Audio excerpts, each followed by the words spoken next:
I am back, friends. We are resorting with this video. What if Lucifer unleashed death's wrath upon himself? Pro-like. Getting involved whether you like it or not. The sound of crickets echoed beneath the full red moon as an empty highway stretched past the horizon. Underneath the starry night, the population of a small quaint American town was sleeping peacefully. The only exception was a barely lit room in a dingy one-star motel at the edges of the city. There, 3 young men were awake, but quiet. The crickets' incessant chirps made the silence between the occupants all the more prominent.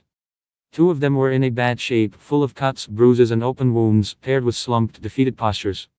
So Sam Winchester muttered as he applied some disinfectant to a cut in his hand that was still open.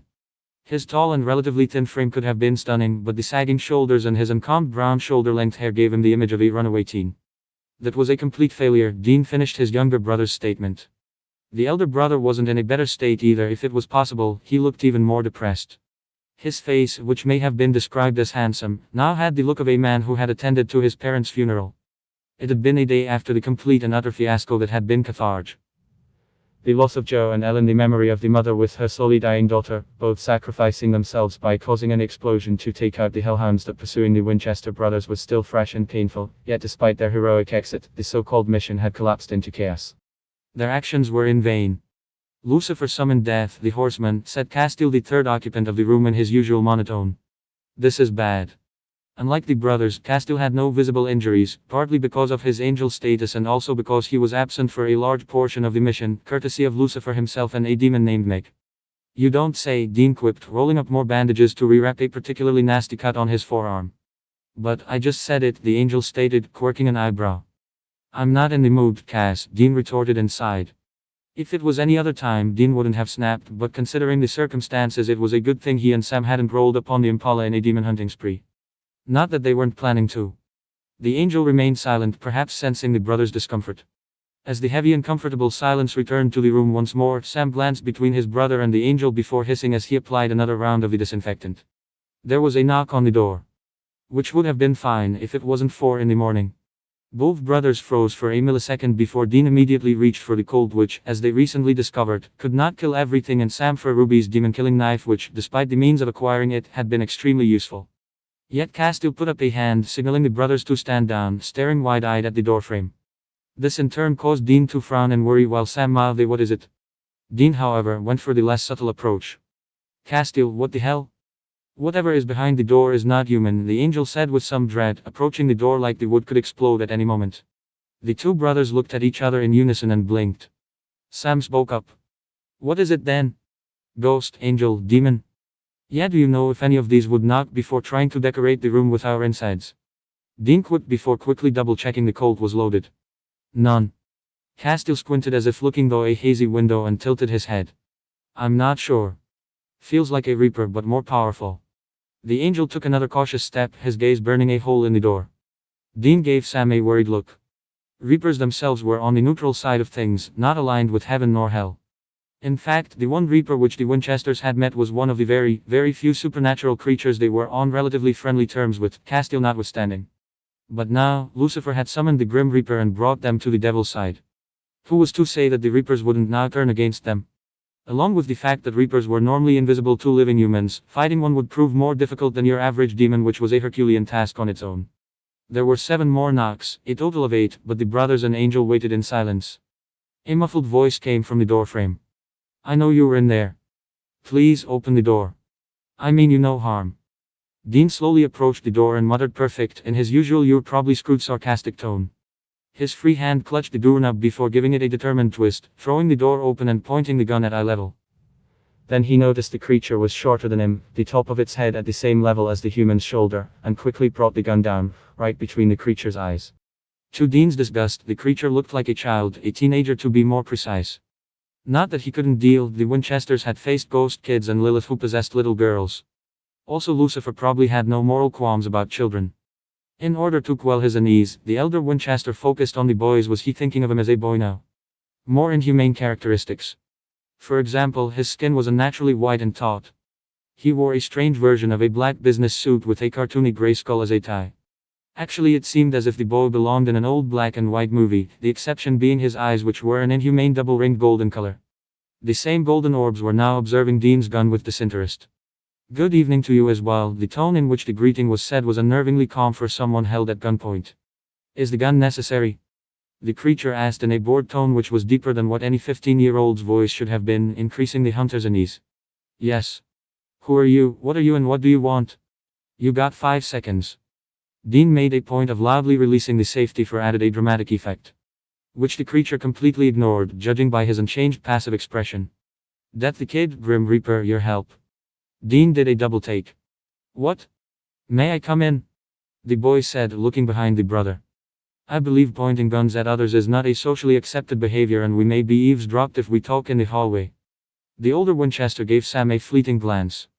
The younger brother returned the conflicted look before shrugging his shoulders, coming closer to the supposed Reaper until he was about the same distance away as Dean. Any sudden moves and you're dead. Dean grumpily moved to the side to let the creature in, his gun still pointed towards the creature's head, which the boy still ignored. Instead, the creature looked at the room, then to Sam until his gaze finally stopped on Castile. You're an angel? Yes.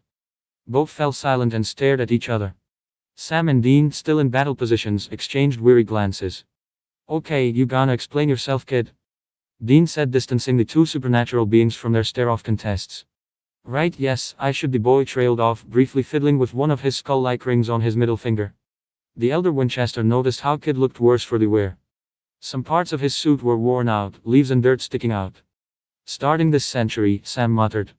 Right, the boy said distractedly before focusing on the two brothers. I'm a Grim Reaper. A Reaper? Castile said, puzzled. No, not a simple Reaper. A Grim Reaper.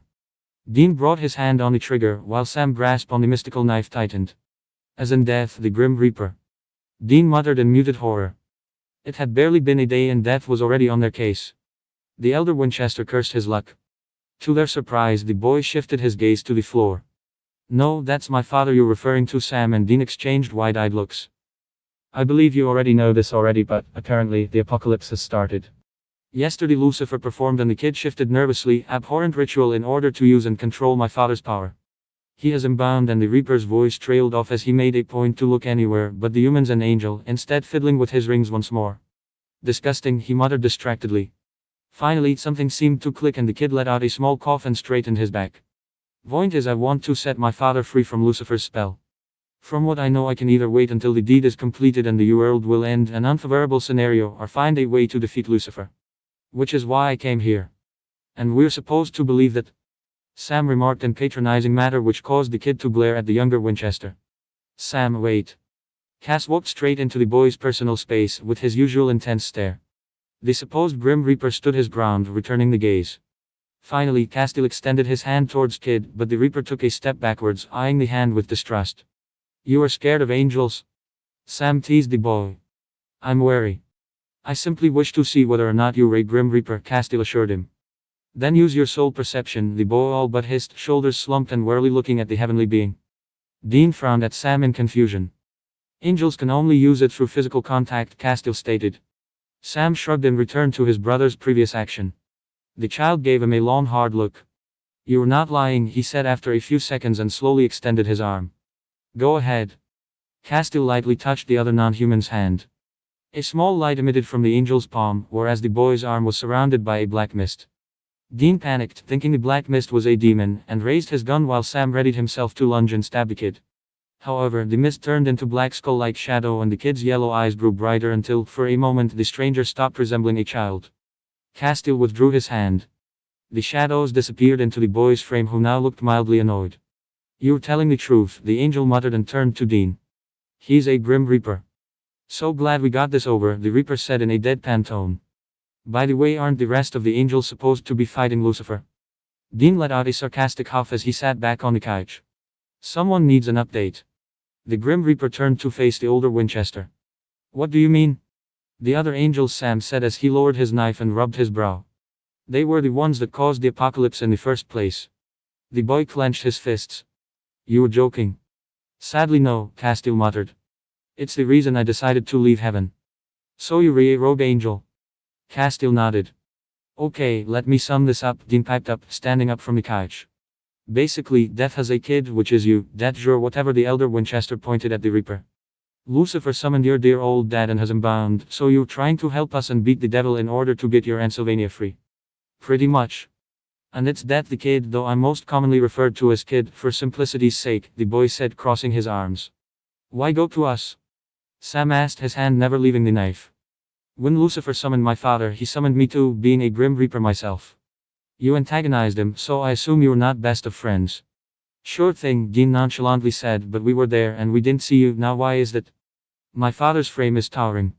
He covered me from the fallen angel's line of sight, and then I ran to the woods and hid. Sam quickly glanced at his brother in disbelief. Well, the guy's shadow was towering, Dean admitted, tilting his head in agreement. The elder Winchester then looked to the boy, giving him a disapproving look. You said ran and hid? What did you want me to do? Reveal myself? Kid shot back in defense. If I had done that, then I would have been caught. I wouldn't be able to help father, and Lucifer would have 2 Grim Reapers in his disposal. Sure thing. Dean said patronizingly. And of all creatures, a Grim Reaper wants to stop the end of the world. The kid's eyes hardened. My father has worked hard to maintain the balance of this world, and I refuse to simply let it fall apart. He said, his voice rising until he was full on shouting. Upon which he threw a quick glance as Dean's gun still pointed at his with the finger on the trigger.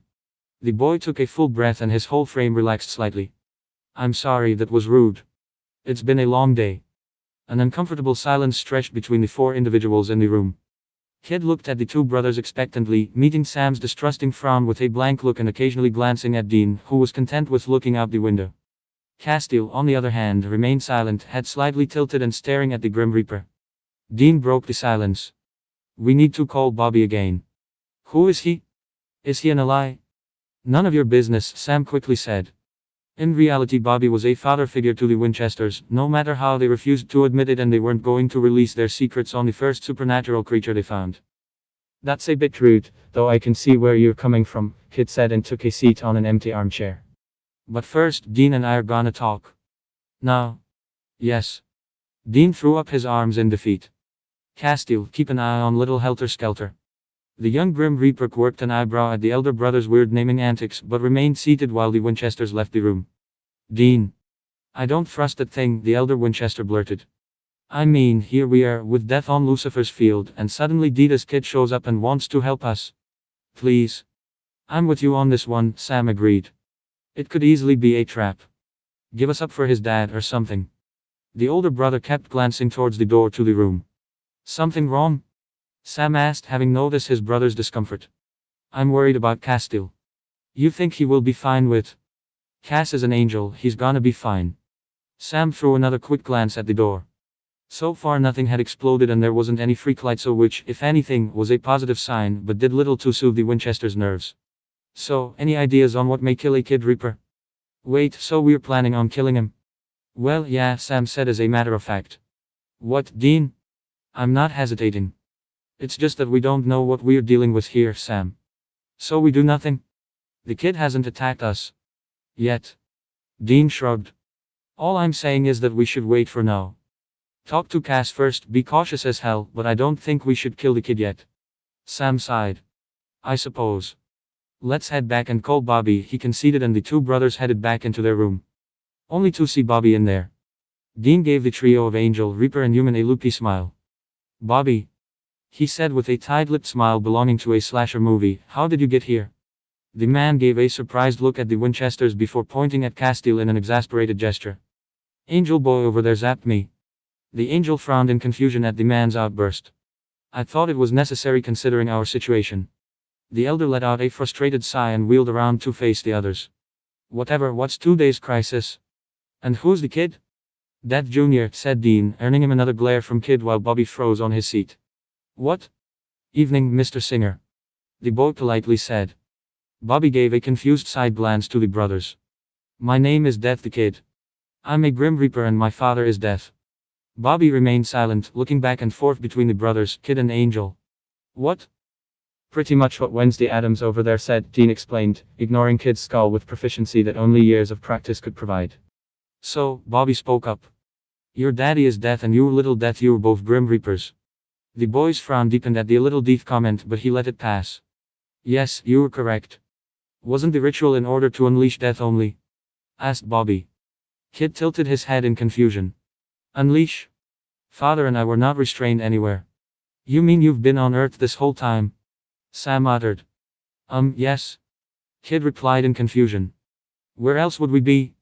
Isn't your dad the angel of death? Kid scrunched his face. Ridiculous. Neither father nor I are angels. We're grim reapers. So you weren't chained in a box 600 feet under? Any form of composure the boy had left crumbled as he let out a frustrated what no? Where did you get this information? The older man shrugged. The Bible. Oh, for crying out loud. So, what are you and Daddy doing usually? Sam asked. Please, be more respectful towards my father, the boy said as he sat down on the nearest armchair. Sure thing, answered the question. The boy paused, giving the two humans a calculating look. If it matters to you so much, we've set up residence in a small town. Which one? Dean quickly asked. I'm not stupid, Winchester. I'm not telling you. Now why is that? Sam piped in. If I'm correct, you're hunters. So, even though you are helping people by taking out certain individuals that step out of line, you also harbor a rather unreasonable hatred for all supernatural beings, which includes me. Therefore, I'm not telling you any more than what you need to know. Dean gave Kid a sardonic smirk. You're scared? I'm cautious. If I told you and you came after me or father, some people could get hurt. I don't want that. Kid sat up. I'm going to get some fresh air. Dealing with you is infuriating. You're one to talk, Sam muttered as the Reaper exited the room. The moment the door shut, the younger Winchester turned to the rest of the group. Why would Death have a son anyways? Bobby did a double take. How did he have a son? He wondered to himself. Beats me, Dean shrugged and turned towards the angel. Got anything, Cass? The angel of Thursday looked deep in thought, completely ignoring the three humans. Sam scrunched his eyebrows. Do you think he could ice the devil?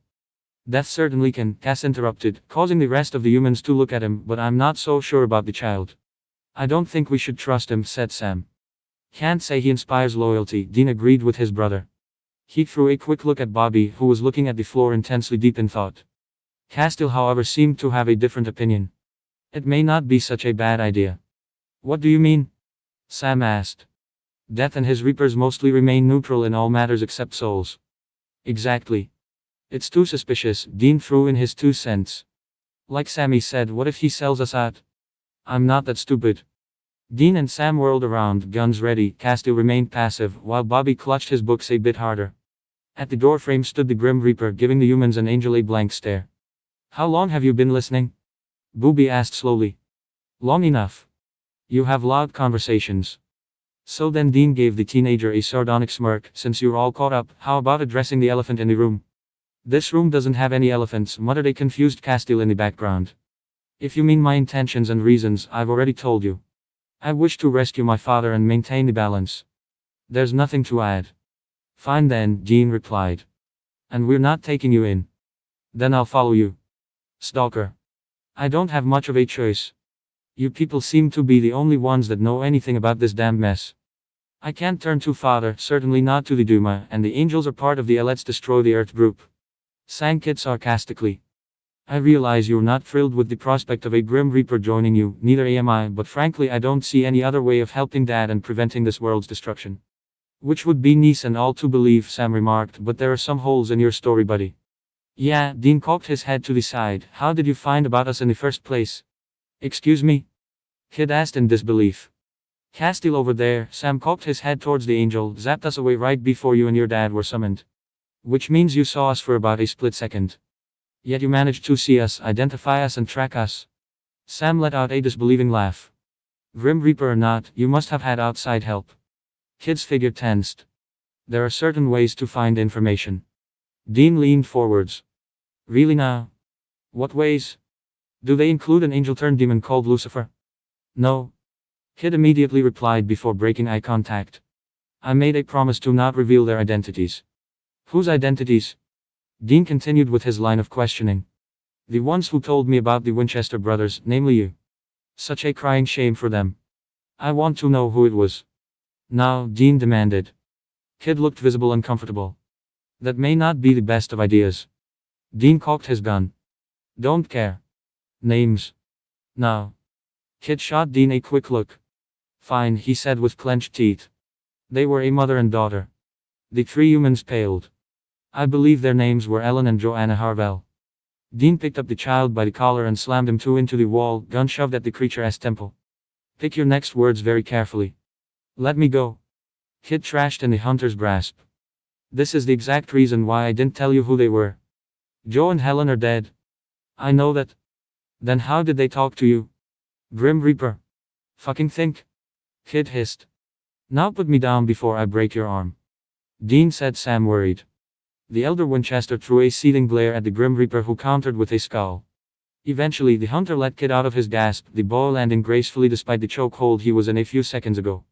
Did Bobby spoke up, causing everyone in the room to look at him. Helen and Joe, did they tell you anything else? The mother told me the Winchesters were the ones to talk to if I wanted to take down Lucifer, whereas the daughter helpfully informed me about your violent tendencies, Kid asserted calmly, fixing the hem of his sleeves. Yeah, but did they tell you anything? To Sam gulped. Tell to us? Kid stared at the man and his pose mellowed out. Were they your friends? Sam opened his mouth to reply but quickly closed it again and looked away. Doesn't matter. Glancing at his sofa, he saw Kid giving him a weird look. What? The kid practically jumped. Oh, nothing. They were like family, Sam said, ignoring Dean's surprised look. Which is why you were done for if you're lying about them, Grim Reaper or not. Kid's eyes softened and he avoided eye contact. Oh, I see. I apologize for intruding. He paused for a few seconds. They did tell me that if they saw you anytime soon, you'd all be in a world of pain. Dean snorted. Of course they said that. Another silence fell between them. Sam noticed a dark red patch on Kid's shirt up at the right shoulder. You're hurt? The Reaper shifted his shoulder and took a brief look at the stain. Oh, I'd forgotten about that. It seems to have reopened again from all the sudden movement. The boy's face fell. And now my clothes are in a worse shape if possible. Well, shit. Sit down, Kid. You don't want to pass out among a batch of hunters, do ya? Kid snorted. I'd like to think your reasoning skills are developed enough to recognize that I'm not a threat, but actually trying to help you. We'll see about that. Sam muttered from the sidelines. But you're right. I think it's best if I sit, Kid murmured and sat on the bed. Meanwhile the dark patch of red expanded across the dark fabric, some blood making its way through the fiber and dripping down on the boy's lap. You may want to get that looked. It looks like you're losing a lot of blood. If you're going to play nurse, then I'm not needed here. Call me if you need me. Bobby gave a pointed look to the Winchesters before turning to Castile. Think you can zap me back? Yes, the angel said. I'm sorry for the lack of warning. Bobby accepted the apology with a nonchalant shake of his head. The angel touched the human's shoulder and they disappeared. In the meantime, Kid had taken off his jacket, revealing a less torn, but blood-soaked shirt that may have been white in its prime time. The upper parts of the connecting point between the sleeve and torso were, strangely, both torn through. The sleeves hang loosely at the boy's thin frame and revealing the wound on his right shoulder. Dean flinched at seeing the wound. Rivets of blood ran down the mangled flesh, like someone tried to claw the boy's arm off. How did you get that? Overzealous demons, Kid huffed. They thought it was a good idea to pick a fight with a Grim Reaper. Sam glanced at the plastic container on the coffee table he'd used earlier. I don't think we have enough disinfectant. The boy shook his head. I'm fine. The wound will heal in a few hours, they always have, he said, lifting his arm for a closer inspection. That being said, I bleed a lot, so bandages would be great to avoid making a mess. The Winchesters looked at each other hesitantly. Finally, Sam spoke up. I'll go get the bandages, he said as he headed towards the bathroom. Thank you. Just so we're clear, Dean said, gun still pointed at the Reaper. We may have teamed up for now, but that doesn't make us friends. You try to pull something and you'll regret it. Sam returned to the room with a small batch of bandages. Duly noted. The two hunters and Grim Reaper were driving along a country road on the elder brother's trusted Impala. Dean was at the wheel with Sam as the co-pilot and Kid was delegated to the backseat. Most of their ride was silent, with the older Winchester attempting to put some old-school rock music, followed by his brother immediately lowering it while Kid passively observed the scenery passing by. Hey, Samara? Kid blinked and raised an eyebrow at Dean. Yes? We need to find something to call you in public. A little death doesn't do the trick. Like I told you before, call me Kid, the teen replied. It's his voice trailed off, a nickname, of sorts. The boy crossed his arms. And it is definitely preferred over any contemporary horror reference you come up with. Sure, Dean muttered, still getting used to the idea of the Grim Reaper having a son with whom they had formed a shaky alliance with. Add to the fact they weren't quite sure how to kill him if it turned out the boy weren't the friendly neighbor Grim Reaper he claimed to be. Dean thought carrying the colt on him while Sam had the demon hunting knife at all times the best precaution the brothers could take so far. "We're here," Sam said as an old white house came into view. The building was usual for the area as houses of a similar architecture lined the road, marking the beginning of a quaint river village in Massachusetts. The car came into a stop next to the residence, with Dean shutting the engine and getting off the vehicle along with Sam. Kid made the motion of opening the car's door before the elder Winchester slammed it shut.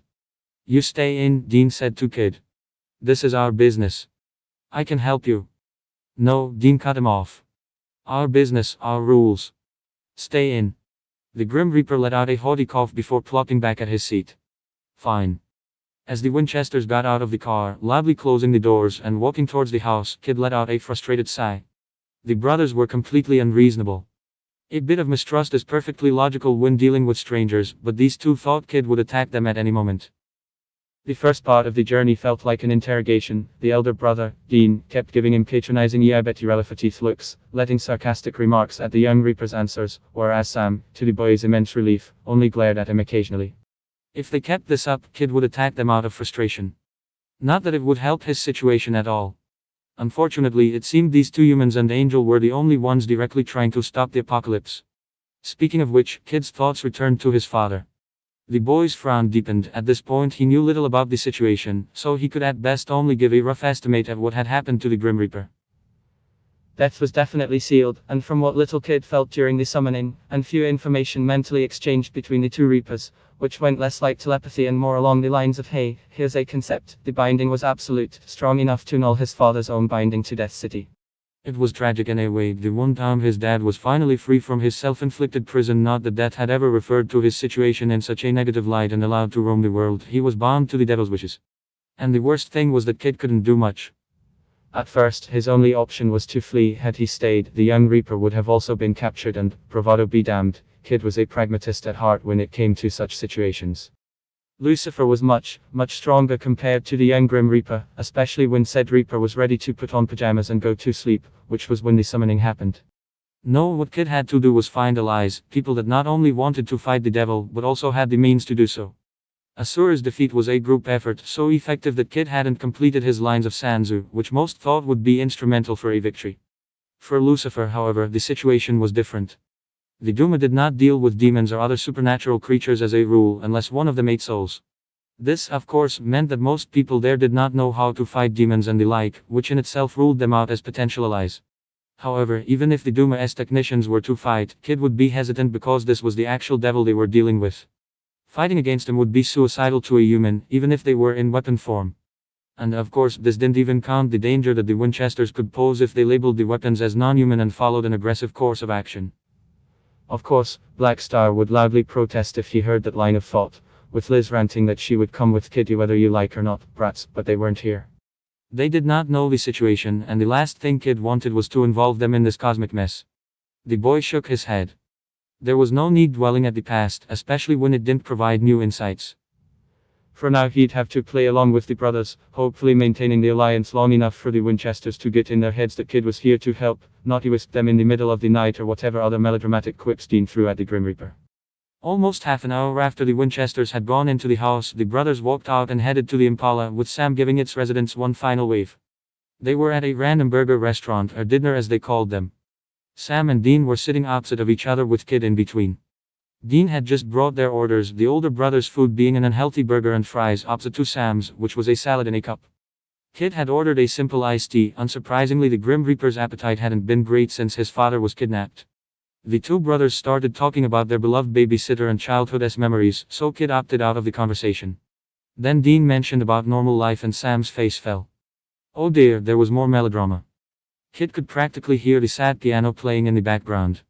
The house is haunted, the boy spoke up, interrupting the brothers' conversation. Of all people he'd met, and there were several, so far only these two managed to turn eating lunch into a scene right out of a drama TV show. Dean rolled his eyes at the boy. Congratulations, you heard our conversation. No, I did not. When I was in the car, I used my soul perception to inspect the house. Sam paused midway through eating his salad. Your soul what? Soul perception. Seeing Dean's blank stare and Sam's furrowing of eyebrows, Kid thought an explanation was necessary. Think of it as a sixth sense which allows one to see souls. In certain cases, the souls of the deceased who linger in this realm can be seen as well. What did you see? Dean abruptly asked. Not much. The boy shrugged. I did not have a clear view, because as you may remember, I was not allowed into the house. Sure thing, what did you see? Dean spelled out the question, brushing off the pointed remark. Kid's frustration levels started to rise. Learn to listen, Dean. I said I did not see much. I could sense yours and the other family's souls. They are 3 members, correct? Sam nodded. Well, there was another presence in the basement. It felt like the soul of a human, but not quite. So we are dealing with a ghost. Dean said with relief. It was good to know there was only a spirit, no many like that case on their childhood house. Most definitely. But did you sense the body? The younger Winchester wanted to know. Kid quirked his eyebrow at Sam. The body? To burn it, exorcise the ghost and stuff, Dean said as he focused on eating the last piece of his meal. Kid grimaced. I could just go there myself and put the soul to rest without resorting to arson. Dean paused midway through his burger. You can do that? To which the Grim Reaper replied with a deadpan expression. If we don't find a body, we'll give you a shot. Then Dean tuned to his brother as if Kid didn't exist anymore. Sam, got anything? Sam, ignoring Kid once again, talked to Dean about not finding anything about their witch. Dean let out a snarky remark, also ignoring Kid's persisting glare. The Grim Reaper took a deep breath and rubbed his brow.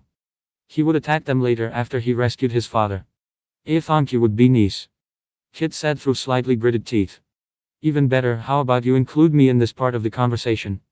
Sorry, Kid, Dean said in a tone implying the exact opposite. But ghosts, this is our turf. You seem to forget I'm a Grim Reaper. Which is exactly why we're not taking you with us. This doesn't even make sense. I can help. Sam looked around him alarmed, as a few customers turned at Kid's outburst. The younger brother seemed to be fighting and losing a mental battle until he finally took out his laptop and turned it on. Fine. Here's what I found out so far. Supposedly in the 1720s, the house was owned by a guy named Isaiah Pickett. Sam turned his laptop to show them a site titled Youthcraft. Legend says he hung a woman in his backyard for witchcraft, Maggie Briggs. So, we're dealing with an angry ghost witch? The soul wasn't a witch. Sam frowned at the Reaper's comment. You can tell them apart. Depends. There are differences between humans who can learn to use magic, and witches who are born with their own type of magic. Sam frowned in confusion. There are natural-born witches are much more powerful, which translates to how their soul looks. Kid intertwined his hands and frowned. I'm not sure about modern standards, but in the 18th century it was very rare for a normal human to summon a demon. The ingredients were too exotic, thus she must have been restricted to using very basic magic. That still doesn't explain what a murdered childie means. The Reaper threw Dean a deadpan stare. Really? The elder Winchester gave the boy an incredulous look. What? Let's start with the obvious. Child means child, and by a murdered childie she must mean someone killed her kid or another young human she was fond of. Taking into account she was human, thus any type of magic she did practice was weak at best, and that it was the 1720s, it's not unreasonable to assume she was murdered according to the story. The witch hunts, Sam muttered. Kid tilted his head in thought. Probably. The mystery is whether Mrs. Briggs leaned magic to take revenge of the one who killed her child, or if it was the suspicion of witchcraft that got her and her child murdered. And where she's buried. Dean shrugged his shoulders. Okay, so maybe the guy did gunk an innocent woman. Sad story and all, but we're here to get rid of ghosts, not hear their woes. Kid gave Dean a disapproving look. A little empathy can get you a long way. Or more likely, a quick way to the morgue, the elder brother retorted. Listen up, kid. Don't know how you and daddy ran things, but you're on our team now. And we hunt, not have therapy groups for whatever homicidal monster decides to go on a rampage. Capish? And how has that worked out for you so far? Kid stood up and placed both hands on the table. From one's perspective, what you've accomplished so far is present yourselves as a trigger-happy cruel duo, ready to kill anything that's not your species. Dean also stood up, his hand going dangerously close to where his hidden gun was. You wanna test that rumor? I should visit the library. Sam spoke up, distracting the two from a potential deathmatch. I can see if I can find something in the town records. I'm heading for the motel, Dean grumbled as he ate the last piece of his burger and headed for the Impala. Kid rubbed his brow and sat down, seemingly calm again. The library should be the best place to find these documents. Unfortunately, even after spending half of their day at the local library, Sam and Kid's search yielded no results. Did you find anything? Kid asked, supporting his head on one hand while the other mindlessly shifted through pages, a small pile of old books placed in no particular order around him. No, Sam yawned as he closed another heavy book containing records of the city's residents. Several similar archives surrounded the little desk space he'd claimed, all piled up neatly and organized. You? Nothing. Well, the younger Winchester stretched his back. I don't think we're gonna find anything. I'm heading back. I'll stay. I'll look at the records again in case we missed something. Aren't you tired? I don't really need to sleep, the Grim Reaper explained. Go ahead, I'll be fine. Okay. Sam stood around purposelessly before addressing Kid once more in a hesitant tone. So would you like me to bring you anything? No, thank you. You should get some rest, you look tired. All right. Sam made his way to the exit but stopped. Dean and I can pick you up tomorrow, good night. Good night as well. And as Sam got out of sight, Kid let out a long-suffering sigh, simultaneously giving a dirty look at the multitude of books around him. Truth be told, he wasn't a great fan of research, especially when it involved obscure records of someone who would prove to be not much of a threat at all. His apparent drive to do more reading about the unfortunate fate of the dead woman was a simple lie. In reality, Kid wanted some time alone. The Winchesters were insufferable. If the car ride was frustrating, this case was pure adrenaline. Dean especially was much more difficult than Sam, but it could be the case that Sam was much better at not antagonizing those he disliked. Kid held no illusions. The brothers were devoted hunters of the supernatural, specializing in creatures of darkness, and you couldn't get much darker than the Grim Reaper. Their alliance was shaky at best and homicidal at worst. The boy shook his head. This was ridiculous. This case offered no strategic advantage over the devil, but here he was stuck with them. Kid could go rogue, but with no connections the young Grim Reaper might as well paint a symmetrical target on his head. Kid closed his eyes in frustration and slipped further down his chair. A street away, Sam was talking to Dean on his phone. Did you find anything? Came the elder's voice through the device. Books. Kid is double-checking the records again in case we missed something. This late? Apparently Grim Reapers don't require much sleep. Well, that's not creepy at all. Anyways, see you at the motel. And Sam would have returned, had it not been for a carefully aimed blow dart. Kid woke up from his light sleep a few hours later, seeing the first rays of sunlight. A clock nearby revealed the time was 7 in the morning. Despite Sam's claims, no one had showed up, which was strange. The Reaper wondered if the Winchesters were close by, perhaps on their way to him. Kid activated his soul perception. The boy's color vision dimmed while countless orbs appeared at varying distances across the city. The Grim Reaper searched for the brothers' souls. From what he'd able to observe, Dean and Sam's souls outwardly looked like any ordinary human soul. Yet if one was to take a closer look, they'd find a burning passion to protect their loved ones, maybe a bit too strong and somewhat blinding, as their actions towards Kid so far had indicated. There was Dean, Kid noticing the soul several blocks away, close to where the motel which they were currently staying in. Strangely enough, Sam wasn't with him. Upon closer inspection, Sam's soul was a few feet away on the complete opposite of where the motel was and didn't show any sign of moving closer to Kid. The Reaper shifted his attention back to Dean, as there was another soul close to the hunter. The unknown soul's light blue hue and relatively small size indicated it was one of a teenager. Kid frowned in confusion. This didn't make sense. Then he felt a wave of distress coming from Sam's soul. The Grim Reaper forced his eyes open, leaped out of his chair and ran at Sam's location. Something was wrong. It was a few blocks away, in a neighborhood of white picket houses and carefully trimmed lawns, that Kid found himself close to Sam's soul. However, Sam's strange location proved to be the least of Kid's problems. Sam, a black-haired gangly teenager, turned around in surprise, which only intensified when he saw the young Reaper. Kid?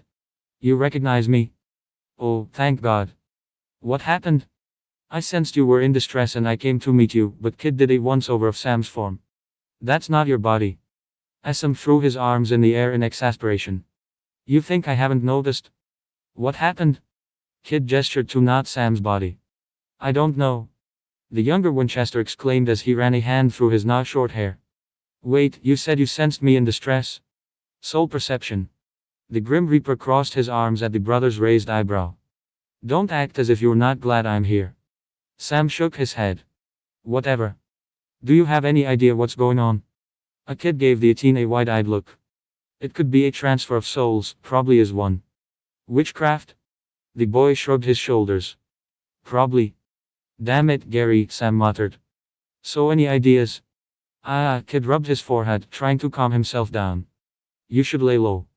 The person who did this has your body and he's probably dangerous, probably the soul I sensed near Dean. Have you contacted your brother? I tried, but he's not answering. Did anything happen last night, anything unusual at all? Sam scrunched his eyebrows. Think I was drugged with a blow dart. Knock you unconscious, it could make the process easier, Kid mumbled and shook his head. This was pre-planned. Is there any way to fix this? The Grim Reaper looked away deep in thought. If it's a spell, it probably has a counterspell if we could find the spell itself. Then we can find a way to reverse the process, Sam concluded. If not, that's where things get complicated. Can you do anything? Kid looked away uncomfortably. I could try reversing the process myself, but... The younger Winchester crossed his arms. Would that end up in one of us dying? The Reaper shrugged apologetically. A potential side effect. Sam rubbed his temples. Okay, so we should first find out what happened with my body. Kid nodded. Kid, I need you to go and find Dean. But what about? See if you can find who got my body. Try to act natural, find a way to tell Dean in secret about this and then get the witch so we can fix this.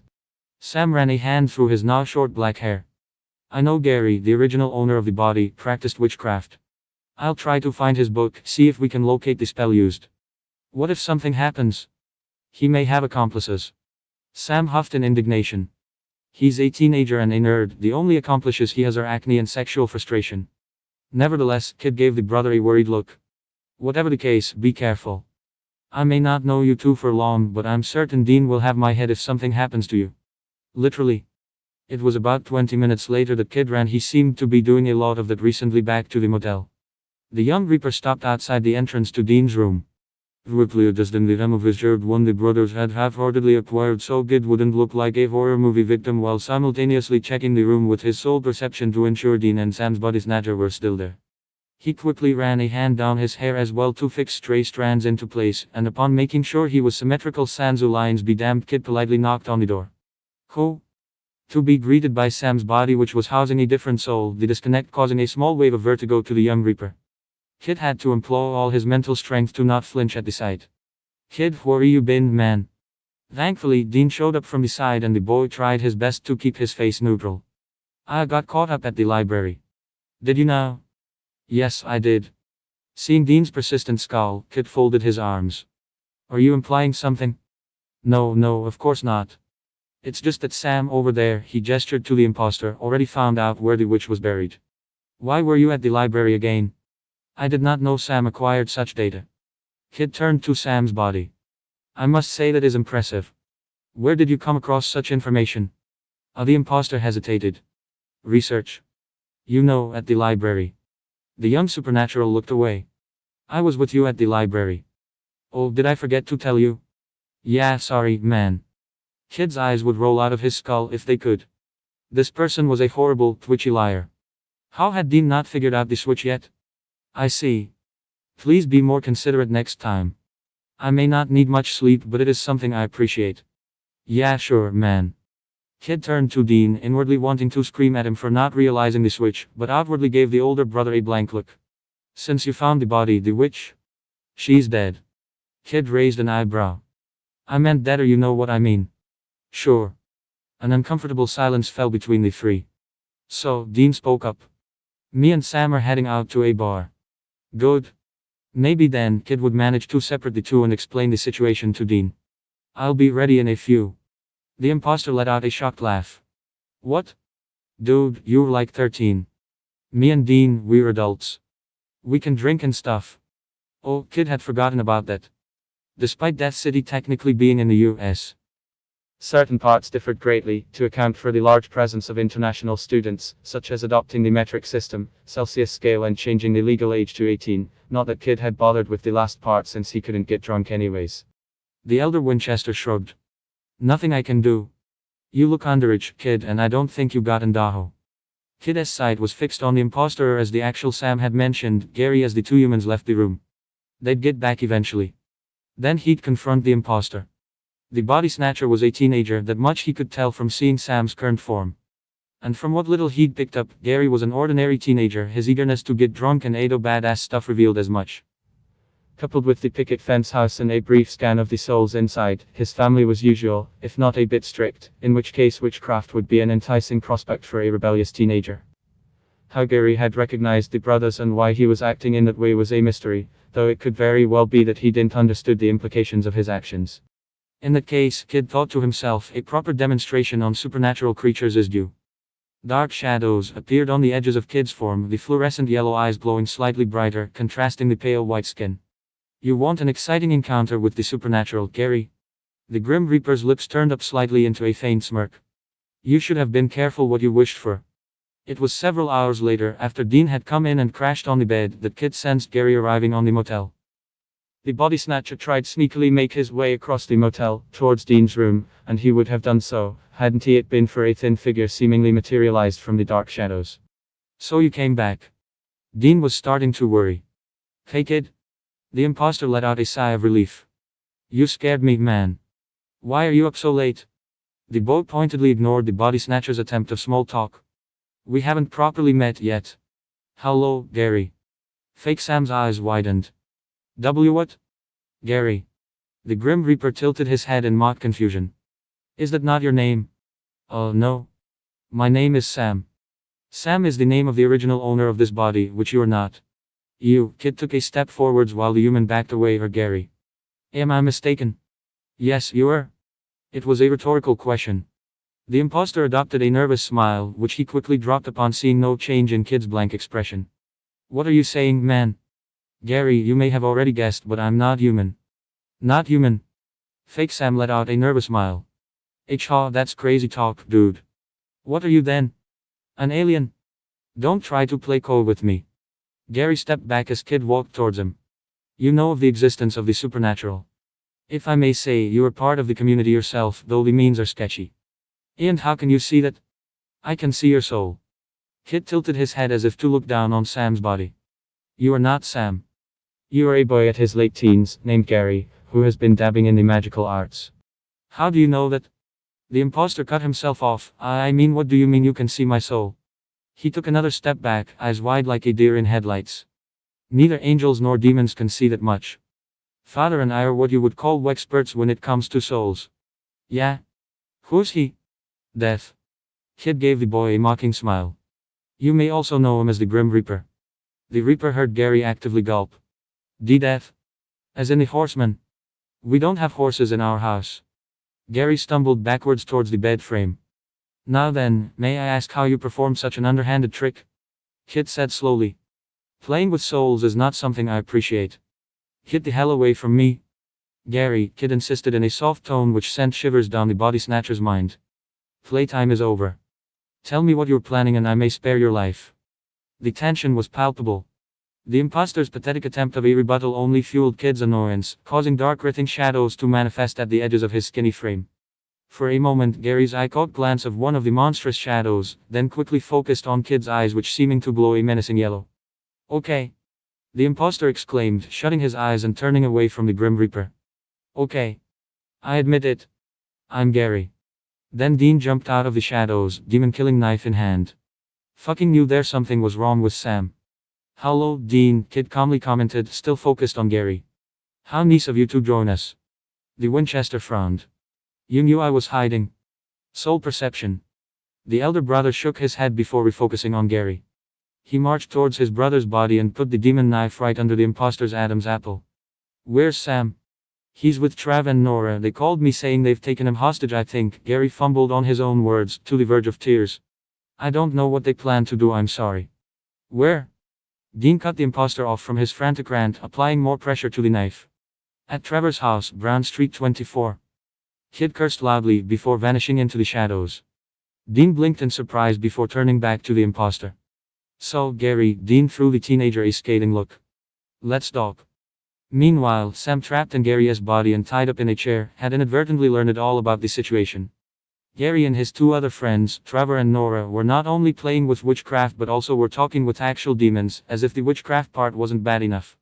In that way, the three teenagers had learned about Dean Winchester, the number one most wanted in hell, and the prize for his head, and had devised an infuriatingly simple yet effective scheme. Their plan was simple: Gary would pretend to be Sam in order to get near Dean and kill him. Thankfully from the brothers, something had gone wrong and Gary had not fulfilled their goal yet, to the endless frustration of one of the teens. I'm calling up one of these bad boys, turning these punks over and getting paid. $dollar bills, y'all. sang Trevor, coming closer to a ritual pentagram, as Sam desperately fought against the ropes around him with Nora just staring in horror. That's right, that red-headed idiot was about to summon a demon. There's no reason for that, a voice sounded. In that precise moment, a slim black-haired teenager wearing a black suit had appeared out of nowhere and was now giving the two teens a hard look. Trevor and Nora blinked in confusion. Sam, on the other hand, felt slightly relieved. "The hell are you?" Trevor said, staring at the stranger in disbelief. "I'm a Grim Reaper." "What? And you, young man and young lady, are in a lot of trouble," said Kid furiously, one hand on his hip while the other pointed accusingly at the teens. "We weren't doing anything," Nora tried to defend her and her friend. "Like I said, we were just goofing off." "No, we weren't." Trevor started, but she cut him off. "Shut up, Trev." "Yeah, Trev," Sam mocked from the sidelines. "Summon the demon and I'll be collecting your souls." Kid threatened, gaze fixed on the two teens. "Really? And what if I summon the demon first, huh?" The red-headed teen shot back with a hint of challenge. "You listen here, you little brat," that the kid said as he took a few steps forward. The shadows in the room seemed to expand and surround the Reaper. His yellow eyes were practically glowing with a killer intent, and the two teens took a few steps back. "You want to summon the demon and complicate things, go right ahead. But realize that the moment you do that, you become my enemy and I'll kill you because there are bigger things at stake here." "So what will it be?" "Okay," Trevor gulped, raising his hands in a placating manner. "Okay, fine, we won't do a thing, big guy." Kid sighed. "Well, I'm glad we got that settled," he said as his form returned back to normal. He turned around and started untying Sam. "Like hell," Trevor muttered as he grabbed a bottle with a red liquid inside. The girl shouted a desperate no, but the boy smashed the bottle, spilling its contents all over Kid, who flinched at the contact and took a step backwards. "That's pomegranate juice, asshole." "And that," he exclaimed as he pointed to an intricate drawing on the ceiling, "is a Reaper's trap. So you were homebound, sucker." Indeed, as Kid took a step forwards, he seemingly stumbled on an invisible barrier. "Kid!" Sam shouted. The idiotic boy started chanting as Kid brought a fist to the barrier. There was a light flicker as the trap let out a few sparks. Trevor boy continued the summoning. "No, don't do it," Sam yelled as he fought against his constraints. "This trap is weak." Kid summoned most of his power. A dark energy surrounded his frame as he backed up one side of the trap. The part where his body and barrier were touching let out black and yellow sparks. The barrier broke right when Trevor finished his chant. It was too late. The demon was summoned. Kid pulled on Sam's restraints and disappeared. They had a Grim Reaper," said Trevor, lying scared on the floor and clutching his broken hand. He had promised the two Winchester brothers to the demon and she was really disappointed. When found out they had ran away, Trevor's arm was the first casualty. "What?" The demon hissed inside Nora's body. "What do you mean, a Grim Reaper? How did it look like?" "Oh, a teenager, I guess. He had black hair with some weird white stripes, wore a suit." The teen was cut off by the demon picking him up by the collar. "If you're lying to me, you'll regret it." "No, no," Trevor protested, pointing towards the ceiling. "Look, Gary had set up a Reaper's trap just in case, but then that thing broke it." The demon looked up to see the scorched remains of what resembled a Reaper's trap. "That's impossible. Our Lord has already subjugated death." "Sam Winchester," he called him. "Kid, does that help?" "Kid?" The demon snorted. "No matter. Show me where Sam Winchester's body is, we'll see how it goes from there." Meanwhile, Kid and Sam's sudden arrival at the motel room went less smoothly than expected and involved copious amount of screaming. "Who the hell are you?" "Dean, that's Sam." "What the fuck? You bastard, give me back my body." In that moment, everyone but Gary were thrown back to the wall unceremoniously. Kid and Sam were held there by a mysterious force, and Dean fell hard to the ground, hitting his head and losing the Colt and the mystical knife in the process. Gary clutched his ribs in pain. The imposter looked up to see a smirking Nora and a miffed Trevor. "Trevor, what the hell?" Gary started. "It's your fault, Gary. Had you not pussied out, we'd be knee-deep in power, but knew you had to grow a goddamned conscience." "Shut up, Trevor. You're annoying." The demon cut the taller boy off. "Nora?" Gary asked, his voice a mix of confusion and horror. "That's not her, Gary," Sam warned. "Your buddy Trevor summoned a demon who possessed her." The demon gave the group a deranged smile. My, what an interesting little group we have here. The Winchester brothers, a witch and a little Reaper." "How observant," Kid dryly said. "Why, hello there. I know Sam and Dean, but I didn't know they had a little Reaper in their merry group. You must be a new acquisition." She strolled towards him, her fake smile never faltering. It has been such a long time since I last saw one of your kind. Though, I must say you don't seem like an ordinary Reaper. I think that's a Grim Reaper, Gary added with a nervous smile. Kid postures faltered as the demon's eyes also widened, focusing on the inhuman bow. Gary, you idiot, shut up, Dean muttered through clenched teeth. Grim Reaper, so you're the one that little twerp claimed to trap. I did trap him. Trevor protested. Hardly.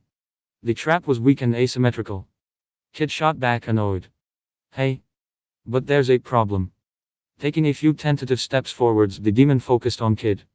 If you're the Grim Reaper, she drawled, then who is it our Lord has under his command? Kid clenched his teeth and fists. Oh dear, did I hit a nerve? The demon mocked. Trevor said your name was Kid. The Reaper's eyes further narrowed. That's an awfully specific name, isn't it? Kid remained silent. Well, whatever, the demon said nonchalantly and focused at Gary. I must say I am impressed, really. You got the 2 Winchester brothers for me, you did earn your reward, she gave the teen a warm smile. What is it? What do you want? Tell me anything. Trevor wanted to protest, but he didn't dare to annoy the demon even more, so he settled for sulking in the background, clutching his hurt arm. I want to be a witch. A real one and more powerful, Gary said as the demon walked near him. Oh, I see. You want power, power to do whatever you want, power to be free from your dad, from his plan. The creature smiled with cruel pleasure, walking around him like a cat stalking a mouse. I can give that to you, you just need to meet our Lord and you will have everything you have always wanted. Lord. You mean? That's right. The devil, Satan, your dark majesty, whatever the kids call him nowadays. The demon paused, noting the teenager's panic. Don't be afraid. He will ask you a single question and you just have to say yes. Sam's eyes widened in panic. The young Winchester opened his mouth to shout at Gary. Ah yes, because dealing with the devil is a trustworthy investment, Kid said before Sam could speak up, earning him the demon's attention once again. Say, why are you allied with the Winchester brothers anyway? They'd rather kill you than help you, she walked again where the young Reaper was detained until they were face to face. Well then it's a good thing I'm hard to kill. Kid sneered. As for my reasons, I have my own agenda which I don't plan to discuss with you. Being hard to kill never stopped them before. I'd double check if I were you, Grim Reaper or not. The demon mocked. Kid let out a long sigh. Okay, this charade is over. Said Kid, tired of her. Why yes it is, she said, smiling. It is time to call the boss. However, since the demon centered all her attention on Kid, she hadn't noticed Dean reaching for his jacket. The elder brother's hands took hold of the Colt, and he immediately brought it up, aiming right between the demon's eyes. The next happened in a fraction of a second. The older Winchester was about to pull the trigger, yet he was slammed back at the wall with full force. Dean! Sam yelled as the possessed girl walked straight to Dean, with wrath on her eyes. What did you try to do, huh? You wanted to kill me? She kicked Dean one time before repeating the same action again and again. The demon's power still had Kid and Sam against the wall, so they couldn't move in order to help Dean, while Trevor and Gary were just watching in horror, as blood flowed free from the hunter's mouth and nose. All of a sudden, fake Sam started chanting an exorcism, weakening her power on the Reaper and Sam. Gary's new liking for Dean was stronger than horror or ambition. The possessed girl quickly turned and headed towards the teen, but was tackled by Kid shortly after. The demon trashed at the Reaper's firm hold, using her magic to hit him with force that would kill a normal human, yet Kid's grip remained steady. The Winchesters joined the exorcism. She grabbed a nearby knife, brought it right above the collarbone before Kid caught her hand. Kid, however, was slowly losing the battle as the exorcism gave the demon strength only a truly desperate person could muster, resulting in the demon inverting position with him, but Kid never let her go, even when she tried to stab him. Kid's eyes narrowed. The blade came uncomfortably close to the Reaper's skin. In one swift gesture the bow let go of the demon's hands. The blade sunk in right below his collarbone, but Kid's hands were aiming for a different target. The Reaper plunged his hand at the girl's torso. Get out. The demon let out an inhumane scream, black mist flowing out through her mouth, ears and eyes before bunching up into a cloud and being plunged through the floor downwards, leaving a scorch mark behind. Nora's unconscious body collapsed on top of a heavy-breathing Kid. It was over. Dean helped Sam gently roll away the girl's body from the Reaper. Dean raised his eyes at Kid's exhausted form. You alive? Kid let out a low rumble as he reached for the knife and pulled it out in one swift motion, ignoring the blood coming from the open wound. Do all your excursions go so swimmingly? That was one of the good ones. Good grief. Animai domum radiant. Facet nefas instrutor. Povstate ad auctoritate sic fiat. Gary dropped a black powder into a ceramic bowl located between him and Sam, causing a bright light to flare from it. When the light died down, it was the same bodies staring at each other, yet you could see the change in attitude. Gary's body, with the teenager now in it, looked away in discomfort, while Sam got up and looked at himself in a mirror mounted on the motel's room. So, we good? Dean asked. Yeah, we're good. Sam let out a relieved sigh and rotated his shoulders. Oh man, it's nice to be back. Yeah. Awesome. Gary mumbled, depressed of returning to his boring life. Finally, Kid mumbled, feeling like a weight had been lifted off his chest. Can we go now? Trevor moaned, reclining on the nearby wall and clutching his broken hand. I have to go to a hospital. Dean scoffed as he regarded the three teens. No. Let's talk about your summoning a demon and the whole body snatching scheme. It wasn't a big deal. Trevor shrugged, clearly uncomfortable. You know, we're teenagers, wanted to rebel. You played with souls because you felt like rebelling. Kid hissed, standing up and glaring daggers at the three teenagers. Do I even need to point out the idiotic, inconsiderate, ignorant? Kid, Dean warned. And as for you two idiots. The Grim Reaper turned to the brothers. If you'd allowed me to help in the first place, we'd have left the city before this wannabe sorcerer figured out where you were. We won't do it again, we promise. Nora shouted a bit too forcefully, briefly shielding Gary from the ranting Reaper. You'd better keep your word, you three. Kid turned to the teenagers. Because if you repeat this farce, I will come for you and it won't be for polite conversation. He coughed. Now excuse me, I'll go throw up. Damn pomegranates. Dean looked to the retreating Reaper. What he said. Let's be clear, Gary, Nora, and you little idiot, Trevor. If you were of voting age, you'd be dead. Because we'd hunt you down. So either stop messing with things beyond you or it will come back to bite you in the ass. Capish? Capish, the three teens said, lowering their heads in defeat. The Impala pulled up outside Gary's house, with the humans getting out. After a brief exchange between the brothers and three teenagers, the Winchesters went back into the car. The brothers and Reaper sat in silence. Kid crossed his arms in annoyance. If his earlier rant earned another snarky glance from the hunter pair, so help him. Oh kid, Dean said. What? Niece freak out back there. Scared the pants of the wannabe witches. I'll take it as a compliment. Kid sighed. It was nice of Sam to sympathize with Gary, as much of an idiot as the boy is, he's not evil in a sense. Dean turned to Sam. Did you mean it, Sam? All that apple pie family crap? Sam snorted. No. That kid's life sucked ass. It's stressful. Trust me, we didn't miss a damn thing. Or we don't know what we're missing.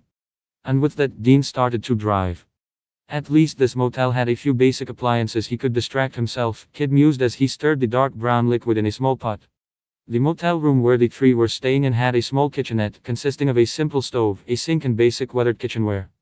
The pot was currently used by the young Grim Reaper, humming as he stirred the contents inside. Sam was out for some errand Kid didn't know about, and Dean was napping on one of the beds. After the demon fiasco that happened about a week ago, Kid's relationship with the brothers improved somewhat. Still distrusting, but with less who were plotting some mething and more still not used to everything. Case in point, he wasn't under constant surveillance, like in with brief moments like this, and Kid was free to do what he wanted. The sound of a door opening behind him alerted the boy of someone entering the room. After a brief search with his soul perception, Kid let out a small sigh when he sensed it was Sam. Even though the whole soul switching mess was over, Kid double-checked the room with his soul perception every now and then, to make sure there weren't any more soul-transferring shenanigans or a demon with a vengeance popping up to kill them. I made you dinner, the teen spoke up as he heard Sam deposit a plastic bag on a nearby table. You cook?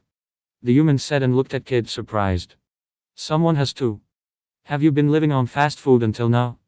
Sam looked away guiltily. Dean prefers burgers. Kid stopped his stirring and turned the stove off. They will only send you to an early grave, and the last thing I want is you dying in the middle of a case, the boy said as he inspected the contents, before taking a small sip from the ladle. Sam's voice trailed off, thanks, I guess. The moment was cut short as Dean, no warning given, shot up from the bed, nearly falling out of it. The elder Winchester looked around wildly, before he realized where he was and rubbed his brow. Sam and Kid looked at him in mute expectation. Insomnia can be a first sign of an unhealthy diet, the Reaper said after a few seconds. What? Dean cut himself off and sniffed loudly. Are those lentils? Yes, it's a soup of Balkan origin. Lentil soup? Sam asked. Some ingredients differ, such as the addition of Daphne leaves and... Hey, if you ladies can cut the food talk, Dean cut the Reaper off, I've got news. Kid gave him a deadpan stare. You were sleeping. Dean gave him a mocking smile. A Winchester always works. By the way, I need to tell Cass too, hey Castile. There was a sound of ruffled feathers followed by a voice coming right behind Sam. Hello. The younger Winchester nearly jumped in place, crying out loud. Good evening Castile, the boy greeted as he took another bowl from the cabinet. Would you be interested in dinner? A few minutes later, the two hunters, Angel and Grim Reaper, sat around the room, small steaming bowls in hand. Dean started by saying he met up with an angel called Anna in his dreams. After a raised eyebrow from Kid, Sam quickly explained that this was a legit strategy angels used to communicate, with Castile reluctantly agreeing.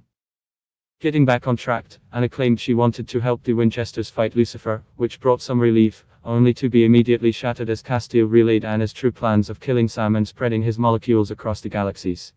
Wait, why does the angel want to kill Sam? Kid asked, looking at the group in confusion. Both of you are working against Lucifer.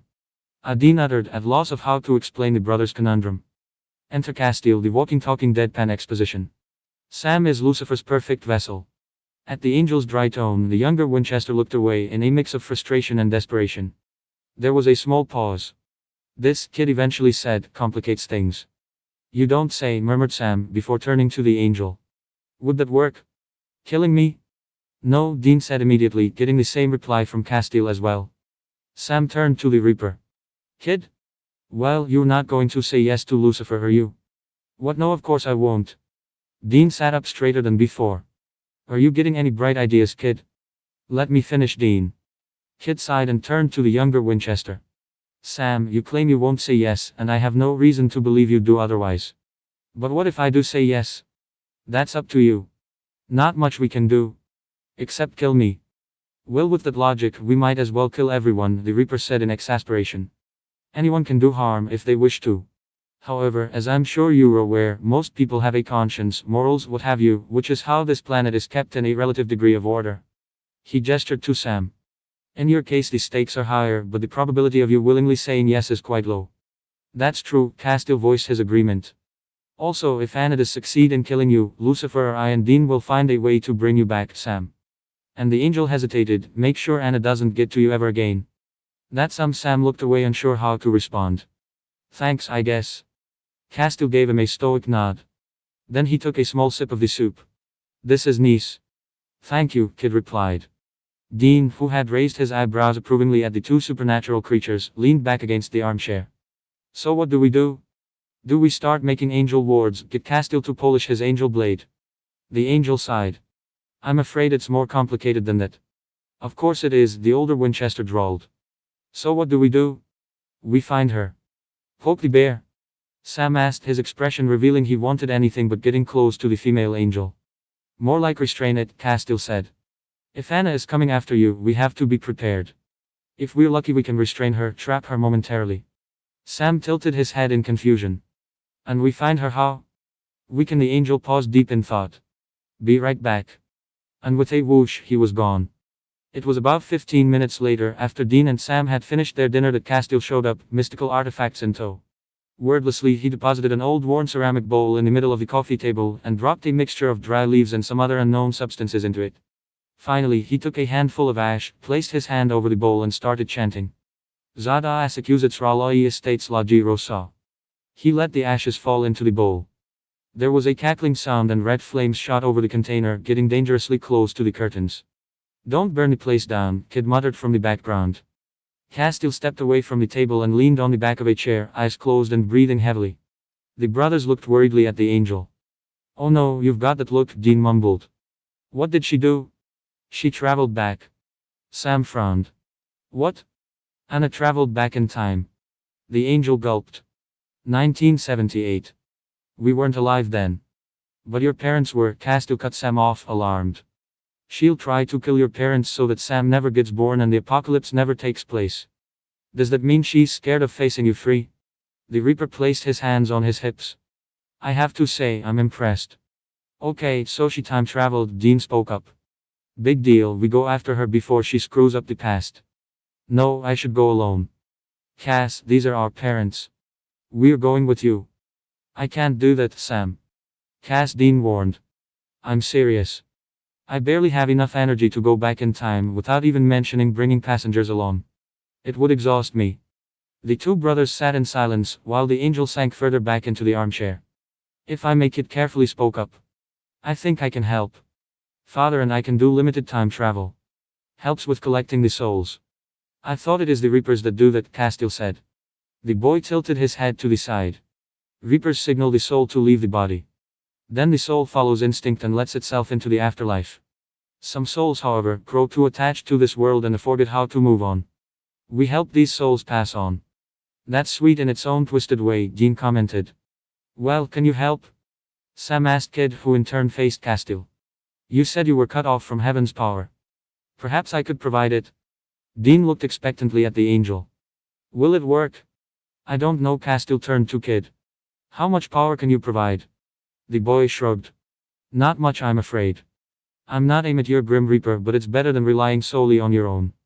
Dean looked at both parties, tapping his foot in impatience. Alright then, what are we waiting for? Sam furrowed his brow. How do we know Kid's Reaper magic will react to Castile though?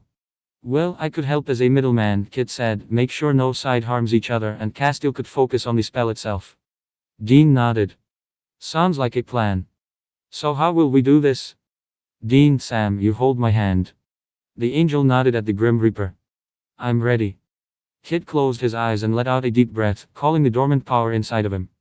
Tendrils of black smoke circled his live frame, their ends forming skeletal faces as they let out barely audible hisses. Sam watched the demonstration with slight awe and a considerable amount of dread, whereas Dean raised his eyebrows and reached his gun with his free hand. Ready? Castile's voice reverberated in the small motel room. Sure, let's perform time travel with an angel and a Grim Reaper, Dean muttered. YOLO. Their arrival in the past went less than smoothly. Sam groaned as he slowly lay up from the sidewalk. He had a slight headache, and his vision had gone wide for a moment, but thankfully both were slowly receding. Judging from a familiar groan on his right, Dean must have been in the same state as him. Oh boy. Remind me not to time travel with an angel and a Reaper ever again. The younger Winchester hummed in mock agreement.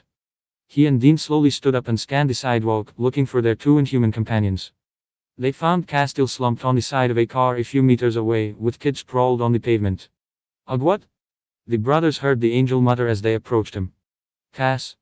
Sam asked as Dean helped the angel on his feet. You alright? Much better than I expected. His statement was cut short by another wave of dry coughs, and nearly collapsed to the point of Dean shouldering the angel's entire weight. A gay fourth groan reminded them of the other supernatural being. Hey, Dean said from beneath the Massachusetts known as Castile. You alive? He asked in amusement. You were hilarious, Kid coughed. I feel weird, then he promptly fainted. Well, this is wonderful, the older brother said, his voice strained from the angel's weight. 2 down, 2 to go. Let's just get them to a motel, Sam suggested as he carefully picked Kid up. No fair, man, you got the skinny one. The younger brother groaned in frustration. Kid woke up with a headache. He felt weak. Not as in mentally or physically exhausted, but as if something was blocking his inner strength. Where was he? The Reaper looked around. To see he was in a fairly unkempt room, he grimaced at the room's disorderly state. If previous experience with the Winchesters was any indication, he was probably in a grubby motel. He attempted to sit up. What he managed to do was only roll to the side. Adjacent to him, on a second bed, was barely conscious Castile. Oh. Kid remembered. He'd kinda fallen unconscious after the time-traveling trip. Wonderful. Hopefully Dean and Sam hadn't gotten themselves killed yet. How are you feeling? Kid spoke up and hopes Castile was still lucid enough. The angel groaned. Awful. At least he got a response. Sam and Dean? They left. Gave me an address. Okay. That was something. How thoughtful. It was probably Sam's idea, as the younger brother appeared to be the more thoughtful of the two. Well, Kid sat up with some difficulty. Let's go. Despite his body and part of his mind protesting any sort of movement, the Reaper sat up at the edge of the bed. Last thing he did was trust the Winchesters being alone, especially when time-traveling shenanigans were involved. Their very existence was threatened, and the two seemed to attract dangers like moths to a light. With their luck, an archangel with a grudge might appear out of nowhere. Out of the corner of his eye, Castile let out an uncharacteristic grunted as he got up. His shoulders were slouched, and the pained expression he had looked like it was carved on the angel's face. You do seem awful, Kid noticed, his exhaustion lessening his tact. I would have been much worse if you had not helped. Thank you. The angel rotated with shoulders before standing upright, with only a single wobble. Not a problem, the teen replied, as he stretched and felt several bones pop in place. He also got up, though in his case he needed extra support, provided by the wall adjacent to the bed. Castile took a look at Kid's valiant attempt of standing upright. If Anna attacks, we won't be of much help. Maybe we should stay back. The boy paused, furrowing his brow. You have a point. But he straightened his back. Still, we could warn them if we sense she's close. And with the both Angel and Reaper half walked, half stumbled down the stairs. The business owner squinted at the pair but remained silent as the two beings left the motel. It was evening, Kid noted.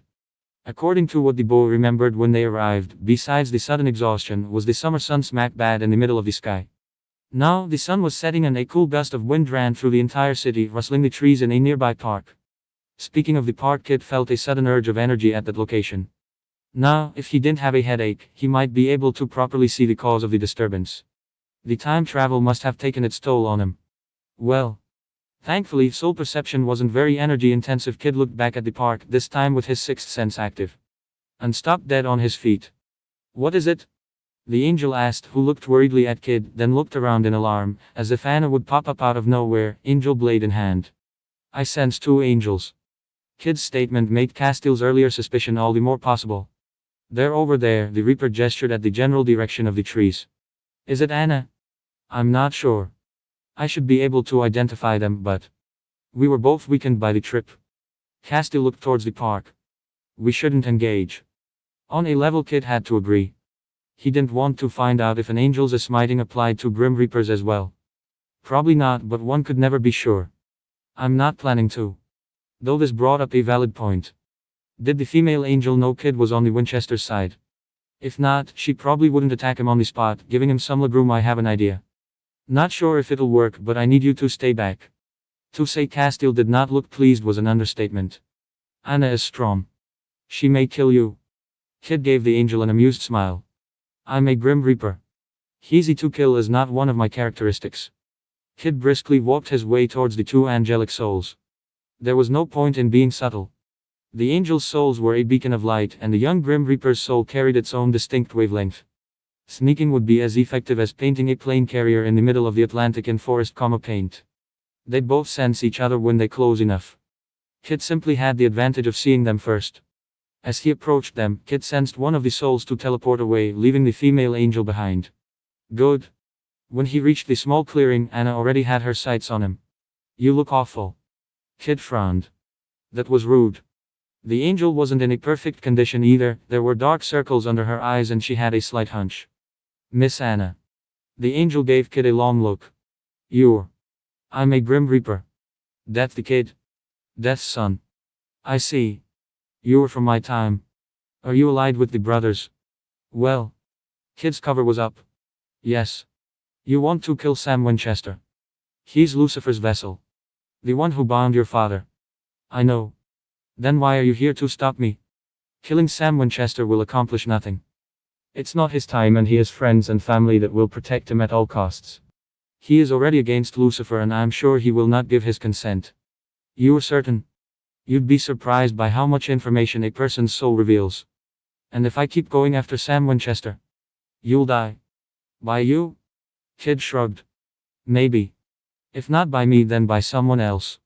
Both sides want Sam Winchester alive. Maybe he could solve this in a polite manner. Exactly. That's why he must die. Kid sucked in a short breath. Pulling teeth it was. Your disregard for life is disgusting, let me finish, he immediately added when he saw Anna about to protest. As I said, you should value the life of others, especially when you are an angel yourself, Miss Anna. Some humans look up to you for protection or what may. You're acting like a psychopath, planning on how to kill an unborn child because there is a slight chance he'll make the wrong choice. But if Sam Winchester does, that's up to him to decide. Right now, you're not giving him much reason to support the good side. Anna looked away and Kid noticed her hands were clenched tightly. You can help us, you know. Help you? The more the merrier, he said with slight humor in his voice. There is no other way to stop the devil. We're working on it. That's what Castile said. Kid shrugged. It's the truth. Anna looked a bit hesitant. What's your plan then? She challenged. Has Castile found God? The cult can't kill him either. A Grim Reaper could. That's your plan? You're not strong enough. It's in an early phase. I know I'm not strong enough. However, Daddy Boy looked away, trying to collect his thoughts. If we manage to free my father from Lucifer's spell, or if I manage to become a mature Grim Reaper, we could kill Lucifer. I thought the Grim Reapers were supposed to stay neutral. We're here to preserve the order. Everything in this world is a balance. The apocalypse would destroy the balance, and Kid trailed off for a moment before regaining his focus. Well, everything. The apocalypse is part of the balance. According to whom? There are several others who would disagree with your worldview. Why is the end of the world part of the balance? This world is flawed and balanced, isn't it? So Anna said, confused. This doesn't mean it has to be destroyed. Kid took a deep breath. Yes, the world is not perfect. There are things that are disorderly and the balance is fragile. However, if something is flawed, you don't destroy it. You try to fix what you can, and as for the flaws you can't fix, I guess you just have to accept them. Perhaps order and chaos are a balance too. The boy shook his head, cutting himself off. It took me a long time to see the world that way. I'm not sure if it's the perfect answer, maybe there isn't a perfect answer. Anna stayed silent. Maybe I'm overthinking it. However, I stand by my views, and I'm sure Father would do the same. He loves this world too and has been doing his best to help. I wish to do the same. I wish to prevent this planet's end, but killing Sam Winchester will not stop the apocalypse no matter how far you spread his molecules. Killing Lucifer will. The battle may destroy the world. The planet, Kid said. And not necessarily. Not if Lucifer doesn't expect an attack. How will you do that? The Reaper shrugged. Early phase. Anna vanished. The boy slumped back to a tree. This went better than expected. Castile, who had been sitting in a bench for the past 20 minutes, quickly stood up when he saw Kid exiting the park. You were alive. Obviously. The angel did a double take of Kid's form. Besides a slight slump, the boy didn't have any new wounds or looked any worse for the wear. What happened? Did you talk with Anna? Yes. I tried to convince her to stop this whole thing. Kid paused in recollection. Not sure if it worked, but one can hope. Castile nodded in understanding before sitting back at the bench. The Reaper followed suit. When you were talking with her, I'd been thinking there's one more thing we can try. Kid looked at the angel in anticipation. We can summon Anna to where we are. That way we can stop her, even if briefly. Are you sure? None of us are in the best of states right now. Same goes to her. Anna was a prisoner, she has been caught off of heaven's power like me, the angel explained. Her trip must have weakened her, only less as she didn't have passengers. Kid thought back when he'd met Anna. He had thought she looked a bit weary, she didn't seem to be in the best of shapes when I saw her. That seemed to be all the confirmation Castile needed. After a quick return to the motel to get the extra duffel bag the brothers had got with them, the angel and Reaper went towards the outer reaches of the city. Thanks to Kid's soul perception, they were able to find a derelict building, an abandoned graffiti-ridden warehouse, with broken windows and an unstable roof. There, Castile emptied the duffel bag, fist picking up a box of chalk and drawing various words and Enochian symbols. It took a considerable amount of time for the spell to be prepared. When they were finished, the sun had set and the starry sky was looming above. Castile looked at Kid, who returned the gaze. In front of them, a vessel surrounded by a sequence of the symbols was ready to be used. For Kid's comfort, every sign was symmetrical, ending with Anna's real name in the angel's native tongue. Thanks to that small detail, Castile could guarantee that she, and only she, would be called. The angel took a long breath. Neither of them could be sure what would happen when the female angel arrived, but they needed to take the risk. Slegner a wimech of one dooms you let yonud more fed nord. Castile started chanting, and the emblems glowed now come. He paused a moment, he tried to call the angel's name. Frozen like a statue, he kept looking at the spell with wide eyes. The Reaper looked between the angel and the spell. Castile?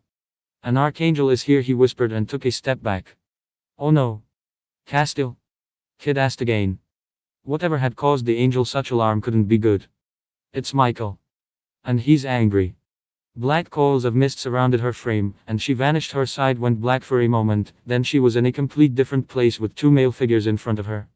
Evening. An intense coughing fit stopped Kid from continuing his sentence, with Castile supporting his small frame. Castile. The female angel acknowledged the third occupant of the room, her voice a bit shaky because of her near-death experience literally moments ago. Anna. You saved me. From Michael. Not for long, Castile interrupted her. Hide your presence before. Too late, an unknown voice came from behind the female angel.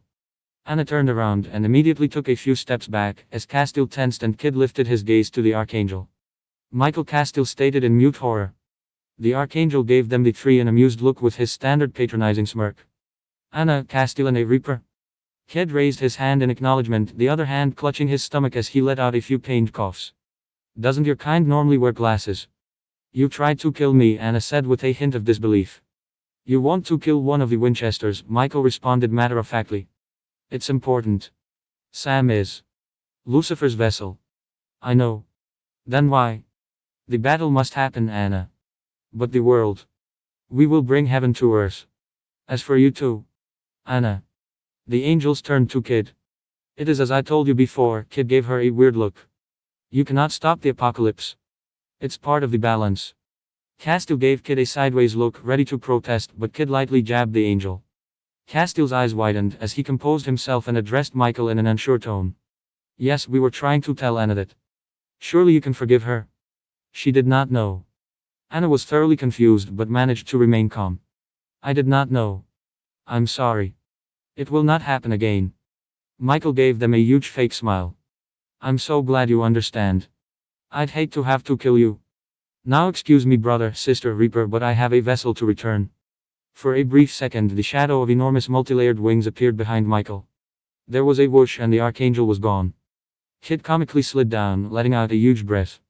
A thank you would be nice, Castile said to Anna as he continued to support the young Reaper. Said female angel appeared to be in a state of shock, if her nervous gulping was of any indication. I lied. Yes. To our eldest brother. Michael. He didn't seem very pleasant, if that's any consolation, Kid muttered. Did you plan this? The teen let out a nervous laugh. Absolutely not. The angel did a double take. Why did you attack Castile? Excuse you? You hit Castile's ribs with your elbow, she said in a complete serious tone. Poking, Castile hurriedly explained, is a method humans and other creatures use to alert someone they're missing something. Oh.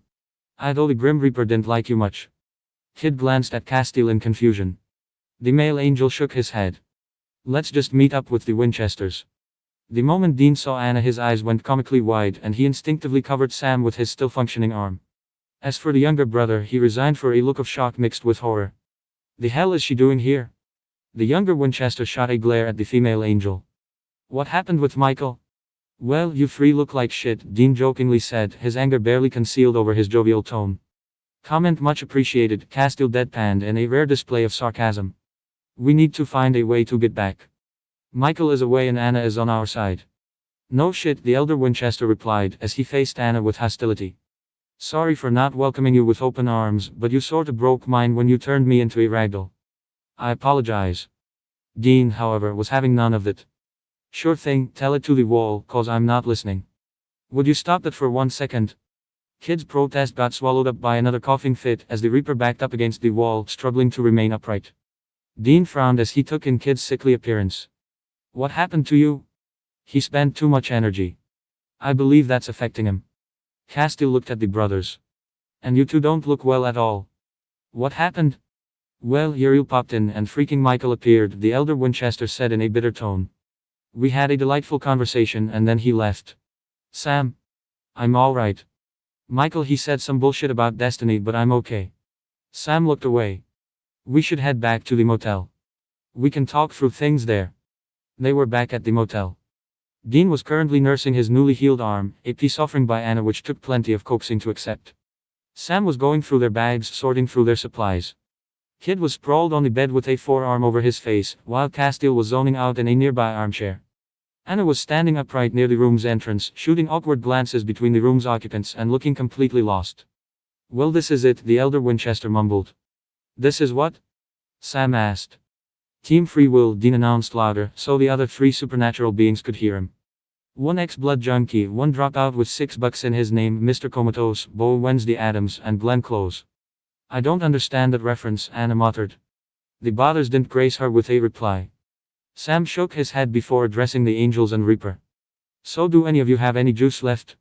No, Anna replied, missing the rejection with the naivety only a celestial being could accomplish. I spent mine. And Castile's empty too, while the resident Grim Reaper is currently resembling a corpse, said the younger Winchester, ignoring Kid's haughty look. This is just wonderful. Well, the boy spoke up. There is someone who could provide us with power. Awesome, Dean absent-mindedly said as he flexed his fingers again, checking for any permanent damage. Who are we talking about? My father. If we contact him. Death has a payphone. The teen grimaced. Don't be obscene, Dean. Can we contact him? Sam spoke up. Good hadn't opened up about what happened at Lucifer's summoning, but it was pretty much implied that he could not get in touch with the older Grim Reaper. In our time I can't, because of Lucifer's seal. However, in this time period, Kid slowly stood up from the bed. Please stay back. No sudden moves either, I'm not in the best of shapes for a retry. Dean gave Sam a sideways look at the boy's remark. The younger Winchester frowned, but placed the bags on a nearby coffee table, giving the Grim Reaper space. Kid stood against the bed, leaving quite a bit of space in front of him. Taking a deep breath, the boy rotated his palms so they were facing out and pulled them close to his chest, where his heart was. He placed the tips of the fingers together, separated them and then bunched up his fingers before extended them out. With a mighty hiss, a stream of black and purple magic poured from Kid's frame. The two brothers instinctively took step back in surprise, whereas the two angels watched in interest. The strings of shadows embedded themselves to the floor, forming an elaborate purple glowing magic seal which resembled a skull. The room's non-Reaper occupants prepared mentally for a terrifying sight. The Grim Reaper they'd seen in Lucifer's summon was a massive creature, with a pointy body as black as the darkest of nights, his figure alien, barely resembling a human's anatomy, whereas its face was a gruesome human skull. Hello Tilda. Who is this? Said an oddly cheerful and nosy voice, revealing a comically looking skull attached to a cartoonish figure clad in a black cloak-like material which shifted every now and then. Sam's mouth turned into a comically flat line. What? Besides him, Dean copied the gesture and accompanied it with raised eyebrows. Well, I'll be damned. Kid was completely oblivious to the brother's antics and looked at the figure with a hopeful look. Father? Excuse me, I think you might have me confused with someone else. Oh, Death paused. Kid's expression faltered as the figure tilted its head sideways and gave the boy a calculating look. You're a Grim Reaper? Yes. And you're not from this time, are you? No. I'm from the future. I see the black figure wobbled to one side. So you're saying you're my son from the future? Yes. Kid nodded and looked away. He felt childish, but when his father didn't recognize him, a painful feeling rose to his chest. You're as cute as a button, Tilda. Kid whipped his head to look at the elder being. In the exact moment a massive cartoony white hand ruffled the young Reaper's hair. Look at those cute healthy lines of yours. Castile watched the exchange in silence, while Anna frowned in confusion. The elder Winchester's eyebrows skyrocketed when the black Massachusetts that was Death picked Kid up like a kitten and gave him an awkward parental hug. Father, please don't. Oh, it's like one of those comedy shows on TV humans like to watch, Tilda. Dean mouthed to his brother, who gave him a warning glare not to interrupt. Death let his future son out of his grasp as Kid patted away any stray ruffled hairs. So why are you here, kiddo? Well. No, wait, don't say it, you'll ruin the surprise. Yes, he still was his dad. Kid noted and gave his parent a small smile. I will not say anything then, Father. Lord Death finally seemed to notice the other angels. Oh dear. Son, have you gotten involved with angels? He asked, much in the same way a parent would do if their kid was involved in a shady drug ring. Anna looked offended. Well, it's a long story. I see. Can I ask one more question then? Sure, Father. Am I a good parent? Kid gave his dad one of his brightest smiles. You're the best, Dad, and hugged him. It was a bit awkward, but he found himself lifted into the air by his dad's massive hands. Should I be worried that the Grim Reapers have a better father-son relationship than we had? Shut up, Dean, Sam hissed, not wanting to spoil this very odd family reunion. Meanwhile, the two Grim Reapers had stopped hugging, though Death gave one final pat to Kid's head. So, I'm guessing you have somewhere to go. Yes. We want to return back to our time, but have little power to do so. Oh, I see. Gimme a sec, Tilda. After another mini freak light show, followed by a final quick hug between the Grim Reapers, the Winchesters, Castile, Anna and Kid found themselves back in their own time.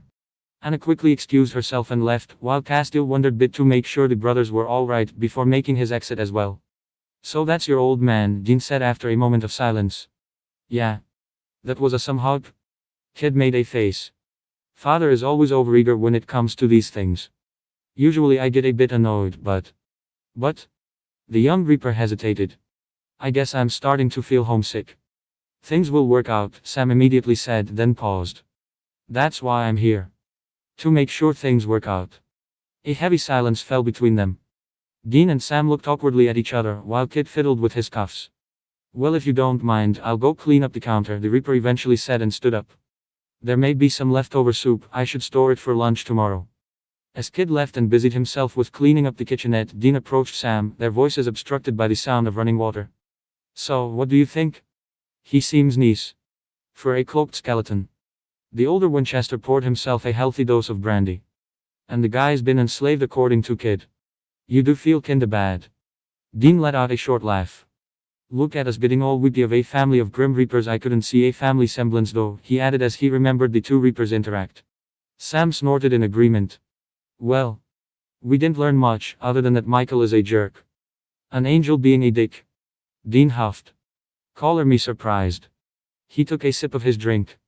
But at least we got Anna on our side too, somehow. Point being, this day could have gone better, Sam. But it also could have gone horribly worse. Once again, in the grand tradition of being with the Winchester brothers, Kid found himself at a motel. The young Grim Reaper had recovered from last week's time-traveling fatigue by using the sophisticated method of sleeping it off and was now settling in, aka making sure the coast was clear and the two brothers didn't pull anything suicidal. So far, his self-appointed mission was a success. Dean was off to some random house and Sam was quietly reading some article on the computer. A little part of him, which had been considerably quietened after certain events involving the moon and a mad god, pointed out the room was a mess. Kid pointedly ignored it. Dean loudly coming in and slamming the door behind him served as an effective distraction. So, two lovers basically ate each other, the elder said as he unbuttoned his jacket, with all the grisly details included. Kid grimaced. The room's state had now been delegated as a matter of least concern. Sam looked up and frowned. You think something was involved? Dean shrugged. No sulfur. Demonic possession and ghost possession are both out. Huh. That's where I was betting my money. Dean flinched as if remembering a particularly unpleasant memory. Oh, guys. At the coroner's you didn't see these bodies. I mean these two started eating and they just kept going. I mean their stomach were full, like Thanksgiving full. We didn't need that mental image, the Grim Reaper muttered. For your information, it would be a lot easier if you let me accompany you in your research. I can sense certain things humans can't. Hey, our job, our rules, Dean quickly pointed out. Besides, it'd be suspicious if a kid was tailing FBI agents. Kid huffed.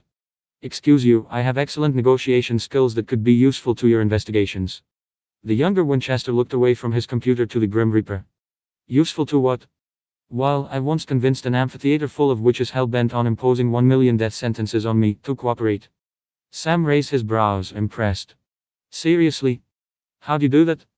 I did say at first that I had the ability to kill them all, but did not do so because I'd like to cooperate. Sam's face fell, while Dean's smile stretched in amusement. Tough love. And they agreed. Not immediately. After that, I started listing reason on why cooperating would be to their benefit. The Reaper adopted a thoughtful expression. Though at one point, I may have accidentally implied I slept with a witch. Dean's eyebrows shot higher than should be physically possible. Sam did a double take. How do you accidentally say you slept with someone? Well, I was making a point that witches are the same as the rest of the human population, and I demonstrated that by saying I'd seen Kim, a witch who was on my team, naked. That Sam tilted his head and looked at Kid like he'd grown 2 heads. How old are you? It was an accident. Kid protested, while Dean's laughter intensified. How? I walked into the girls' shower room. Dean, who barely had control over his laughter, managed to let out a hysterical, "Why did you go to the girls' showers?" She was late. It was an urgent matter, so I went to where she was to convince her to hurry up. To the girls' showers? Yes. If she were a boy, I'd have gone to the boys' showers. The younger Winchester rubbed his forehead. You don't see the inherent problem in this, do you? Kid gave the brother a confused look. Dean kept giggling like a 5-year-old. Sam shook his head. Never mind, we're not having this conversation right now. The older Winchester only responded with more laughter. Sam rolled his eyes at the brother's antics and focused on his computer. We should call it a night. Not much more we can do right now. I could walk around the city, Kid quickly said, doing his best to ignore Dean's laughter. Maybe I can sense what's causing the disturbance.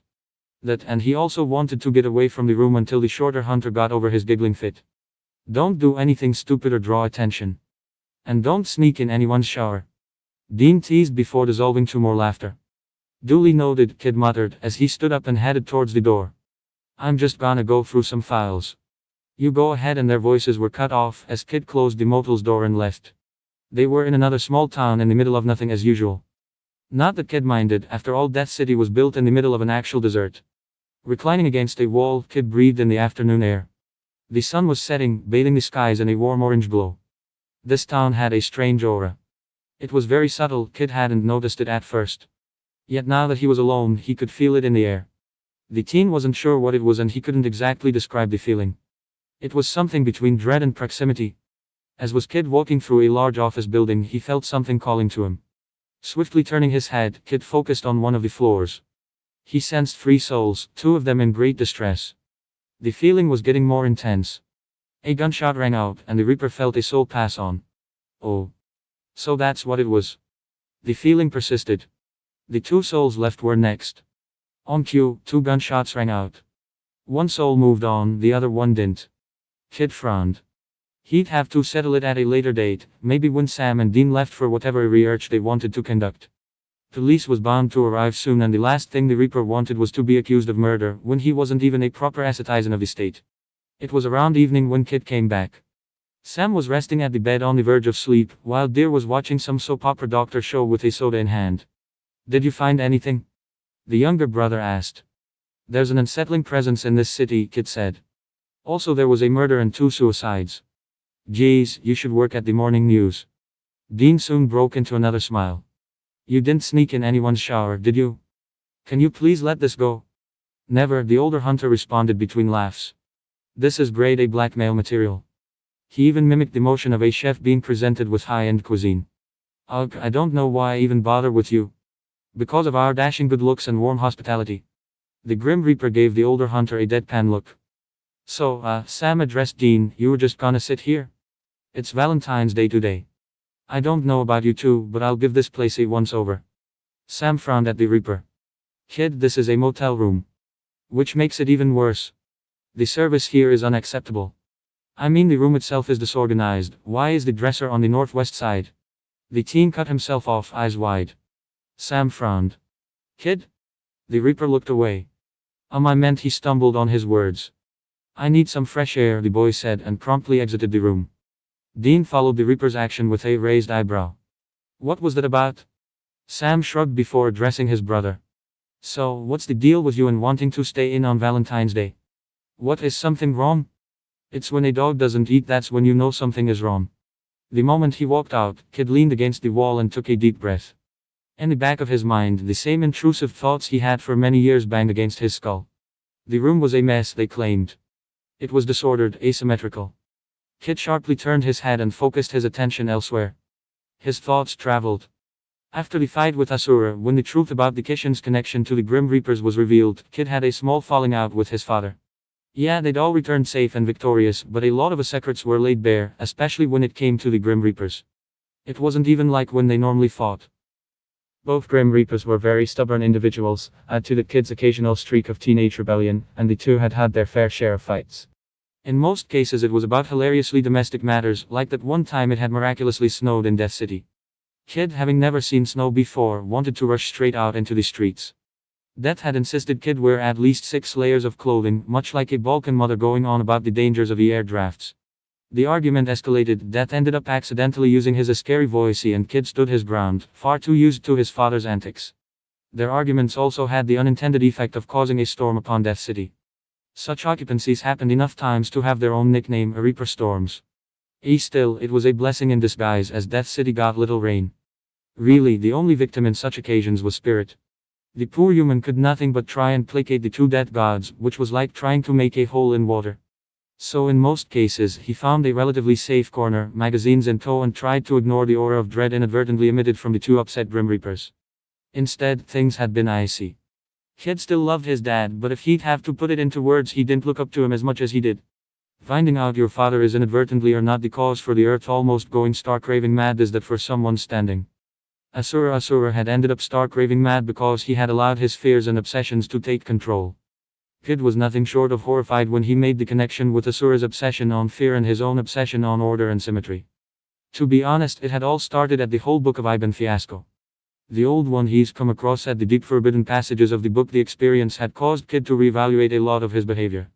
The young Reaper was improving though. Even before, he had managed to wear the Sparto's logo on one arm, and the lines were bothering him less and less every day. Unless someone specifically pointed out to something being asymmetrical, which thankfully, his friends didn't. Kid remained relatively compulsion-free. But now, why were the thoughts returning? He remembered reading that the behaviors usually resurfaced after intense stress. And with his father as a prisoner to actual Satan, and him having to fend off what was basically hell with 2 humans and a rogue angel, Kid felt like he was the personification of a stress ball, rather than the end of life. It wasn't a surprise he was falling back on old habits. Yeah, I don't feel that I have the need to symmetrically rearrange the furniture. I'm having a compulsive urge to perform the compulsion of symmetrically rearranging the furniture. He kept repeating the above like a mantra. Later at night, a calmer Kid made it into the dark motel room. Without bothering to turn on the lights, the boy plopped on the unoccupied bed, where sleep claimed him. Well, came Dean's grumbling voice. Sam, wake up. We have another case. The younger Winchester let out an annoyed growl as he pushed himself off the bed and went towards the bathroom. From the corner of his eye, Dean noticed the Reaper perk up from his resting place. No, Kid, you can't come. It's FBI time. I could always sneak in and meet you. Don't, Dean began, but the Reaper cut him off. At least make sure you look the part. Your suits have asymmetrical wrinkles on them. The room is also a mess. Yes, mother, whatever. We're leaving, don't do anything stupid, Dean said as he and Sam exited the room. The young Grim Reaper rolled his eyes at Dean's remark but nevertheless stayed down. He looked around at his surroundings. The room was quiet enough, it was still early morning, so many of the people were sleeping. Kid could sense some of the souls nearby who were deep in slumber. Still, he had to find a way to spend his time. Maybe he could clean this place a bit. The dresser was still placed asymmetrically. The boy stood up and looked away. Damn it, this room was doing him no good. Going near the window, he saw Sam and Dean heading off. Well, they didn't explicitly forbid him from coming. Oh no. Sam murmured, looking inside a container. They were at the local clinic, searching for more clues. What? Dean said as he looked up to his brother. I think it's an Ocean. You mean it's angel scratches? Sam is correct, an unknown voice said. Mother f. Dean jumped in place as he whipped around to see the intruder. The hunter somewhat relaxed when he saw it was their resident Grim Reaper. What the hell, kid? How did you get here? Sam asked, equally surprised. I snuck it. It was hardly difficult, the boy responded, nonplussed. We specifically told you not to. Dean protested. Then it's a good thing I'm not bound by your orders. He looked at the table's contents. Why do you have a frozen heart on the table anyways? It's from one of the victims. We're trying to find if there's anything unusual, Sam began. Oh. I'm pretty sure human hearts aren't supposed to be tagged. You're a regular brainiac, Dean remarked. Now about those markings, Kid took the plastic container closer to him and inspected the heart. They are an Ocean, Sam explained. You mean like the tagging in our ribs? Kid did a double take. Your ribs are what? Long story. Kid's frown made it clear this wasn't a proper answer. Alright. Anyways, the markings don't correspond to a letter or a word. They resemble tag marks, though I'm not sure what they're meant to represent. Should we call the Angel Squad? Go ahead. Get Anna too. Sam said, a little worried. We're here, a female voice came from the brothers' back as they both jumped. Behind both angels stood perfectly still, yet there was one detail that was off. Sam took a deep breath, which might have been a bit strained. Why do you have a cat? Oh. I like them, Anna said while she absent-mindedly petted the kitty. Poor thing was outside the building all alone. It has a collar. So? The female angel looked up at the younger brother, confused. Sam turned to Dean for support. The older Winchester raised his hands in defense. I have a strict policy of not dealing with cat ladies. Anyway, mind giving a look at that heart, Cass? Something about it is off. The make angel frowned as he grabbed a firm hold of the dead organ. These were Cupid marks, Castile spoke up, after giving the frozen heart a comprehensive inspection. They are used by Cupids to identify soulmates. Upon seeing the clueless faces of the 2 humans and Grim Reaper, Castile explained, Cupids use these when they make 2 people fall in love. To do so, however, they must be close to their target. Oh, that explains it, Kid muttered distractedly. Explains what? We occasionally get some low-level angels trying to break into the city.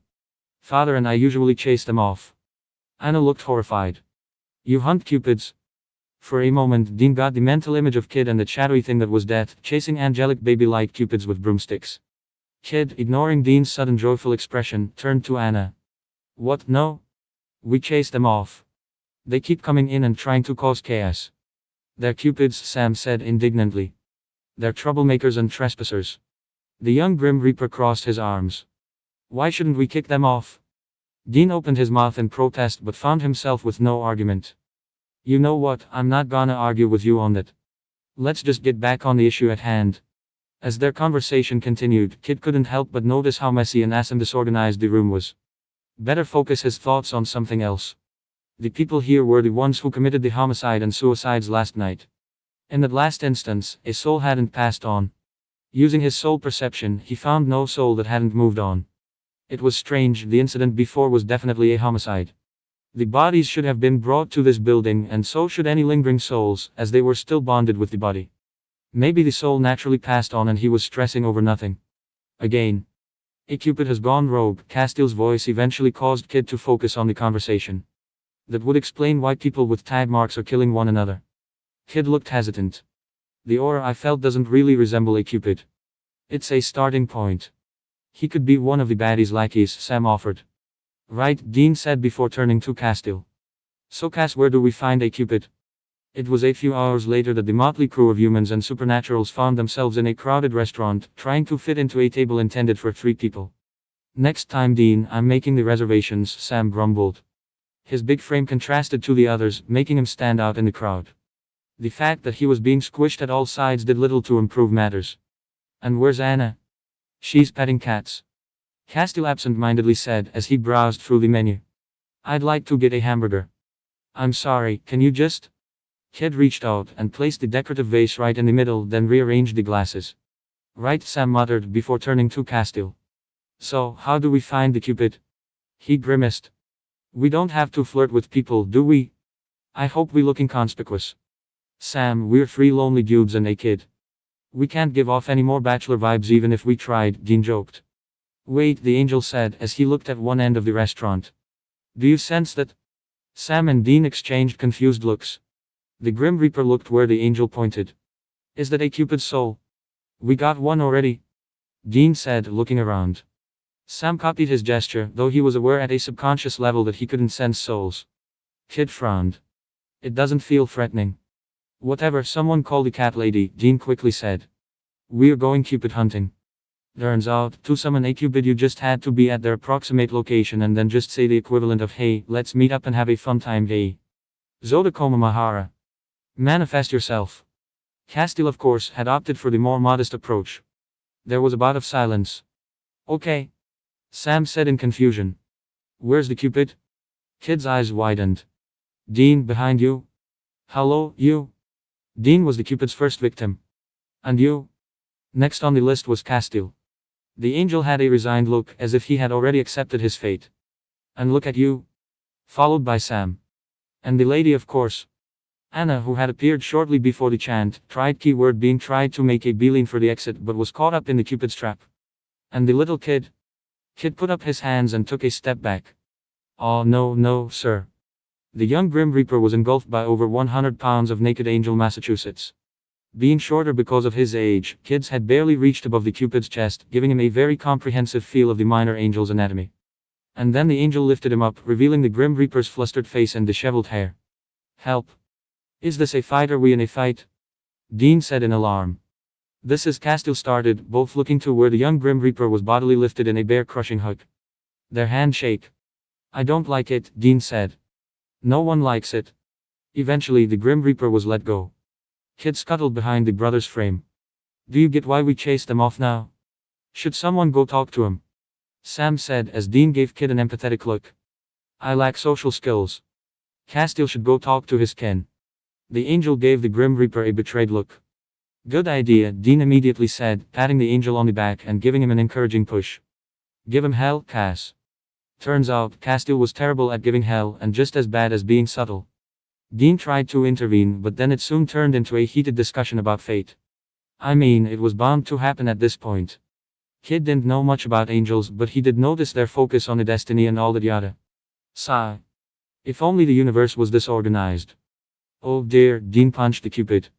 The way things were going, this might turn out to be a homicidal messenger of love, and turn the older hunter into a shish kebab with his arrows. In a nice and non-aneurysm-inducing turn of events, the Cupid didn't impale Dean with his bows like an Orthodox Christian does to a lamb on Easter. Problem was the Cupid took Dean's words and actions to heart and had now gone off to literally God knows where. There was another period of silence. I'm going to go back to the cats, Anna said and promptly vanished. Dean, you also seem to lack social skills. Shut up, kid, at least I don't walk into people when they shower. This is ridiculous, Sam quickly spoke up, just in time to quell the Grim Reaper's incoming mini-rant. Castiel's eating hamburgers all day, kid's naggier than usual, Anna has turned into an old cat lady and you are not acting your normal self. Dean opened his mouth to retort but found that nothing came to him. I blame the Cupid, he eventually said. Tomorrow morning, Sam went out to the coroner's again, while Dean did a brief visit to the police station. Initially, Kid wanted to follow, but he noticed the state of the room. I mean, it wouldn't hurt to clean things up just a bit, maybe move the bed in a more symmetrical fashion. God damn it. It wasn't normal for his obsession to take hold so unexpectedly. Something was behind this. Something. Whatever it was, the bed still got rearranged. Just when Kid was thinking of asking the motel owner's permission to knock down a wall in order to make the room more symmetrical, Sam and Dean entered through the door, suitcase in hand. What Kid sensed was in the suitcase promptly shut down any thought he had on symmetry and all thoughts in general.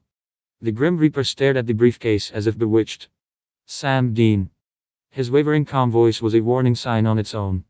Where did you find this suitcase? A demon was carrying it, the older hunter said, frowning at Kid's behavior. We don't know what's in it. I do. Put it down. Carefully, he breathlessly said, stressing the last part, while still staring at the suitcase. A wide-eyed Sam gave Dean a look before placing down the package with care, as if it was carrying a volatile atomic bomb. Kid, you were freaking me the hell out, the older Winchester said. Good, so you know what I feel right now, the boy muttered. What's in there? A soul, Kid said, still transfixed on the suitcase. Dean's eyebrows rose higher as Sam blinked in confusion. We have to open it, the Grim Reaper muttered as he slowly walked towards the briefcase. Both hunters took a tentative step back, exchanging weary glances. Kid kneeled down at the suitcase and gently grasped it. Taking a deep breath, he unclasped the ends and opened it. A bright light forced Sam and Dean to close their eyes, yet Kid didn't even flinch. The Grim Reaper slowly reached out for the soul, gently grasping it. He brought the bright blue orb close to his chest. Kid closed his eyes as he muttered a few unrecognizable words, then the soul vanished, leaving behind a blue mist that soon disappeared too. It is done, the Grim Reaper whispered as he put a hand to his chest, frame visibly relaxing. What? Dean eventually said. What did you do? Kid gave him an oblivious look, as if the older brother asked why water is wet. I put the soul to rest. How no, wait, don't answer. Grim Reaper, of course. Just when I was staring, forget about it, Dean mumbled. What's going on? Sam said, renewing Dean's failed tirade. Why is there a soul inside a suitcase? It doesn't make sense. It does, actually. Makes sense, I mean, Castiel muttered. As always, he appeared out of nowhere, but now with a bag of hamburgers in hand. Now what about that makes sense? Dean pointed to the young Reaper who was distractedly looking at a nearby unorganized coffee table. Where's Anna? Sam asked, confusion written all over his face. When did you start eating? Exactly. My hunger, it's a clue, actually. For what? Sam asked, not satisfied with the angel's cryptic answer. Kid was right. This town isn't suffering from a rogue Cupid, it's something more sinister, Castiel said after taking another bite of his hamburger. It's suffering from hunger, starvation, to be exact. Specifically, famine. Famine? Dean spoke up. The angel nodded. Yes, and Sam stuttered, the horseman. Castiel nodded again. Oh, and Anna went to a pond to pet all the cats. Again, he added. I forgot to tell you that. Great. That's freaking great, Dean shot, his tone somewhere between frustration and fear. No, it isn't, Castiel deadpanned. That's sarcasm, you pillow stuffing. Sam turned to Dean, an incredulous expression on his face. Pillow stuffing? Look, I'm running out of insults, okay. That's uncharacteristic of you. Why am I pillow stuffing? Castiel contemplated before looking up at Sam. Is it the feathers? Whatever, what would famine need the souls for? Sam asked, hands on hips. Power, Kid muttered. What now? Dean looked confusedly between the angel and Grim Reaper. Souls are more powerful than you assume. Because of that power, there are many who go after souls, human or not. The thing is, Sam and Dean saw the kid's frame shake from anger. To gain a soul's power, you have to eat it. So the killings, Sam said in hesitation. They're just the appetizers, Castiel completed ominously. Disgusting Kid's hands were clenched into fists. So Famine just waltzed into a town everyone goes crazy and he eats their souls, Dean said, rubbing his forehead. I'm afraid that's the plan, the angel added, looking away. Kid had to sit down. The whole world was blurring. Everything was disorderly, asymmetrical. Dean's left eyebrow was slightly longer than his left. One of the stitches on Sam's right sleeve was slightly torn. Castiel's long coat was a bit longer on the right than on the left side. Everything was asymmetrical. Kid forced his eyes closed. It would do no good for him to succumb to his madness. His experience with the Black Massachusetts taught him so. The brothers' voices sounded dull, as if he was hearing them through a pane of glass. So we cut off the ring? Sam offered. That should stop him. Dean agreed. Will it? Came Sam's voice. Kid? What? The Grim Reaper said confusedly. Oh, focus, Dean said. If we get Famine's ring, would it stop him? The Reaper frowned. That's not how it works. You have to cut off the source. It worked last time when we were facing war. Yes, it seems the rings hold the power, but Castiel turned to Kid. Death doesn't wear a ring, does he? Kid gave him a deadpan look. Do Father's fingers look like they could even accommodate a ring? You do. Dean pointed out. Kid looked down. Oh, you mean those? He brought up his hands, where there were two identical skull rings on his middle fingers. They're accessories. To demonstrate his point, Kid removed them both. They're not connected to my power. Who the hell wears matching rings? Kid huffed. Well, I like them. Well, you're weird. Oh wow, your scathing remark skills have clearly taken a turn for the worse. Oh shut up, let's go gank Famine already. Dean, a nervous Sam spoke up. I can't come with you. Why not? The blood, Dean the younger Winchester visibly gulped. It's affecting me. Dean's eyes widened. The what now? Kid asked in confusion. Sam was a demon blood junkie back in the day. Dean pointed out, before immediately adding, he went into rehab, totally clean now. Kid took a sharp breath. We need to talk about this, because there are many implications and they do not bode well. How about we do that when we don't have a horseman waltzing around the town? Sam shot back, annoyed. Right. Hello, came a female voice as Anna appeared. Has Castiel caught you up on Famine? Dean turned to Sam. Anna stays with you. What? Sam asked, alarmed. In case demons come after you, the older brother quickly said. Last thing I want is you chained, while two demons beat the living crap out of you. Oh okay, Sam said as he processed his brother's words. Makes sense. I guess. And Anna, Dean turned to the female angel with fire in his eyes. You hurt Sam and I will make you suffer. Castiel is on my side and I got a Grim Reaper I can sick on you. I'm not a dog, Kid protested in the background. Anna however took the threat to heart and gave the elder a terrified look. Oh, but there's more. There's nowhere you can hide. The older Winchester gave her a predatory smirk. Kid isn't afraid of sneaking into the ladies' showers. Dean, I swear to all that is symmetrical. Soon after that, they'd come up with a plan. Dean, Castiel and Kid would find one of the demon-carrying souls and follow them to their destination. Kid had vehemently protested at the mere idea of using the soul as bait, but was outvoted. This was why they were now stalking the coroner's office at late afternoon. Dean bit his lip while looking around his surroundings. Kid had a permanent scowl on his face. As for Castiel, the angel had brought a couplied est a supersized bag of hamburgers and was going through them like a child first eating cookies. The soul, it is moved, Kid muttered. They saw a man dressed in black exit the building, suitcase in hand. There was a whooshing sound and Castiel was gone. The young Reaper let out a low growl. Dean arched an eyebrow. Easy, boy. Don't bite him yet. I feel more inclined to rip his hands off, Kid growled in complete sincerity. You're really not cool with what's going on, are you? I'm a Grim Reaper.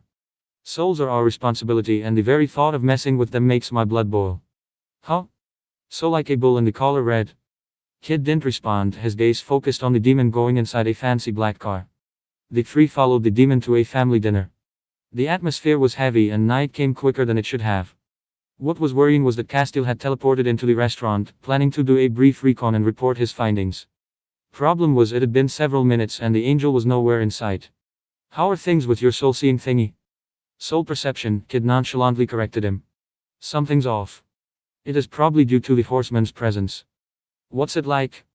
It's muddled. Kid narrowed his eyes. Like there is a fog.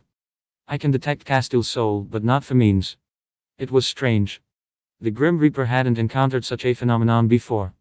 Usually his soul perception was crystal clear when he focused, normally it was more like a faint afterimage he paid little attention to. To have it blurry like this, there was something up. Perhaps an obfuscation soul wavelength? Unless he was approaching the problem the wrong way. What if it was an unintentional side effect? It didn't seem like Lucifer was aware of the younger Reaper's existence, much less that he had teamed up with the Winchesters. And the blurry brown hue reminded him of a familiar bright yellow hue he was all too used to seeing. Maybe the fog was the soul he was trying so hard to find. The Reaper arched his head up. Dean copied the movement in confusion. What's going on? Kid gulped. His theory was confirmed. Femine's soul was large, way bigger than that of a normal human's or even an angel's. It was a dark gray color, almost black, which made it difficult to determine exactly how big it was in nighttime. Still, it was at least 1 city block wide and about 10 stories tall. You're not answering me, should I be worried? It wasn't just that though. There was something else. Something Kid hadn't encountered in a soul before. Femine's soul was very transparent, nearly translucent. The soul wavelength he detected was almost untraceable as well, nothing compared to Asura's metaphorical synonymous of madness. Kid?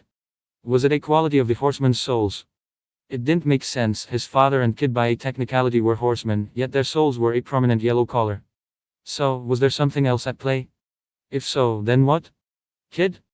Was it bound? Hey, Kid? Dean's urgent tone broke him away from his thought. How, what? Cass, Famine, the demons, can you see anything? Well, the Grim Reaper said, refocusing his soul perception on the rest of the building. Famine and a bunch of demons are in the building, and the angel, his eyes widened. Oh no. Last thing I wanted to hear, Dean muttered. What's wrong? Castiel is inside as well, but he's stationary. He is not engaging. Crap, time for us to get rolling. Wait, it could be dangerous. Could? It is dangerous and stupid. But we gotta do something. I'm going in, Dean said, picking up his gun. Kid opened the door immediately after. You're not going there alone, and I'm not going to stay out of this. The two briskly exited the car and headed towards the restaurant. Dean's shoulders were tense, while Kid nervously looked at their surroundings. When they made it into the restaurant, it was dark. The lights were out, and the overwhelming stench to Dean's senses at least of death lingered in the air. Awesome, Dean muttered in a mix of sarcasm and horror as they walked through the diner. They'd entered through the back, hoping to catch whatever was lurking at the front unaware. After seeing a man whose half upper body was submerged in the deep fire, Dean wasn't so sure he'd like to face what was lurking beyond. Dean, Kid whispered, directing the human's gaze to a corner at the front entrance of the restaurant. To their surprise, Castiel was in the middle of the room, eating a box of raw meat. The angel didn't react to their presence. Cass called Dean, approaching the angel with Kid just behind him. The angel kept eating, and Dean's calls were getting more frantic. Welcome, said a weak voice that took them both by surprise. Turning around, their eyes widened at the unexpected sight in front of them. Before them was a frail-looking old man. His frame was skinny and sickly, wrinkles marring every exposed flesh. His hair was shite and falling, and a breathing tube was connected to the back of the old man's wheelchair. Dean may have frowned at the horseman's unexpected appearance, but Kid was now at full alert. The Reaper could feel the madness oozing from the weakly form. It wasn't as intense as Asura, but it was getting difficult to keep a clear head. The man sighed in a mockingly happy tone. A Reaper, it's been so long since I had one of your kind souls. You're the one, Kid let out. What? Dean blurted. The one whose madness has been affecting me since we arrived in this city. My dear boy, Famine said in a raspy voice matching his pathetic form. I've been affecting everyone. That's even worse. The old man let out a gruff laugh. Dean looked between the two. He knew stopping the old man was the only way to save everyone in the city, to save Sam from getting addicted to demon's blood again, but the demon bodyguards were going to be a pain. Taking advantage that the enemy still looking at Kid, the older hunter started his exorcism chant. The effect was instantaneous, all demons locked onto Dean, eyes blackening. With a combined battle cry, they lunged at the hunter in a desperate attempt of preventing the journey back to hell that awaited them. Thankfully, the Grim Reaper was faster. The teen moved in front of Dean just in time to stop an incoming punch. The blow hurt, and Kid would be surprised if his arm's bone hadn't at least suffered a fracture. Move! The bigger of the demons hissed, as he brought his fist back for another punch. Already, sweat was lining their brow, they were feeling the exorcism's effects.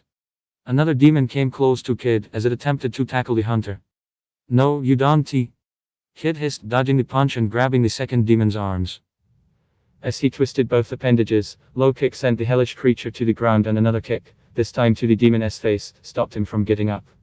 The boy now brought his attention to the first demon who attacked him.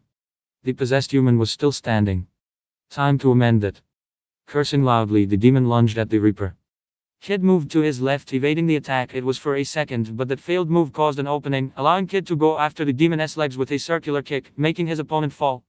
A hammer punch to his neck made sure they'd stay down, and the demon's unconscious body hit the floor hard. The chanting continued, and the demons no longer cared about safety. Their aim was stopping the exorcism at all costs. Kid barely had a second to check his surroundings before more demons ganged up on him. The Reaper tried to fight back, but just when he thought he had defeated one, another sneaked up on him. He had a difficult time stopping punches, blocking kicks, and generally trying to remain in one piece. Dean, gun in hand, tried to take aim, but didn't fire. Both parties were too close to another and moved way too unpredictably for the hunter to get a clear shot. A different gun was fired.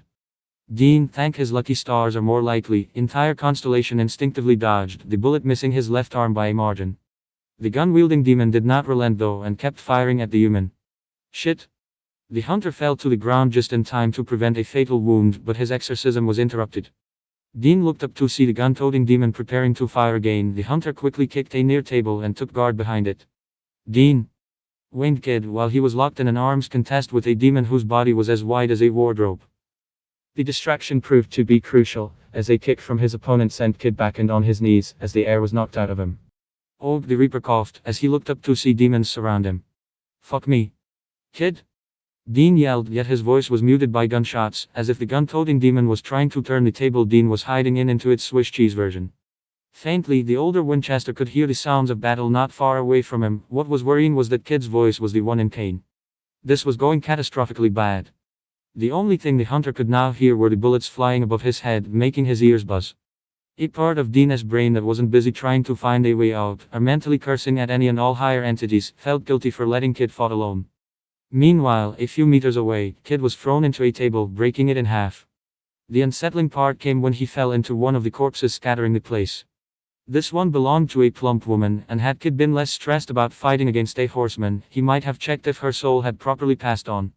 More likely than not, it hadn't. Nevertheless, the Reaper managed to get up despite his wounds. His lip was torn and his whole body felt bruised. There might have also been some internal hemorrhaging, but it didn't feel life-threatening. Good, that meant he wouldn't have much to heal. One of the demons loomed above him, gun aimed at the Reaper's head. He seemed to temporarily bask in his accomplishment of taking down a Grim Reaper. Kid's lips stretched into a grin. Suckers. Bullets flying above him, Kid dived into the demon horde. He kicked a demon to his left out of balance, then punched up to the demon holding the gun, causing the man to drop it. Bending his arm at the elbow, Kid swung it to the right, catching another demon on the neck. Another demon grabbed a nearby knife and swung at Kid. The Reaper stopped him by grabbing his wrist, before the blade could research his skin, using his second hand as extra leverage. The demon copied the teen's movements, and it quickly became a battle of strength. Meanwhile, more demons had gathered around the action and were ready to attack. Fantastic. With a yell, Kid freed one of his arms to clutch the cloth at the demon's side. The knife missed its target by a few centimeters, allowing Kid to briefly lift the demon and throw him at his kin. If this was a cartoon, then the whole action would be obscured by a smoke cloud. A bullet got him right between the shoulder blades. God damn it, there was a third gunman. Dean's had appeared from the table's edge. You still kicking, Kid? Keep saying the exorcism, damn it. The teen urged, while another demon attacked him from the right. Dean made a grimace when the Reaper grabbed the attacking demon's hand and body slammed him, but continued his chanting. Alright, time to get the bastard that shot him. Kid looked behind his now unconscious ex-attacker to find out the armed demon of the hour. He walked briskly at him, every inch of his body betraying the levels of frustration only a nigh-mortal being could experience, and the demon actually took a step back. That sensible state of mind didn't last long though, as the demon raised his gun and fired straight at Kid. The Grim Reaper took in stride. He didn't even look bothered by his now bleeding arm. Good thing the grunts had the aim of a stormtrooper. The demon froze. His resolve faltered. A second later, one of the demon's comrades was minus a bat and plus a devastating kick to his solar plexus. The creature growled in pain, slumping as he clutched his stomach area, while Kid continued unbothered at the gun-wielding demon, with bat in hand. There was something about your opponent briskly walking towards you like a slow homing missile that unnerved the demon. The dreaded aura surrounding the diner did little to boost his rational skills, and the demon tried to use his supernatural powers to intimidate the mere child who dared face him, little duckling Reaper or not. Something much greater pushed back. Wait, but his boss had said he was just a Reaper. The demon didn't get to finish his line of thought, as Kid swung and broke the bat at the demon's hands. Kid made a quick move, grabbing the demon's arm from the already broken wrist and twisting it further. The possessed human howled in pain as he fell to the floor, the broken bat now laying discarded to the side. The demon cried in pain. It was just in time too. Dean had just uttered the last word of the exorcism chant.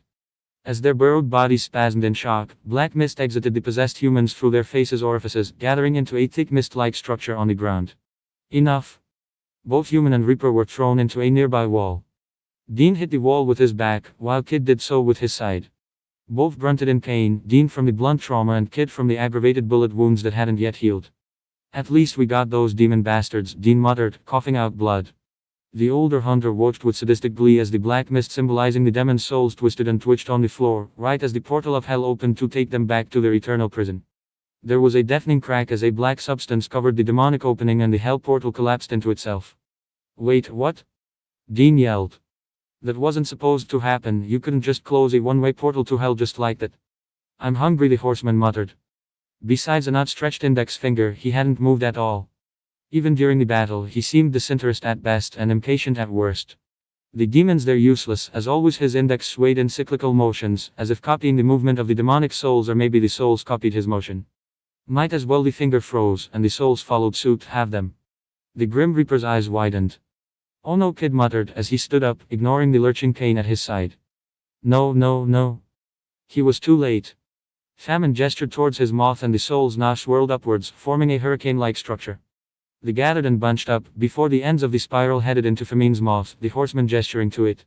It took less than 5 seconds and over 10 demon souls were eaten. Kid would have been disgusted if he wasn't simultaneously a bit horrified by such an act of power. No, stop it. The Grim Reaper wasn't sure why he said that. Maybe it was an unconscious reflex from seeing such an appalling action. I am afraid I cannot do that. I'm hungry. Aren't you? The atmosphere around them grew thicker. Dean started choking in pure air. Somewhere, deep in the hunter's soul, he felt an emptiness. Kid's low laugh broke the hunter out of his delirium. You're not the first one who's tried this, old man. A Reaper having experienced madness? Why, I'd say that's Famine's words died in his mouth. Oh. So you finally used your soul perception, the boy drawled. His voice didn't sound right. An incomplete Grim Reaper who is not Asura. The pressure on Kid's chest quadrupled. The Grim Reaper had to give it his all not to fall to his knees. Still very incomplete. You're so leading abomination, Kid shot back with disgust. The Grim Reaper felt raw power run through his being as something white glowed from the top of his vision. Dark energy surrounded his being, shadowy like skulls forming and dissolving almost instantly. Famine stood up. If you think you can defeat me, then I am afraid you are overestimating your power. Even bound and weakened, I am still stronger than a mere fragment. The horseman's sentence was cut short, as Famine was flung towards the opposite wall. The supernatural being let out a cry of anger and pain. The dreaded aura emitted from his being thickened, greatly intensifying in volume. Dean started choking again. Castile had fainted not long ago. Your symmetry is off. Huh? The hairs are longer in the left side than the right. Your right shoe is half a centimeter larger than your left one. At the same time, Kid felt something thick emerge from the bottom half of his face, as if trying to stitch his mouth shut. No, wait, this wasn't supposed to be happening, not now, not ever. The Reaper's brief inner turmoil gave the horseman enough of an opening to outstretch his arm and flung Kid towards the opposite side of the store, crashing through one of the counters. Kid coughed and attempted to sit up, but he found himself being dragged by the horseman's manifestation of his wavelength, as a thick tendril wrapped tightly around his throat. Kid choked in annoyance, as he brought his hands at the restraints and dug his nails through it. Dark cackling energy gathered at the Reaper's fingertips, as the room became darker and the shadows turned alive. Shadows fought shadows, skulls clashing against amorphous tendrils. This was no use. Famine might be weak, but Kid's distracted mind was too great of an advantage to the horseman. They were going to lose if he didn't come up something soon. Famine. In retrospect, Sam's voice coming through the front door was not something Kid had accounted for. The younger Winchester appeared in the entrance. His mouth was bloody and his clothes were torn. The murderous look he was giving Famine didn't help either. Sam, Famine pleasantly said. It was like syrup laced with arsenic. You did take the gift I gave you, the horseman said as he focused on the blood at the human's mouth. Unfortunately, I seem to have lost the rest of your presents. I want to talk. Unbeknownst to them, Anna appeared from behind the counter, having taken the back door. Dean, too confused at everything that was going on, still was conscious enough to give her a wide-eyed look. Then again, that may have been because the female angel was clutching 3 kittens in her lap. One of the kittens happily mewed. Famine turned around, distracted. Which was just what Sam was planning for, judging from him pulling out Ruby's knife and lunging at the unfocused horseman. Famine might have had time to react, had Kid not also lunged at him to hold him still, while Dean followed his instinct and shot at the horseman. With a swing of the knife, the horseman's entire hand flew off. Famine let out an unnaturally shrill scream, inhumanly high-pitched, as he clutched his hurt limb. His form started to waver, dissolving into a black mist. Judging from his screams, it was quite painful. The last thing the humans and supernaturals saw were two sickly but focused eyes glaring at them. The shadows dissolved into nothingness. There was an intense moment of silence where they all stood still. Sam was breathing heavily, clutching the now blood-stained knife. Kid was grasping at thin air, while Dean's gun was still pointed to where Famine was a few seconds ago. Castiel's unconscious form was starting to move, while Anna looked nervously round, now seemingly aware of the ridiculous amount of felines she had on her person. Did Sam eventually stuttered. Did one of our plans just work? Shit just went from scary to freaky, what the fuck, Dean said, before turning to the rest of the group. Everyone alright? I feel bloated, Castiel burped. Maybe I shouldn't have brought all these kitties with me, Anna admitted. Kid stayed silent. Sam? Dean's question was cut short when he saw the blood on the younger Winchester's mouth. Oh no. It's not what it looks like. Sam, you have blood. That's mine, Anna spoke up. Dean looked incredulously between the two. Oh good, so you switched to angel blood now, fantastic. It's a distraction. Sam quickly said. I wanted to fool Famine into thinking he had one, to throw him off balance, so Anna could attack him. That's true, the female angel said. Sam was attacked by demons. I used the element of surprise to take them out, and Sam said it must have been a trap. So Famine wanted you to drink the demon blood. Why? That'd just give you power, Dean started. I think that may have been related to the fact that Sam is Lucifer's perfect vessel, Castiel said. Famine must have been acting under orders to make Sam addicted to demon blood again. Well, I didn't, Sam said. There was still an edge to his voice. So all's well that ends well. Why yeah, Dean quickly said. I guess. Let's just get out of here, alright? Oh yeah, agreed, the taller brother quickly said as he looked at the corpses around him. Wow, that's terrifying. Yeah, Famine did. All these people, they just think so, they were like that when me and Kid came in. Sam raised an eyebrow. Including a dozen of people in black suits. Dean looked around at the bodies of possessed humans. Oh no, the men in black were demons, Famine's lackeys. We took them out. And as the two brothers continued their shell-shocked conversation, a battered Kid slowly stood up. Castiel and Anna stood in silence. Soon Anna left, excusing herself and explaining she wanted to return the cats. Cass went out to get a soda. As for Kid, he was content just staying where he was, appreciating his lost but found clarity of mind. There was something about just lying there in peace, and not having to worry that you were losing a battle against your own consciousness that was strangely relaxing, or maybe that was an after effect of his madness. He was in a similar mood after fighting Asura. A feeling of clear-headedness he thought he'd lost forever. Still, that left the young Grim Reaper with one burning question, one thing that plagued his occasionally not-so-healthy mind. The horsemen, were they old ones, like his father? It was after the tumultuous events of crossing paths with Famine that Kid was more than glad to be in the Impala, driving across lone highways, including the occasional stop at the gas station. The Winchesters and Reaper had been on the road for a day, and Kid would lie if he claimed he didn't enjoy the peacefulness monotony provided. However, he still had a responsibility. The apocalypse was still looming over everyone's heads like a cleaver suspended by a thin thread. I take it we're going somewhere and not traveling aimlessly? Asked the Reaper, eyeing the front mirror where the hunters' faces were reflected. Yeah, Sam answered absent-mindedly. There are some freak storms at Sioux Falls. Could be a sign of something related to the apocalypse, and it's the only lead we got so far. Kid nodded in response, relieved at Sam's willingness to share information. The Hunters and Grim Reaper may not have had the best of starts, but their previous adventures slowly built up a bridge of trust, even if said structure was a hastily made rope bridge. About an hour later, the Impala came to a stop at the outskirts of a small Midwest town next to an old motel with flaking plaster. Dean turned off the motor and the two hunters exited the car, Reaper following in tow. The brothers headed straight for the motel while Kid remained in place, the young Reaper rotating his numb shoulders and stretching his back. He took in a deep rejuvenating breath and, as a background check, enabled his soul perception briefly. Kid froze in place. The soul wavelength he sensed was not menacing. Powerful, yes, but not threatening. Unfamiliar, literally. Father. The teen immediately whipped his head around, as if the older Grim Reaper was hiding playfully behind a trash can, something that had happened to a younger kid when taking a walk with his dad around that city. Kid shook his head to focus. This was unquestionably his father's wavelength. The Reaper looked up, his soul perception still active. A large yellow three-spiked dome loomed over the town. Kid let out a disbelieving gasp. At the same time, Sam's head appeared from the motel's entrance, looking at the immobile supernatural. Said Reaper suddenly became very mobile and ran away from the Impala like a madman, causing Sam to yell at Dean in alarm and ran after the bow. Kid, however, ignored the two humans behind him as he rushed to where the center of the dome would be, the brothers lagging significantly behind. Kid, in his mad dash for his father, jumped over trash cans, climbed fences and almost got hit by a police car.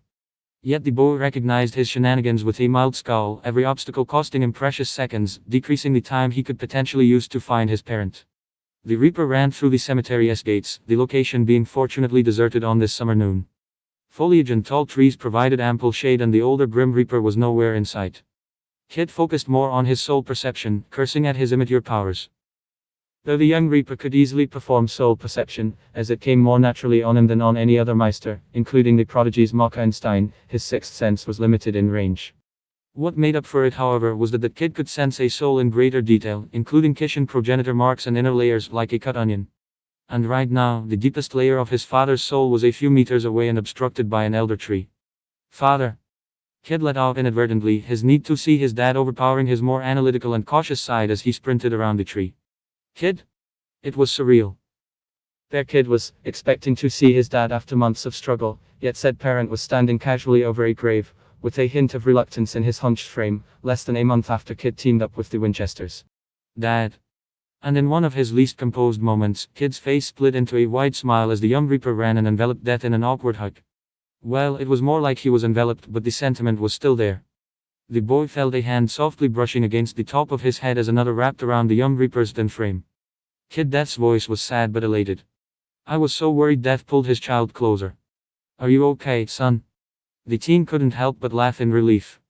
I'm alright, Dad. And the older Grim Reaper leaned in thoughtfully. Father. Kid looked up from the embrace. You look a bit pale, kiddo. Have you been eating well? I'm always pale. No, not that much. The young Reaper scowled. Yes, that much. Kid, I know how my son normally looks. Father, I know my own complexion. The boy's face fell. Father. Have you been wearing warm clothes? It's gotten quite chilly those last few weeks, Tilda. The young Reaper crossed his arms and huffed. I'm fine, Father, I'm not a child. Why, I never. Death shot back in a playfully offended manner. The father and son soon got into a harmless squabble more befitting of a sitcom rather than a situation featuring two dead gods. No matter, Tilda, Death sang as he bent down on to be on Kid's eye level. How are you doing, kiddo? I've teamed up with 2 hunters, Father. Upon sensing the elder Reaper's concern, Kid put his hand up in defense. Let me explain. They're brothers, their names are Dean and Sam Winchester. Oh, I have heard of them, Death said, his mask frowning. They are the 2 humans standing against this whole mess. More so than the entirety of heaven, if I may. That's what I've noticed as well. Kid sighed. It feels like these 2 are the only ones who are stopping the main event of the apocalypse from happening. Makes sense, Death hummed. After all, the Archangel Michael needs a vessel to come to the mortal world. Lucifer needs Samuel too, since his current vessel is rapidly deteriorating. What a mess this is. Upon hearing the devil's name, Kid scrunched his brow in concern. Father, are you? I'm okay, kiddo, Death immediately said, as if sensing his son's concern. Not much can hurt your old man, ya know, Tilda. Kid's face fell. Father. It's true, Tilda. Death piped up in defense. Not much has been going on, a freak storm here or there, meeting some folks I thought I'd never see again, yet the Grim Reaper's cheery voice was a bit forceful, something Kid had learned to catch on over time. Father, the young Reaper hesitantly said. I know you're lying. Please, tell me the truth. What's going on? Why are you here? Death didn't answer. Kid kept his concerned gaze on the elder Reaper. Dad. The Grim Reaper sighed. I have no choice. The boy didn't respond, sensing his father's discomfort. Instead, he sat next to his dad, on top of the tombstone, and placed a comforting hand on his lap. The elder Grim Reaper reciprocated the gesture by bringing a protective hand around his son's shoulders. Lucifer's bonds are strong, kid. Very strong. I'm virtually powerless and have to obey the brat's orders. A bit of Death's old menacing voice came up, no matter what they're. Father, what's going on? Kid asked with a sense of urgency. The old one paused and let out a long sigh. I'm not proud of my actions, son. Keep that in mind when I explain the situation. It was almost half an hour later that an Impala drove up at the graveyard's entrance, and two sweaty hunters exited the vehicle. The two humans glanced quickly at the cemetery gates before looking at the central path. Kid, who at this point had been sitting in a bench along the main path, looked up at the hunters, his face having an unreadable expression. Kid, what the hell, man? Dean yelled as he made his way to the bow. We had to scout half the town to find you. The fuck happened? Why'd you ran? Sam, who had been following Dean, asked as he rubbed some sweat off his brow. And good God, you can run fast. Sam, Dean, Kid's voice trailed off. I apologize. It wasn't important. I thought I'd sensed something, but I was wrong. Should we head back to the motel? Sam frowned at the Grim Reaper's nonchalant response, glancing at Dean, who reciprocated the gesture. What did you sense? The younger Winchester asked. It's not important. Turns out it was nothing. The young Reaper gingerly stood up, brushing at the ends of his white shirt. I apologize again for the inconvenience. Shall we head back now? Dean opened his mouth to protest, but closed it again as he couldn't find the words. Just the elder Winchester eventually said, just give us a heads up before you decide to go all Roadrunner on us, okay? Sam rolled his eyes at his older brother as the trio made their way to the Impala. Kid frowned as the car passed by the local diner with no sign of stopping. We are not stopping at a diner as usual. Change of plans, Dean replied. We're heading to Bobby's place. I remember him, Kid said. From when I first met you. Yup, so we don't have to worry about formalities, Dean said distractedly. The Grim Reaper frowned at the older Winchester's flippant tone. Weren't we headed for the diner in order to investigate a murder? Long story short, we got caught by the sheriff and our cover was blown, Sam responded, tapping absent-mindedly at the car's door. Turns out she knew Bobby because he lives here. Kid frowned. Usually the younger Winchester looked back to address him face to face when they were talking. It was a sign of politeness often missing from the older brother, and one Kid appreciated. The apparent obviousness from Sam's tapping served to further signify that both he and Dean were acting strange. Sam, Dean, is there something you're not telling me? All right, we're here, Sam stated, ignoring Kid's question, as they pulled at an unassuming house near a scrapyard. Kid raised an eyebrow. Was it him, or were these two acting like the first day he'd met them? Okay, fine.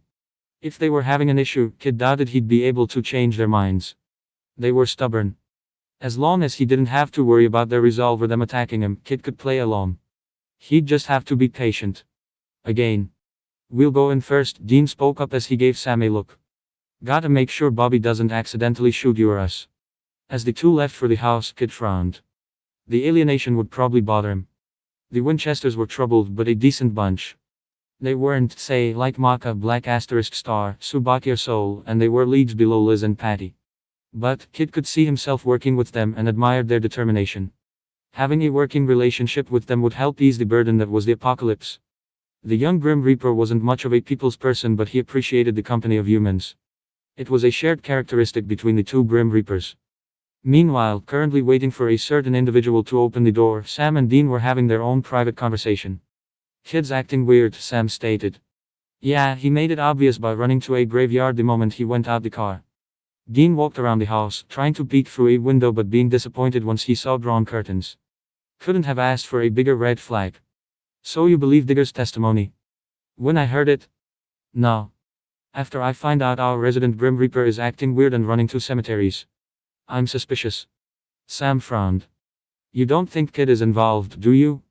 Well, I'd say it doesn't make sense, but lots of things don't make sense in our lives. At this point we should just keep an eye out. The brothers were interrupted from their conversation by the door opening up to reveal Bobby. Sam gave the man a small smile with Dean settling for a grin. Bobby ignored the duo, craning his head to look behind them at what could be considered a yard. I don't see any police with you, so Jody didn't call the boys on me this time. He let out a relieved sigh, but his expression was short-lived when he noticed Kid standing by the side of the Impala. I see you brought Thanatos Jr. with you. And it turns out he's not that bad. Dean glanced back and shrugged. Think of him as goth teenager, only with less pretentiousness, who occasionally walks in on people showering. Bobby did a double take at the last line. What? Just Sam spoke up, looking between the man and Kid. Can we come in? The man hesitated, throwing a quick look to the Grim Reaper and then behind him, towards the stairs. Sure, make yourselves like home. Eventually, the three were welcomed in by a bit grumpy but nonetheless helpful Bobby. Dean sniffed the moment he stepped into the house. Did he sniff again? Did you clean? Are these apple pies? Sam asked when he noticed the kitchen counter. Kid looked upstairs. Bobby followed his gaze and gulped. So, Bobby, Dean spoke up, distracting the man. About that case that's less than 5 miles from your house. What about it? Digger said that our victim was attacked by a dead man. This seemed to attract Kid's attention, who stopped gazing at the upper floor of the house and focused back on the brothers. A dead man? Yup, Sam responded. Are you involved in this? Of course. I personally traveled back in time to resurrect the dead and get you to come in the middle of nowhere, the boy said in a deadpan tone. It's not the middle of nowhere, Bobby commented. It's South Dakota. Dean stated. Bobby gave him an offended look. The rest of the conversation was rather uneventful. Bobby tried his best to convince the three that they were barking up the wrong tree. Dean and Sam voiced their objections, but Bobby shot them down with ease. Only years of practice would allow. Kid stayed relatively quiet, occasionally gazing upwards. The Grim Reaper could sense a soul that shouldn't be on this realm upstairs. It was a woman's, its color a warm blue, though with a noticeable blurred outline, a characteristic of an incomplete resurrection. It felt wrong, and Kid had to restrain himself from barging up those stairs and probably causing a ruckus. He was a worthy man. Bobby was doing all he could to drive them away from this place. Bobby was probably worried about the actions Sam and Dean would take, which would be taking the dead down. His motive probably was to protect that soul Kid sensed on the second floor. The boy clicked his tongue in annoyance. Barely a day in, and outsiders were already involved. If the man continued acting in defense of the dead, he may be able to bring Sam and Dean to his side, due to the close relationship the brothers had with him. If something like that happened, Kid would have to worry about these three, plus putting down all dead. Things wouldn't end well. Nevertheless, he had to be subtle. Kid could still use his unique position as the Grim Reaper to advise the two brothers on their course of action, but he had to be careful not to let it slip how the dead had come back to life, or how Kid had learned it about them. That would only make him suspicious on the hunter's eyes, and their suspicion was often followed by gunpowder and bullets. About half an hour and a few unfruitful arguments later, the duo were making their way to the car. Sam and Dean had been seemingly convinced by Bobby to leave this place, but Kid could sense the curiosity emitted from their souls. That was good. It meant he had room to maneuver. As soon as they got into the car, Kid stood up straight and leaned towards the two hunters. Mr. Singer is lying. What? How do you? Grim Reaper Sam. I've been having this strange feeling since we arrived in this city. Something's Kid looked away for a brief second off. Sam frowned. Is this why you ran off earlier? Among other things, yes. Kid half lied. I didn't tell you because I wasn't sure exactly what I was sensing. Dean looked back at Kid. Well then. Time to check the graveyard. An hour later, a satisfied Kid was trailing the brothers as they were sneaking in a typical middle-class suburban house. Sam's and Dean's suspicions were enough to fuel their desire for uncovering the dug tombstone found at the graveyard on the outer edges of the city. Kid had visited an old, long unused one on the other side of the city and tracing it back to an address. The man they were after was Clay Thompson. His tombstone suggested he lead an ordinary-ish short life, so Kid wasn't too worried about the difficulty of putting him down. The next part was after, when he had to convince the brothers to go after all the other resurrected individuals. Kid? Sam asked as he turned his flashlight on. They were outside the house, slowly creeping in the front entrance. The neighborhood was quiet and empty. He's here, the Grim Reaper said in a serious tone, his eyes temporarily glazing over as he used his soul perception. In the back of the house, the teen added as they entered the building, courtesy of Dean's lock-picking skills. There are people upstairs, a woman and 2 children. I don't know if they're awake. They entered a living room which could be described as plain and typical. Sam made his way to the kitchen, but Kid raised his hand and stopped him. To the left, the Grim Reaper whispered. He's hiding behind the door.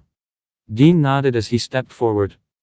Kid slightly frowned, wishing he was the one who would down the man, but didn't protest. The older hunter made his way to the door before he swiftly turned around, pointing his gun straight towards Kid's and Sam's blind spot behind the door. Then, Dean immediately backed up as a pale middle-aged man swung a pan where the hunter previously was. The man swung with his pan again, this time letting out a desperate cry as he lunged at Dean. The hunter was faster though, instinctively leaning forwards and punching the undead man in the neck, downing him.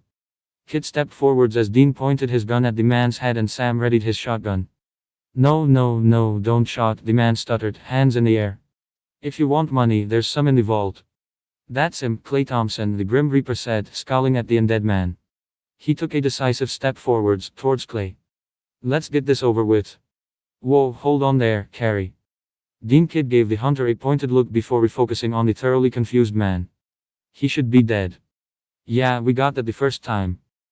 Clay interrupted them. Who are you? Sam stumbled at his words, giving an urgent look at Dean, who looked like a deer in headlights. FBI, the younger Winchester eventually said. We're FBI. FBI. Are you here about Benny? He looked at Kidd, who was currently glaring at him. Why do you have a kid with you? Yes, we're here about Benny, Dean answered, ignoring the second question. You're Clay Thompson? Sam asked. Yeah, the man replied. At the same time, Kidd responded with he is. Clay stuttered. Why is the kid glaring at me? Why does the FBI have a kid with them? He's an intern, they start young, Dean lied without a pause. Kidd kept his fist clenched and his gaze steady. The man was escorted outside. Kidd looked back to the house, where he felt the second soul move about. She had probably alerted the police but was staying out of harm's way. Smart. As they exited the house, they moved to the side, where the house neighbored with a communal park. They made Clay stand with his back turned towards them. Sam still had his shotgun loaded but looked conflicted and kept glancing at his brother. Dean, the younger Winchester, said in surprise when the older hunter pointed the gun at the back of the man's head. What? He's a monster. He's a soccer dad, Sam shot back. The dead aren't meant to come back, Kidd stated darkly. Least I got your support, Dean muttered. I can take care of him swiftly and without much fuss if I may, Kidd spoke up, taking a step towards the man. His face was obscured by the darkness and shadows creeped up his arm. The younger Winchester glanced worriedly between the two. Dean, I don't agree with this. He slowly raised his shotgun, but it was not pointed at Clay Thompson's direction. Sam, he's supposed to be dead. That's no excuse for us killing him. Kidd barely spared a look at the brothers as he slowly made his way to the man. Clay, who had had his back the entire time, was unaware of what was happening but couldn't help shivering. His heart beat fast and he suddenly recalled his last moments, bleeding out face down on the dirt as black overtook his vision. Kidd was barely a step away when a loud police alarm startled them all, as police cars pulled up on the small road. Sam and Dean jumped in surprise as Kidd cursed at his luck. Last thing he needed right now was a diversion. Kidd looked back at the police cars. Their lights were blindingly bright, but a few trees obscured Kidd from their point of view. Problem was, if he wanted to get to Clay Thompson, he would have to expose himself, and everyone, including the hunters and policemen, would see him executing a man on cold blood. Meanwhile, after Dean and Sam had regained part of their vision, they looked back to where Kidd once was. The young Grim Reaper was gone. Fast little bastard, Dean mumbled as he was handcuffed and escorted inside the police car. Boys, Sheriff Jody stated as she walked into the interrogation room. Dean and Sam were cuffed side by side but far enough so that they wouldn't be able to assist each other. Sheriff. I would say it's lovely to see you again if we weren't handcuffed, Dean said without pause as he toyed with the restraints on his wrists. Sam simply gulped and gave the woman a nervous smile. Oh, you'll see me a lot more, the woman replied in stride. She sat down on the chair opposite to them and laid down a brown thin file. Apart from impersonating an officer and attempted murder, you were also charged with kidnapping of a minor. What? Sam was the first to respond after a short pause. Next to him, Dean craned his neck to look at the file. The boy with you. She grabbed a photo among the documents and turned it around. Kidd was depicted at the photo. He appeared to be several years younger, wearing a plain white shirt and black shorts. He had the same disinterested expression the Winchester were used to, though he was looking to the right side of the photo, whose very edge was corrupted with noisy. Daniel Eat. He's 16 and has been declared missing last month. When Lucifer summoned death, Dean muttered to Sam. What was that, boys? Nothing, Dean's a big fan of a TV soap opera. Sam quickly said, ignoring his brother's offended look. Jody raised her eyebrow at the two. You said Lucifer summoned death. As I said soap opera, Sam repeated, the fake smile never leaving his face. You won't believe the kind of plots they come up with. Look, we didn't kidnap the kid, Dean stated, trying to fight down the embarrassment by changing the subject. Then how was he with you? That's Sam rubbed his temple before a thought came to him. Hey, who reported him as missing? Acquaintances, not family, so it took some time for his case to be processed. Sam frowned, glancing at Dean. Wouldn't they know? Know what, Winchester?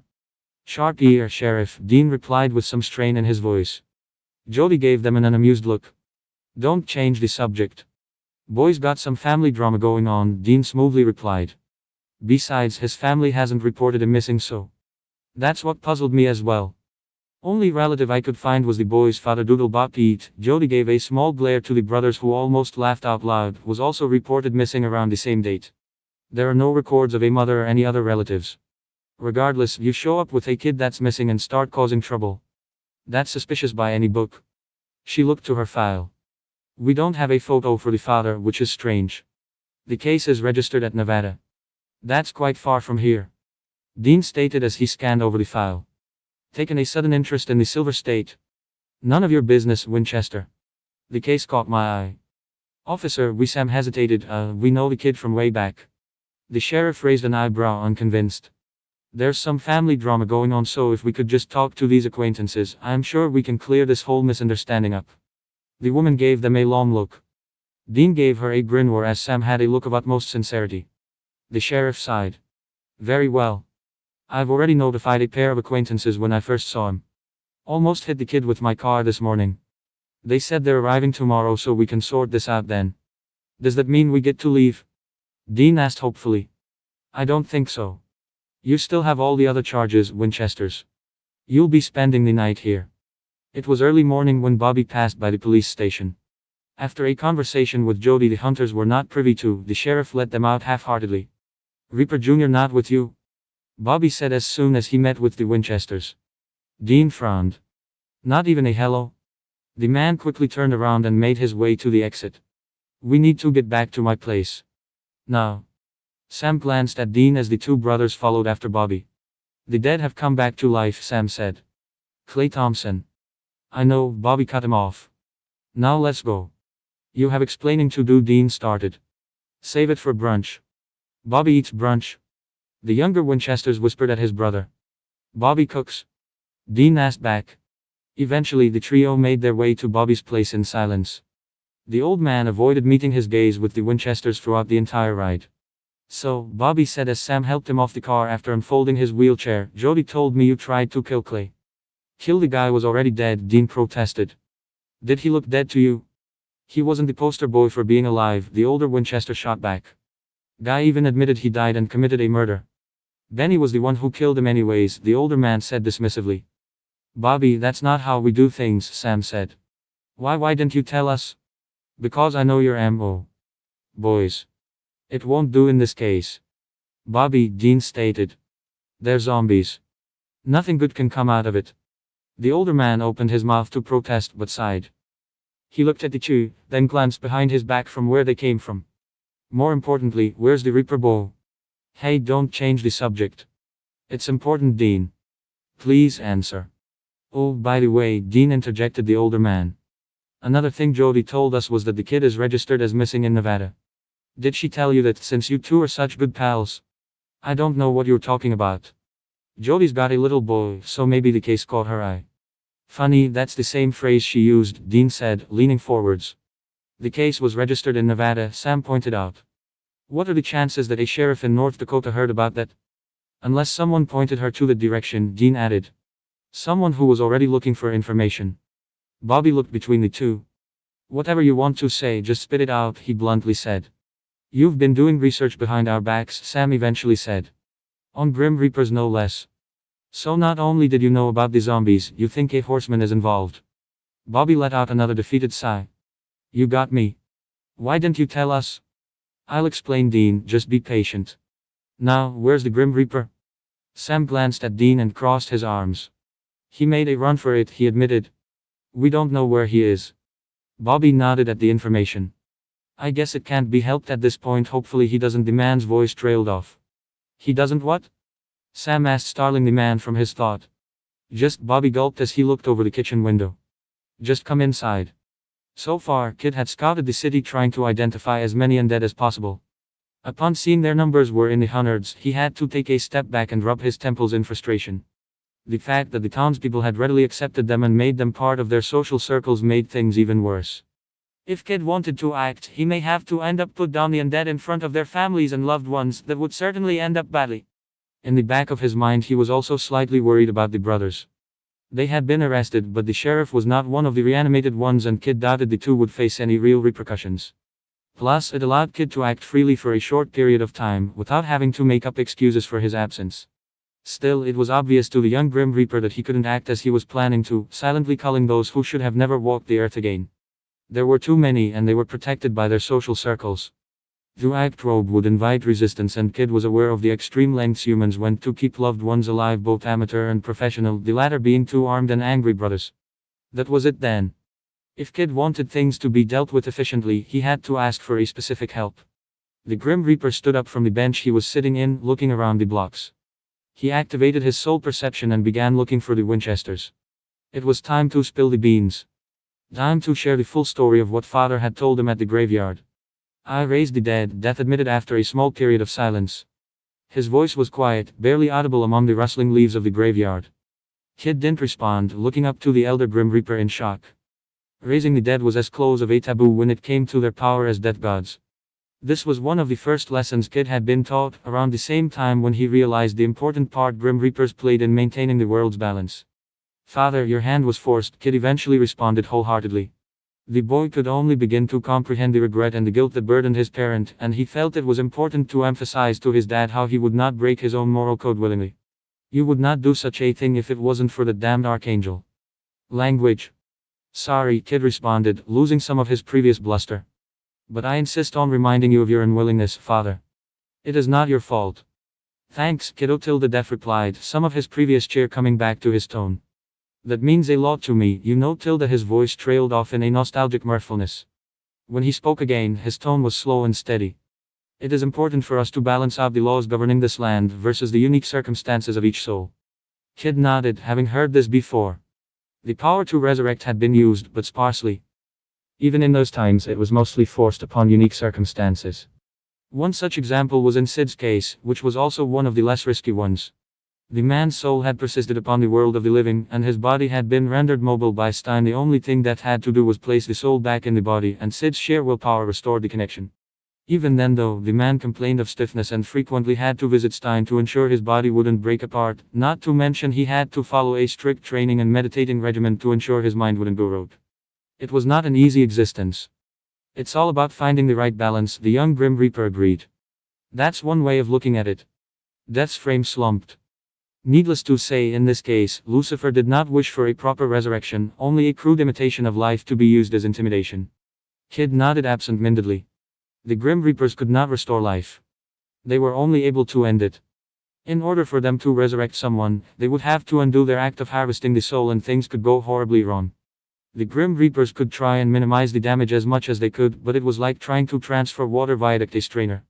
The young Grim Reaper balled his fists in frustration. He was angry at Lucifer for having forced his father to be forced to do something so objectionable. But most of all, Kid was angry at himself for being unable to help and having made no progress on how to get rid of the chains on his father's hands. Death seemed to sense his son's frustration, for he tilted his head slightly at his silent child. He let out a quiet sigh as he sneakily raised his massive hand in a karate-styled manner over his son's head and gave him a soft, harmless bump.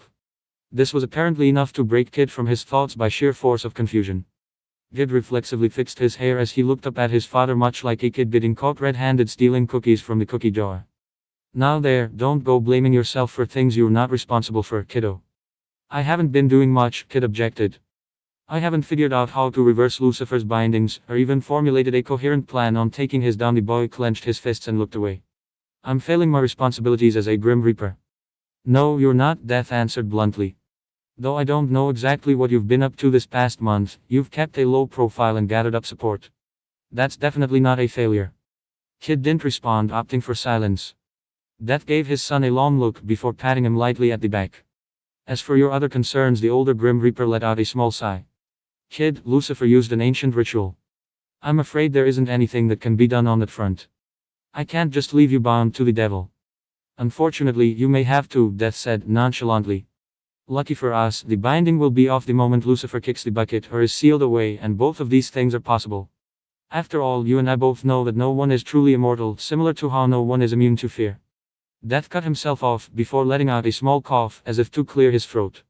"Anyways, I'm sure there are a couple of ways for Lucifer to be shut down without resulting to the annihilation of this planet. That's what we're searching for." The brothers had a few plans on how to do so, but they have been foiled. "So far, the only viable plan we have so far is ambushing Lucifer and using my power to deliver a quick finishing blow." In order to win against Lucifer swiftly and with minimum casualties, you'd have to use your full power, son. Kid brought up a hand to brush against the left side of his hair where the black was interrupted by white. He didn't want to bring that event up now, when the two were having what felt like an actual honest conversation in months. Even if it wasn't the main point, it would probably dampen the mood between the two. I managed to beat Asura without connecting all 3 lines, Kid finally said. Even though he regretted bringing it up the moment he saw Death sit just a tad straighter, he wanted to bring that up for 2 reasons. One was to show and perhaps reassure his parent that he was a force to be reckoned with. The second reason was a sly one, and it was about egging his father to reveal what exactly would happen if the 3 lines were connected. Asura had mentioned something about them, and how he would emerge as a Grim Reaper, but Kid knew better than to trust the words of a madman, brother or not. Still, it now bugged Kid to be left in the dark when it came to what he was and how he would develop. Even though there probably wasn't another kitchen-level bombshell, the secrecy rubbed Kid the wrong way. You did, and that exceeded all my expectations, till the Death said, adopting a cheerful tone which both Grim Reapers knew was fake. However, that battle was dragged out. And I think in this case it's best if Lucifer is done in quickly. Otherwise, we might as well let Michael finish him and the all of Earth along with it. Kid slightly frowned at these words. There was no mention of what would happen when Kid matured. The young Grim Reaper was considering outright asking his father what would happen if the Sanzu lines connected, when Death continued his previous statement. And frankly speaking, if the apocalypse does happen, neither nor will you have failed in our responsibilities. We are not obliged to keep any population, species, or even ecosystem alive, same way we are not obliged to destroy them. Kid gave a wide-eyed look at his elder. We can't just let someone destroy everything you've helped build, father. True, but we are supposed to remain neutral. Not when we are involved in the destruction. Kid, this isn't the time to discuss ethics, Death cut him off, his tone imposing and sharp. Technically, we have the right. The same way Asura had the right to engulf the world with his madness. Kid shot back, finding himself standing up in indignation. Silence fell among them. Death slumped forward as he had before, his mask sullen and unreadable. Kid felt heat rising to his cheeks from indignation and embarrassment. On one hand, he couldn't accept his father's suggestion of watching idly as their power was used, even if partially, to bring a planet to ruins. On the other hand, bringing up Asura was the most inappropriate and ill-thought remark at that moment. I'm sorry for shouting, Kid spoke up after a few seconds. My last comment was inappropriate. It was surprisingly insightful, Death replied after a small pause. His tone was back to its usual meeker version. I'm sorry for forcing my views on you. Is there anything I can do for the people here? Kid asked, no so subtly changing the subject. We can't have the dead roam freely. Don't do anything to reveal yourself. That means no fancy counter rituals or anything else that would suggest the presence of a second death god. Lucifer would like nothing more than another Grim Reaper to add to his ranks. Other than that, however, go nuts, Tilda. Figuratively speaking, of course. Kid nodded at his father's suggestion. If that was the case, perhaps he could slowly breach the subject with Sam and Dean. They were starting to build up trust between them and him, so he would have to be subtle. He wasn't willing to share the intricacies of the process to them, so he would have to either work alone or present an effective case for them to take down those brought back to life. After all, the trouble with resurrection often happened to be the relative and friends of the deceased, who usually go out of their ways to prevent losing their loved ones again. Kid was brought out of his thoughts when he felt the air around him fall a few degrees. He looked to his father, who was observing thick but barely visible chains manifest themselves around his hands. Oh dear, it seems like I'm being called back. Death slowly stood up, bending comically backwards to stretch his frame. Be safe, kiddo, and keep a low profile, he said, ruffling his son's hair one last time. You too, father, Kid replied with a small smile, his hand immediately reaching up to fix his hair. Death made an agreeing noise but did not move from his position. There's one last thing I want to tell you, son, he eventually said in a serious tone. Kid tilted his head at him in confusion. I'm sorry for making you clean up my mess. Again. Death sighed and looked away. Dad, Kid replied, attracting Death's attention. The boy paused but eventually gave his parent a genuine smile. We're family. We help each other out. And through the fire stood before me a pale horse, and he who sat atop him carried a scythe. And I saw since he had risen, they too shall rise and from him and through him. After Bobby finished reading off the Bible, he out the heavy tome back on his office. Sam ran a hand through his face while Dean gulped. They had just finished their lunch with Bobby's undead wife, who was surprisingly normal for a lady who used to be ashes a couple of days ago. Sam had a disturbed expression throughout the whole experience, while Dean tried to go for a smile which came out as a pained grimace every time he interacted with the woman. Soon after, the three had moved into Bobby's office, where the older man just finished explaining his suspicions about the whole situation. The older Winchester was the first one to speak. Does it have to be death? Come on, Dean, Sam said. You said it yourself, Kid was acting weird. This is too much of a coincidence. Wouldn't he have told us? That implies trust, Bobby said slowly. Dean shrugged. Well, I don't not trust him. He's not my BBB, but I know he's not gonna put a bullet in me while I sleep. Unfortunately, you were correct, a familiar voice came from the windowsill. Kid was standing outside and had opened the window, already making his way inside the house. Speak of the devil, Sam mumbled while Dean jumped in place and then muttered something about the damn supernaturals and their unexpected entrances. Bobby was about to speak up until Karen entered from the kitchen, causing everyone to look at her. Bobby, do we have a new guest? Oh, she froze in her steps when she regarded Kid. Do I know you from somewhere? Upon not receiving a response, Karen turned to the two brothers. Who's the boy? Yours. Honey, maybe you should go upstairs. Bobby softly said as he wheeled himself to his wife. Maybe rest to cure your headache. He suggested as he escorted Karen to the stairs, while making sure that he was poisoned between Kid and Karen at all times. I guess, the woman hesitantly said, giving a final glance to the two hunters and Inhuman. You be careful, dear, alright? Bobby nodded along, giving his wife a small smile until she went out from his line of sight. Straightening his back, the man turned around and fixed his gaze on the Grim Reaper. Get out. Where were you? Sam asked. Scouting, the boy said, not turning his gaze away from the stairs. Mrs. Singer complained about headaches, he stated. Why do you care? Bobby was doing little to hide his hostility towards the Grim Reaper, with his tone and pose as aggressive as they could be. The teen ignored the man as he frowned and bit his lip. It's already starting. There is nothing going on here. Bobby insisted, bringing himself between Kid and the staircase. The dead are meant to stay dead, Mr. Singer. They are not supposed to come back to life, Kid began. There's nothing in there that says that's bad. Bobby cut him off, pointing towards the Bible. Boy, if you say your dad raised the dead, and you say he's basically a good guy, then why? They are not evil. Kid stated and let out a small sigh. Their souls are human and, well, they're not evil. They're ordinary people. But still they should be dead, and this discrepancy will cause them to go mad and seek other souls. There's a reason necromancy is one of the darkest fields of magic, Kid continued, starting to ramble, and there is no way to fully bring back a person from the dead, unless you're a Grim Reaper and under correct circumstances, which are near impossible to achieve, so there's a reason we don't do that. But your dad is the Grim Reaper. And he's bound to Lucifer. The Grim Reaper shot back. You think the devil want everyone to meet their long-lost loved ones and live happily ever after? Kid said, clenching his fists, looking away from the humans. My father would not have raised the dead at all. However, his power is out of his hands, so even if I know he wouldn't do such a disgusting thing, the case is that Lucifer most certainly forced him. How do you know that this is the case? Kid braced himself for what he was about to say next. At this point, there was little reason to keep secrets. Because he told me so. Everyone went silent. What? Dean began. Kid, when? Sam asked. When we arrived here. I sensed Father's soul, so I ran to where he was until I found him. He didn't want me to know what was going on, but I know when he lies, and he eventually admitted the truth. So is it Lucifer? Yes. And he's? The boy nodded. Raising the dead is like breaking a vase and then attempting to reconstruct it without using any glue. This structure could collapse at any moment, and even if it didn't break apart again, the cracks were visible and the vase would only be a shadow of its former self. No. That's not it, Bobby muttered. Karen is not broken, she's exactly as I remember her, and there aren't any signs. Mr. Singer, I realize you are in a hard position, Kid began. Don't Emma Singer me and say you understand. You don't. Bobby spoke up, cutting the Grim Reaper off. Besides, if death is controlled by Lucifer, how do you know he's telling the truth? Kid didn't respond, frowning at the man in confusion, a gesture that the two brothers copied. Maybe he wants us to fight over this, Bobby continued, or maybe he just wants to halt your progress on finding something that could take him out for good. There's no reason for Lucifer to do that. Raising the dead properly is near impossible, and Father assured me this is not one of these cases. How do you know he's not lying?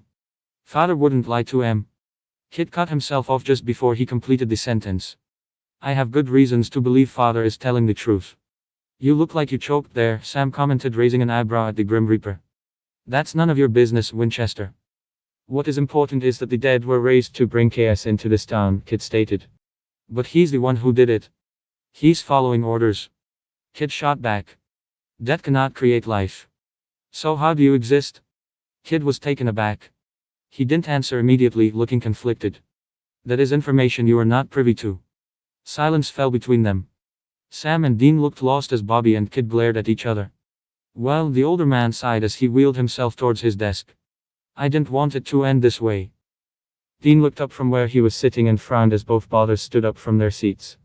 Bobby, what? The older man grabbed a shotgun from behind his office and pointed it towards the three, with a particular focus on the Grim Reaper. Off my property. I will handle it my way. Dean put up his hands up in the air, while Sam tried to take a step forwards before Bobby inclined the gun towards him. Bobby, calm down, Sam began. I'm not telling you twice. The man cocked his shotgun for added effect. Get out of my house. Kid took a step forward. Bobby raised his gun and pointed it at the boy's face. You cannot kill me, the Grim Reaper stated. No, but I can put a few bullets in your head. That hurts, you know. After a few tense moments where neither party appeared to be backing down, Kid broke eye contact. With a frustrated sigh, the boy turned away and exited the house. The older man's shotgun was pointed at the door for a few moments afterwards, only to then be turned towards the two brothers. Bobby, Dean warned as he backed away from the hallway, he and Sam walking backwards towards the door. Don't Bobby me. When did you two get so buddy-buddy with a Grim Reaper? The man shouted as he slammed the door at the two. After an incredulous look from the older hunter, the two turned around only to find that Kid was nowhere to be seen. Dean threw his hand in the air in exasperation. Oh great, the day keeps getting better. Should we call the Angel Squad? Sam suggested, looking back and forth between Bobby's house and the scrapyard. Sure, why not complicate matters further, Dean said as the two began walking towards the car. Got cast number? My phone's out of battery. Dean gave his brother a small smirk. No problem, check this out. The older hunter stepped forwards and cupped his hands as if they were a megaphone. Oh, Cass. He shouted, get your feathery ass out here. Bring Anna too. My posterior is not made of feathers, Dean. A toneless voice came from behind the older hunter, who stopped just short from jumping in surprise. Anna, who appeared shortly after and without violating anyone's personal space, frowned at the two brothers. You two seem distressed. The young Grim Reaper is not with you as well. Yeah, long story. Dean scratched his head as he looked back at Bobby's house and then towards the city center. We kinda have a situation in our hands. Kid was sitting in front of a porch of an old abandoned house sulking. Not that he would admit to doing so. In the distance, he was aware of a bus shuttle suddenly halting. He found it strange at first since there was no designated stop for it, but these thoughts were overshadowed by the bigger problem he was facing right now. The situation had evolved much worse than he anticipated.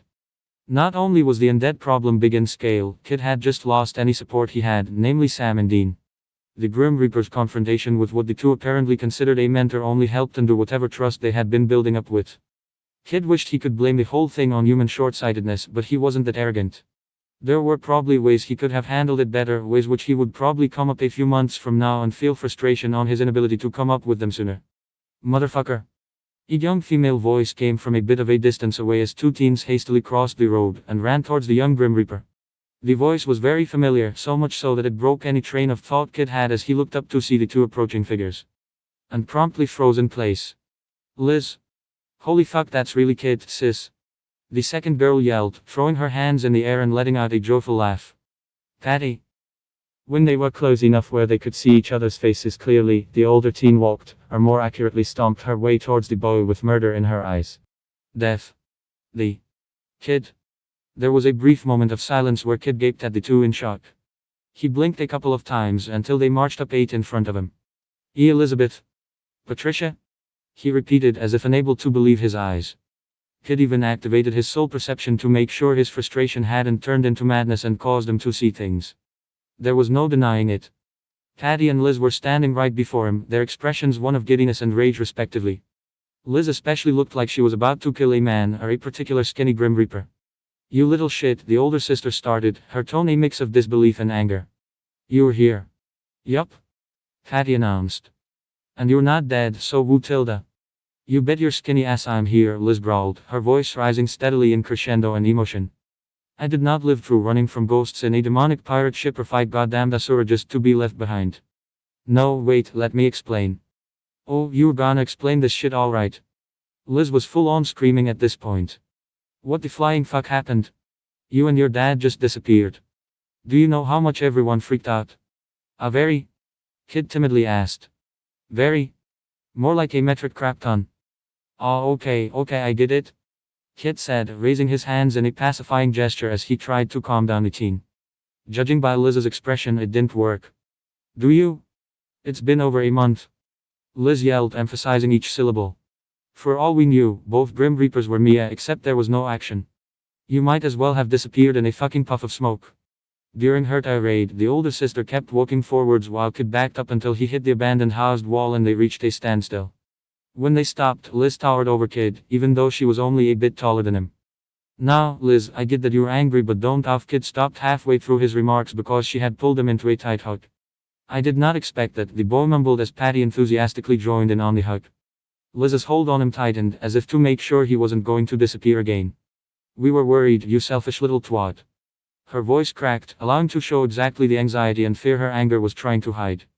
Sorry, Kid quietly said before smiling and reciprocating the hug. And thank you. The three eventually broke their embrace, with Liz rubbing her eyes and sniffing, before she composed herself while Patty made herself comfortable and put a hand around Kid's shoulder. How'd you find me? Kid asked. We got a call, Tilda. Patty answered as she gave Kid another tight hug, leaning backwards so that Kid was lifted off the ground for a brief second. A cop ratted you out. The whole town helped put you and your dad as missing. We got a call yesterday noon and hurried our asses here in case you disappeared again. Haven't even called the others yet to let them know you're not dead or worse. She ran a hand through her hair, further disheveling it. How the fuck did you end up in South Dakota anyways? Kid's face fell. That's a long story. It'd better be.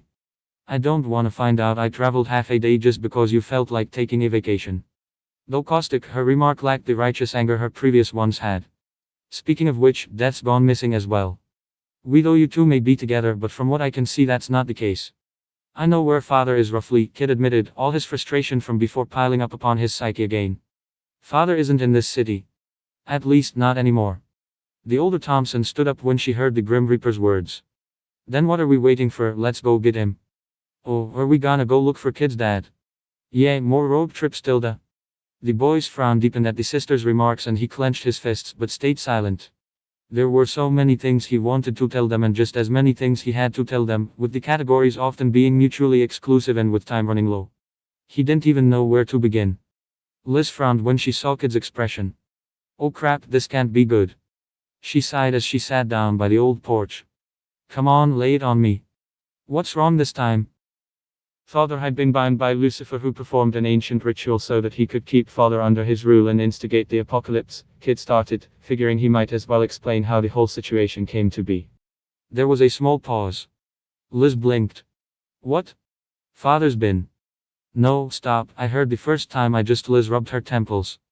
Give me some time to process it. Kid nodded as he sat between the girls. Half a minute passed. When you say Lucifer? Liz began. The fallen angel, Kid clarified. Also known as Satan, or simply the devil. He wants to bring upon the apocalypse. Yes, of course, the devil is involved in this. Makes perfect sense, Liz replied in a blank tone. How the fuck do I keep getting myself in these situations? Kid's a Grim Reaper, says Tilda. Patty happily observed before her expression changed to one of awe. Oh, does that mean we get to fight and win against the devil? That'd be so cool, we'd be like superheroes, Tilda. On a scale of 1 to Asura, Liz slowly asked, how bad of a situation are we talking about here? Kid took some time to answer. With the bindings, Lucifer has access to Father's power. I don't know either any limits to what he can force Father to do. So we're dead men walking. No, thankfully. The devil's final plan is being delayed. By 2 humans, nonetheless. Liz huffed. Kid didn't know whether to interpret that as a positive or negative reaction. Well, call me impressed. They're probably as suicidal as we two are for sticking along with you. She ran a hand through her hair again. So, how much time do we got? It depends. A big problem with Lucifer is that he is weakened. In order for him to fight Michael, he has to get an appropriate vessel. Vessel? What's that? Patty asked. Possess a human, basically. Angels and demons, such as Lucifer and Michael, do not possess physical forms, so they have to take over a body in order to walk the earth. Liz grimaced. Sounds freaky. It's not pleasant for the victims, Kid agreed.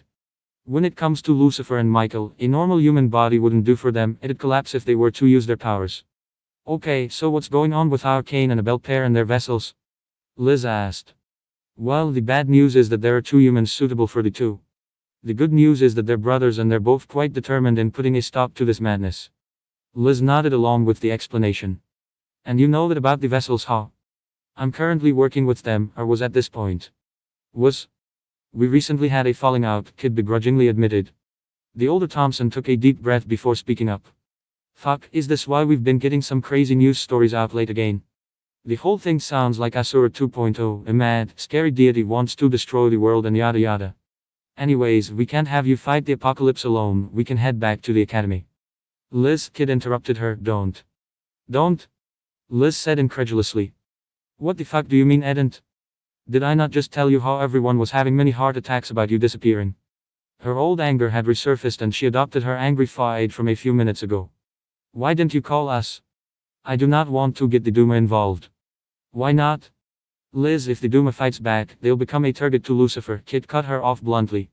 And if they do, it's one thing to fight a corrupted human or a rogue witch. Such individuals work alone or in loose groups. When they don't, you remember how much trouble it was to get rid of arachnophobia. Liz was still frowning at him but nodded in understanding. Lucifer would mobilize hell itself against the Duma, Kid continued. There are thousands of demons by his side. The demons could possess meisters and weapons alike. It is also possible the devil could force Father himself to attack the Duma, and Kid trailed off, while Liz's expression shifted along with her dawning realization. We can both guess how that would end. That sounds like fighting the witches, but the old witches got huge ass nukes, Patty commented as Kid agreed with her choppy but accurate metaphor. Fuck me, the older teen muttered under her breath as her anger was replaced with terror. Wait, if it's the apocalypse, then that means there's the other side, heaven or whatever. Won't these guys be able to help us out? Can't be that bad if we get actual angels at our side. From what I've been informed, heaven also wants to rush things along, so they'll provide no help. Kid scowled at nothing in particular. They won't mind letting humans perish if it speeds the process up. Fuckers, Liz cursed under her breath. After a small pause, the sister sighed and turned to the Grim Reaper. What do we do now? I know that look, Liz said in a dry tone. You're gonna do something that'll get you in trouble. Spit it out. The souls here, Kid began slowly, the dead have risen. Liz narrowed her eyes at the Grim Reaper. That's your pissed off face, so I'm guessing you're not happy about that. There are zombies like Sid? Patty asked. Not even close. Professor Barrett was a special case. This time it's hastily made and purposefully so. The whole process is complex and difficult to go through without going wrong, Kid said, his revulsion more obvious by each passing second. They may seem like perfectly normal, innocent people, but in reality they're falling towards a pit of madness, they just haven't reached the bottom yet. You don't need to explain more, I get it. Liz stopped herself to rub her temple. Ugh, I mean, I don't really get it, but I know what you mean. She pulled her hair back to give him a knowing look. I'm with you through thick and thin, you know that, right? Yeah, Kid, we're a team. We help each other out and stuff. Thank you, girls, Kid said as the two glowed in a pink light before transforming into their weapon forms. Aw, man. We just found you and it's back to work, Liz mumbled as she sighed at the familiar feeling of being wielded by the young Grim Reaper. You're a damn slave driver, you know. Kid gave her a small smile. It's good to have you back too, Liz. Let's go kill some zombies, guys, Tilda. Fatty cheered from her weapon form. I'll keep score. Double points if it's a headshot, Tilda. Meanwhile, Dean and Sam had caught up the angels on what was going on, or at least what they thought was going on. The brothers hoped that Anna or Cass would have some sort of insight to add into the conversation when considering Heaven's place in the afterlife. I can't offer any advice, Cass said the moment the two hunters finished their retelling of previous events. Oh, come on. Dean protested. Not even a one-liner. We do not deal with souls directly, Anna replied. It is forbidden. By whom? Sam asked. Bet you his name starts with D and rhymes with Abrith, Dean remarked. Souls have many properties we are not aware of. They are intricate, but that's all we know, the male angel admitted. I'm sorry, Dean, but the only advice I can offer is listen to the one who already deals with souls. Kid lied to us, Sam stated. Probably because he guessed how you'd react, Anna muttered. Hey, if you could down the holier-than-thou sass, that'd be much appreciated, Dean shot back. During their exchange, Sam's phone that was charging via a handmade contraption which connected to the car's battery, started ringing. The younger hunter frowned and picked up the device. It's Bobby. Dean and Anna ceased their brief battle of witty species condescension to focus on Sam. What does he want? Dean asked. Sam shrugged in response and answered the phone. Bobby. Jody called me again. Asked about you too, the man trailed off. Where are you? On Dean's car. We're heading for a place to crash, he lied. And you haven't seen the young Reaper? Bobby asked with some urgency in his voice. No, why? Dean, who couldn't hear the exchange, had his gaze fixed on Sam. The younger hunter glanced at his brother while he spoke. Bobby, what happened? There was a small pause, and for a second Sam feared the line had gone dead. Clay Thompson has been found dead, Bobby eventually replied. Sam's eyes widened. Tell us when and where, he said, ignoring Dean's increasingly confused look. The crime had happened at Clay Thompson's house, which was a giant red flag. When they arrived, Cass and Anna stayed back and observed. Dean and Sam moved through the gathered crowd, careful not to attract the sheriff's attention, who was observing a particular spot in the back of the house. As they went around the house, they noticed a woman on the porch. She was blonde and her eyes were puffy and red. She was wrapped in a big fuzzy blanket and shot frightful looks at the officers and the gathered crowd. The wife, Dean muttered under his breath. Careful not to attract attention, the two brothers made their way towards the woman. When she noticed the two, she initially flinched, but calmed down once she gave them a close look. You're the FBI agents, aren't you? She began. Please, you have to do something. She continued, her words frantic and fearful. What happened? Sam managed to say in between the woman's rants. There was an intruder. The woman uttered, wrapping herself tighter with her blanket. Poor Clay, he had just come back, and now she choked and looked away from where the sheriff and her men were. From what little they could see without alerting Jody, Clay's body was in a strange situation. His body, though already in a state of decomposition, did not have any new wounds. Mrs. Sam hesitantly began as he moved closer to the sobbing woman. Kathy. Right, Kathy. Did you see the intruder? Yes, she replied, a bit calmer, but they were covered from head to toe in a black cloak and had two guns. She trailed off, playing with the ends of her blanket. A black cloak. Dean repeated. Yes, the woman repeated. They had a small frame, I think. Thin, a bit tall. Sam had to swallow a lump in his throat before he spoke. Did you see the culprit's face? The woman shook her head. No, officers. It was the black cloak, somehow I couldn't catch a glimpse of their face. Though. Yes? Sam asked, on the edge of his seat. I think she shot a frightful glance at where her husband's body lay. I think I saw some black hair protruding from the cape. And she gulped. This may sound strange, but my husband came back from the dead and I lost him again, so maybe I am going mad. What did you see, Kathy? Dean insisted. The intruder. The woman looked up to face their gazes. Her eyes were wide, like a lamb facing a butcher's knife. They had yellow glowing eyes. After thanking the woman for her trouble, the hunter duo made their way back to the car, where Cass and Anna were waiting, hands crossed. It's Kid, Dean stated the moment they were out of earshot from the crowd. It's 100% Kid. Yeah, I figured as much, Sam began but stopped when he looked at Dean's deep frown. Dean? What's going on? Cass asked. Dean walked away from the Impala to face a decrepit old mail post. Damn it. He hissed while kicking the old structure. He went fucking rogue. Who did? Kid, who else? Dean snapped. And if you have nothing to offer, you might as well leave. Cass stepped back, an unreadable expression on his face. Anna simply raised an eyebrow. So Sam said, briefly ignoring the two angels. Do we get the zombies first or after the Reaper? We're hunters, Sam, Dean replied. We put humanity first. In the next few hours there was another report of a murder. After a brief talk with Bobby, Anna had remarked how there had to be a pattern, upon which Sam recalled that the two undead now dead again victims were amongst the first who had risen up. After a bit more on the fly googling and asking around, Sam had learned that an old woman living next to an old warehouse was among those who had first come back to life. Deciding this was as good of a clue as any, the two hunters set camp outside the woman's house. Anna had resisted them along the way, until Dean told her in no polite terms that she had no obligation to stay. I should have gone through with my original plan, was the last thing Anna said before she disappeared. Cass had thrown her a worried look and followed after making sure that was all right with the two hunters. As the night was drawing closer, Sam noticed a shadow make its way through the houses. The two had immediately reached for the weapons as the dark figure approached. I know you're there, a familiar voice called out. Sam grimaced while Dean cursed under his breath. Damn it, I forgot about his soul thingy.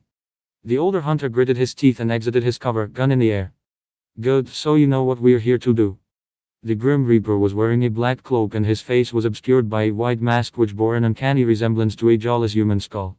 Had they not known that it was Kid under the disguise, the two hunters could have easily mistaken him for a supernatural creature they hadn't encountered yet.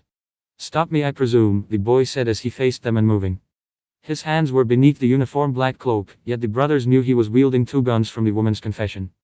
Dude, you look like a rejected Disney villain, Dean quipped, much to everyone else's exasperation. You can't expect me to think you're not up to no good. The boy let out a sigh as he pushed the mask to one side of his head, revealing an annoyed expression. Dean, Sam, for goodness sake trust me on this. Our job, Sam began. I don't care. Kid cut him off. People's lives are at stake and the balance had been thrown off. We're going to deal with this crisis precisely and perfectly, or so help me. You're killing people, Sam cut the boy off in reciprocation. I'm stopping them from going mad. The Grim Reaper replied in indignation. I don't want to fight you. Then give it up, kid, Sam warned, reaching for his shotgun. Kid gave him a scandalized look. And let the town get massacred. No one's being hurt, Dean started. Yet? The boy interrupted him. I know about this more than you do, and this town is a time bomb waiting to go off. As a Grim Reaper, it's my responsibility. That man had a wife, a family. A family who would be killed the moment he turned. So that's why you're trying to kill an 80-year-old grandma now. Kid's face hardened. He crouched, the clack parting to reveal the gun he wielded at each arm. If you're going to try and stop me, then let's get this over with already. Sam cocked his shotgun, while Dean removed the safety from his semi-automatic. Oh, kid, came Liz's voice, causing everyone to pause. Are these the 2 jackasses that you said you worked with? Did Dean stammered. Did the gun just talk? I heard it too, Sam added in disbelief. Heyo tilde came a second female voice from Kid's side. And that was the other gun. Which also talked. Dean readied handgun. Yup, this is a bad dream. We are not actually fighting a Grim Reaper wielding 2 talking guns. As if this is the weirdest situation we've found ourselves in, Sam muttered. Dean smirked and pointed his gun at Kid. So, are we gonna have a shootout? Didn't have you for the cowboy type. Kid didn't reply, his face a stony serious mask. The guns remained silent as well. Just as Dean was about to push his luck and pull the trigger, aiming at the boy's leg, when Kid stepped back, briefly vanishing from view behind debris from the abandoned warehouse nearby. He didn't appear from the other side. Dean gave his brother a look before the 2 approached the pile of wood and rocks from either side. One more thing before we go all Mortal Kombat on each other, Dean said in a low tone before the 2 brothers parted. Is it just me, or are the hairs in your neck standing up too? We're fighting a Grim Reaper, Gene. Right. So bad life choices it is. The older hunter said, both of them inspecting their surroundings with raised guns. They moved around the pile, guns out, and pointed at the moving shadows, hopefully a figment of their imagination. It was a bit of a shock when the 2 hunters circled the debris completely and found no clue of the Grim Reaper. Sam looked around until his eyes fell to the old warehouse. Dean followed his brother's gaze and his face fell. Oh, this can't be good. The 2 brothers had made their way into the old warehouse, pushing through dusty and rotten wooden boards. They both had flashlights, yet the only thing they saw were countless dust particles as they made their way further in the half-collapsed building. This is unnerving, Sam whispered to Dean. Yeah, I feel like I'm in one of those schlocky horror movies. The elder hunter clicked his tongue. We just need a chick that screams. A bright pink shot came from the shadow and hit Dean on his right shoulder, followed by 2 more rapid shots to the legs. The older hunter reflexively dropped his gun as he fell down, letting out an uncharacteristically high-pitched shriek. Dean! Sam shouted, shooting blindly at the dark corners of the house. After emptying his magazine case, he ran where his brother lay, simultaneously reloading the gun. The young Winchester let out a breath of relief when he saw his brother was groaning, but still alive. The relief was short-lived when 2 more shots came from behind him, hitting his right hand and left leg. Sam let out a cry as the shots burned, unlike any other wound he had received. It felt like his heart stopped, a dark presence spreading throughout his being. It was all gone the next second. The younger hunter found himself gasping for air but very much alive. He raised his throbbing hand only to see woundless skin. Sam hissed as another throb of pain washed through him and clutched the appendage. Groaning, he sat up and rolled up his trousers sleeve. His eyebrows shot up in surprise when he discovered there was no wound. Dean, Sam called out instinctively, looking to where his brother was slowly sitting up. Dean's reply was a long confused groan, as he pulled off his jacket and tugged at his shirt's neckline to inspect his shoulder. Hey, where you got shot, does it hurt like hell, but you also can't find a wound? Yeah. Great. For all we fucking know, it did damage to our souls or something. It's nothing they can't heal, a calm voice said, and Kid stepped out of the dark, still clad in his black robe. The mask was missing this time. Gee thanks, I'm so grateful, Dean spat back. Say, how about you stop acting like a B-movie villain? Kid scowled. I'm not the Grim Reaper began but paused when he felt a hand firmly grab his shoulder. Sam's flashlight fell on Kid revealing a tall man behind him, with shadows of enormous wings protruding from his back. I suggest, came Castiel's deadly calm voice, you don't do something you'll regret. A few tense moments passed. Eventually the Grim Reaper straightened his back and raised his hands, empty palms extending outwards. Sam frowned. Hey, didn't you have two guns? A pink bullet got the angel at the back of his head. The celestial being cried out his pan and lurched forwards, breaking his hold on the Grim Reaper. Kid used the distraction to twist out of Castiel's hold, throwing the angel right onto the two hunters. The boy turned to the direction where the shot came, to see a young blonde teen having her gun pointed at the two humans and angel. Patty let out a bubbly laugh from her weapon form. Headshot Tilda. The Grim Reaper gave the two a small smile as he stood straighter up. There was a whooshing sound and Kid felt a presence much closer than it should. He had barely turned around when he felt a hand reach out for the exposed skin on his neck. A faint light was coming from it, characteristic of an angelic wavelength. The Grim Reaper's power instinctually manifested in defense, shadows cackling under the touch. Castiel released the hold on his power and Kid found himself doing the same. What followed was an impressive mini light show of light against dark that ended with both Inhumans lying semi-unconscious on the floor. Kid?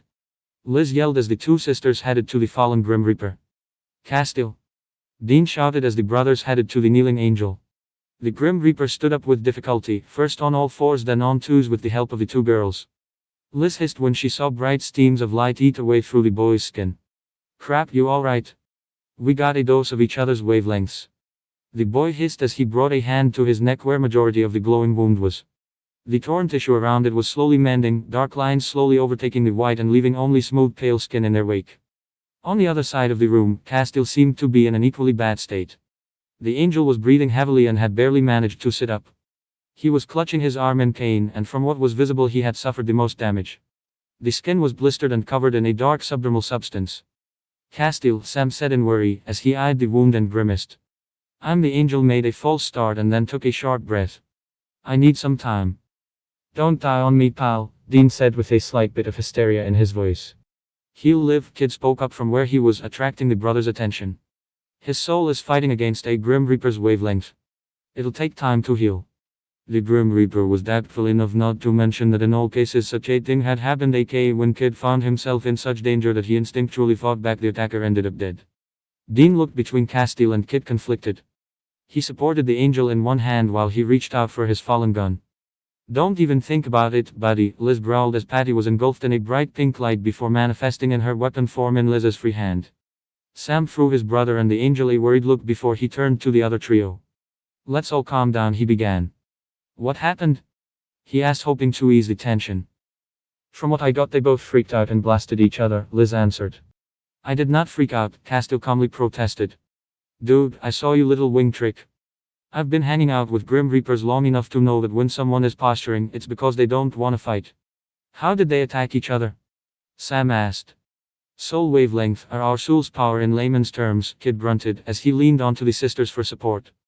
Castiel used the raw power of his wavelength to cause damage. My wavelength is damage. You're both alive, Dean stated, slowly lowering his gun. It's hard to kill a Grim Reaper even for an angel. As for me, my reaction was very spur of the moment. That's code for freaking out too, Liz said in a conspiratorial manner towards the three men, while Patty transformed back into her human form. And you two were the guns, Sam said as he watched the transformation. Leave them out of this, Kid warned them, but was cut short by a harmless slap to the back of his neck. Oh, I said we're sticking with you, don't make me repeat myself, you little brat. She gave him a small concerned look. Can you walk, or do you still need my support? No, I should be fine, Kid slowly said as he disentangled himself from the sisters, finding some mostly solid footing. Good, now let's see if we can salvage this mess. And with that, Liz smoothed her jacket and strode over to the men. Okay then, seems we got off the wrong foot. She offered her hand. I'm Liz. This is my sister, Patty, she said while pointing back to the other girl. Sam gave her a long look before eventually shaking her hand. I'm Sam. This is my brother Dean, and he paused, his frown deepening by the second. What are you? Sis and I are weapons. We shot soul wavelengths. Patty happily explained, which only resulted in further confusion in the Hunter and Angel trio. Kid and Liz can adjust it so our bullets don't kill folks. I can't make our bullets non-lethal though, so you're lucky Liz was the one who shot you, Angel faced Tilda. Oh. We can't waste time here, Kid said with urgency. We have to get the rest before the boy paused, freezing in place. Oh, Dean said, itching for a gun in his hand. Despite the way things had gone, they weren't anywhere close to reaching an agreement. Without warning, the Grim Reaper's head snapped upwards as one of the wooden beams creaked under an unknown weight. Above you! A mangled cry echoed above the trio of hunters and Angel as a black figure descended upon them. Cass used his remaining strength to push the brothers away. At the same time, the mangled moving body of an old woman fell upon him and her teeth bit at his flesh. Cass let out a hiss of pain as he grabbed the woman's jaw and forced it open, the inhuman creature letting out a gurgled cry as it was thrown aside. Dean and Sam were scrambling for their weapons while Kid was moving forwards when a gunshot echoed and the woman's head exploded into a shower of gore. Patty let out a small string of laughter from where she was holding Liz's weapon form. That was the lethal shot, Tilda. After making sure Cass wasn't going to die on them for a second time, the two brothers looked over to where the old woman's unmoving body lay and then to one another. Kid sighed at the sight. Do you trust me now? The next hour was very hectic for the 6 beings, 7 after being joined by Anna. The female angel claimed she was pleasantly surprised the two groups hadn't killed each other and explained she had stayed out of the fighting since she was a neutral party. Despite a few dirty looks from Dean and Sam, Cass had shrugged and said that was what he would have done if he was in her position. After a bit more catching up on both sides, Dean and Sam had fully come around to the idea that the zombies in this city were a ticking time bomb. Dean had also mentioned that if Kid even implied an "I told you so" remark, they'd be back to shooting each other. So, who's next on the list? Sam asked Kid, flinching at his last word. We have got to Mrs. Mills. The one with the dead zombie kid? Sam asked as he drove the Impala down the road. The only way the 7 of them fitted in the car was with the 2 newcomers transforming into weapons which the 2 brothers still had no idea about. The Grim Reaper nodded. We don't have much time. Great. Dean frowned and stepped on the gas. As soon as they arrived, Kid exited the car viaduct window, not even bothering to open the door. Sam and the angels exited as quickly as they could, while Dean took a few more seconds in order to make sure he turned off the engine. Without a word, Kid leaned through the window of the house and barreled straight into a young boy who had just bitten through his father's wrist and tried to claw his way to the man's neck. As the little kid wildly flailed and the father was a mess literally and figuratively, Kid tackled the undead child to the floor. Owen! The sheriff called as she ran in, only to see her frantic husband and her assaulted child. Hey, what are you doing to son, you little? Jody, stay back. Her husband shouted, reaching out his bitten and bloody arm. Jody paused in shock and confusion, as she noticed at her husband's wound. What? Meanwhile, the undead child had slipped from Kid's hold, letting out a fearful hiss as it retreated upstairs. The Grim Reaper let out a low curse as he continued his pursuit, ignoring the befuddled couple. Son came after me, he tried to kill me, the man quickly said. Jody, that's not our kid. Then Sam and Dean barged in through the front door, letting a relieved sigh when they saw the couple was safe. You two need to get out of here now, Dean began. What's gonna happen to son? Who was that? That wasn't your son, Sam said. What do you mean he was there? I cared for him. The dead are meant to stay dead, Sheriff. Dean cut her off. Let them stay too long and they lose themselves. This was the man began, this really was too good to be true. The woman looked among them in shock, not noticing the man and woman who watched the whole scenario dispassionately. In slow realization, Jody brought her hand to her mouth and closed her eyes in grief. Behind them a few gunshots echoed and their surroundings became deadly silent. Okay, Sam said, causing the couple to jump. We need to get everyone to a safe place. Everyone in this town is in danger. The jail, Jody stated, clutching her husband's arm. Bring as many people as you can inside and tell others to barricade in their homes. Will. Jody shook her head as if to clear her head.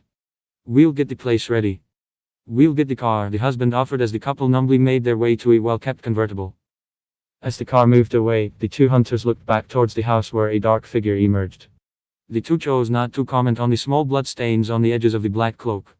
This is going too fast, Kid muttered. Is there anything we can do? Castiel asked. I can try setting up a counter-ritual to what father did, but... Dean raised an eyebrow. But what? Do you need something? Kid shook his head. Not much, I just need to use my powers, properly say the incantation. Kid paused. However, if I do perform the ritual, Lucifer is going to discover my existence. So what? Dean asked. The Grim Reaper frowned. There's a good reason to keep my existence a secret. If Lucifer or Heaven do find out there is a second Grim Reaper loose, do you think they'll just let that opportunity go by without doing anything? You mean they'll try and go all Lucifer on you and try to bind you? Sam suggested. That's... Kid crossed his arms. It's possible. I'm not looking forward to testing that rumor out. I don't get it, Dean said. Couldn't they have done that already? If they had tried, I doubt I'd still be here. Besides, from what I know, the ritual has a heavy cost, so there's no reason to perform it on mere suspicion. As if the angels care for a bunch of unlucky humans, Sam scoffed. Why haven't they tried? Because it is not what has been foretold, Anna cut him off. They're doing lots of things that weren't foretold, Sam answered back, including causing the apocalypse. It's not the same. Sam rolled his eyes at the angel. Dean looked between Sam and Anna in hesitation before turning to the Reaper. Kid, you shouldn't. He won't, came a voice from Kid's right-hand gun, and Dean swore he saw a face reflected on the metal. I didn't travel throughout all America only to get you captured. We're doing this without a ritual, the good old-fashioned way. Kid frowned as he looked around, gaze unfocused. There's a lot of people. The sheriff has already put the town in high alert, Dean offered, and Sam nodded. We'll take care of a fair share too. It's time go out there and do our jobs. He came Patty's metallic laughter. It'll be like a zombie game. I have one last question, actually. Dean spoke up, as he gave Kid one of his serious looks. Why Doodlebop? In the background, Sam groaned while Castile and Anna exchanged confused looks. Kid's frame slumped. Father found it funny. Dean stared for a second and then shrugged. I'll just go reload the shotgun. Hey, came Liz's voice as Kid ran through the town, homing on in the closest and dead. I got one question before we go all left for dead. Shoot ahead, Kid said, finding a bit of humor at his accidental wordplay. I know you were sticking with those two cause of their vessel situation with the devil, Liz began. But the two look like they'd rather drink poison than accept your help. What's their deal? I'm not sure, Kid responded, rounding up in a well-kept suburban house. They're hunters, and their kind usually has an irrational fear and anger at the inhuman. These two emotions often complement each other. I'm guessing these two have not had many pleasant experiences with non-humans, sans angels. Liz snorted. Using angels is cheating. Still, you should be careful. I know, Kid replied as he kicked in the back door, where he sensed a family of three were trying to fend off an advancing undead teenager. I could feel their desire to kill me the moment I met them. To be fair, Patty and I did try to actually kill you when we first met, since you were acting like a smug asshole, Liz snidely said as she felt herself being pointed straight at the zombie's head. Maybe you should work on your introduction skills. Kid rolled his eyes and pulled the trigger. For many, the night went by in an agonizingly slow manner. People were escorted out of their homes and into the jailhouse, where anyone who knew how to use a gun was armed and told to watch out for the undead and shoot anything that shouldn't breathe. Jody was barking orders left and right, phones ringing from people in danger, those who had been just visited by a certain cloaked individual, or just generally wanting to know what the hell was going on. Her husband was helping guiding the people through the safe house, trying his best to distract his mind from what had happened earlier during the night. Castile and Anna weren't quite sure what to do. They didn't have any real motivation to help the people, but an obligation to their team lead to them in reinforcing the barriers with a few sneakily hidden angel charms and occasionally fly a person out of harm's way. They didn't outright attack the zombies, since that would lead to a broken mind, and the angels did not purge without discretion. Dean and Sam mowed their way through hordes and zombies, empty shells falling left and right while hatchets, knives and makeshift projectiles sprayed blood everywhere. The two brothers were one of the main attraction for the undead, as they clawed their way through pavement and dirt, until the two were cornered in an abandoned backyard. After a few agonizing moments in which they felt like dead men walking, gunshots echoed and zombies fell, to reveal one man slowly wheeling his way towards them with grief in his eyes. As for Kid and the sisters, it would take many showers to completely remove all the blood. Kid rubbed a towel at his wet hair, having come out of a shower for the umpteenth time. The boy wore a simple white shirt and black pants, his skin still cold from the cool water. Close to him, a snoring Liz and Patty took up a large couch, sleeping in opposite sides from one another. After a quick shower, and only one, since there were still traces of blood on their person, the duo crashed on the first available surface, snuggling with the blankets. The two deserved a good rest after the long night that had preceded. On the other side of the room, Dean was half asleep on an armchair while Sam was reading one of Bobby's books. The contact between Kid and the hunters had been minimal after the night, with only a customary checkup to make sure the other wasn't slowly bleeding to death. As for Castile and Anna, the two had left shortly after it was obvious most of the town was safe. Neither Dean nor Sam felt like calling them back. Mr. Singer, the boy spoke up when the man entered the room. Bobby gave him a curt nod, but did little else to recognize the Grim Reaper's presence. My condolences, the boy continued. The man sharply shook his head and looked away.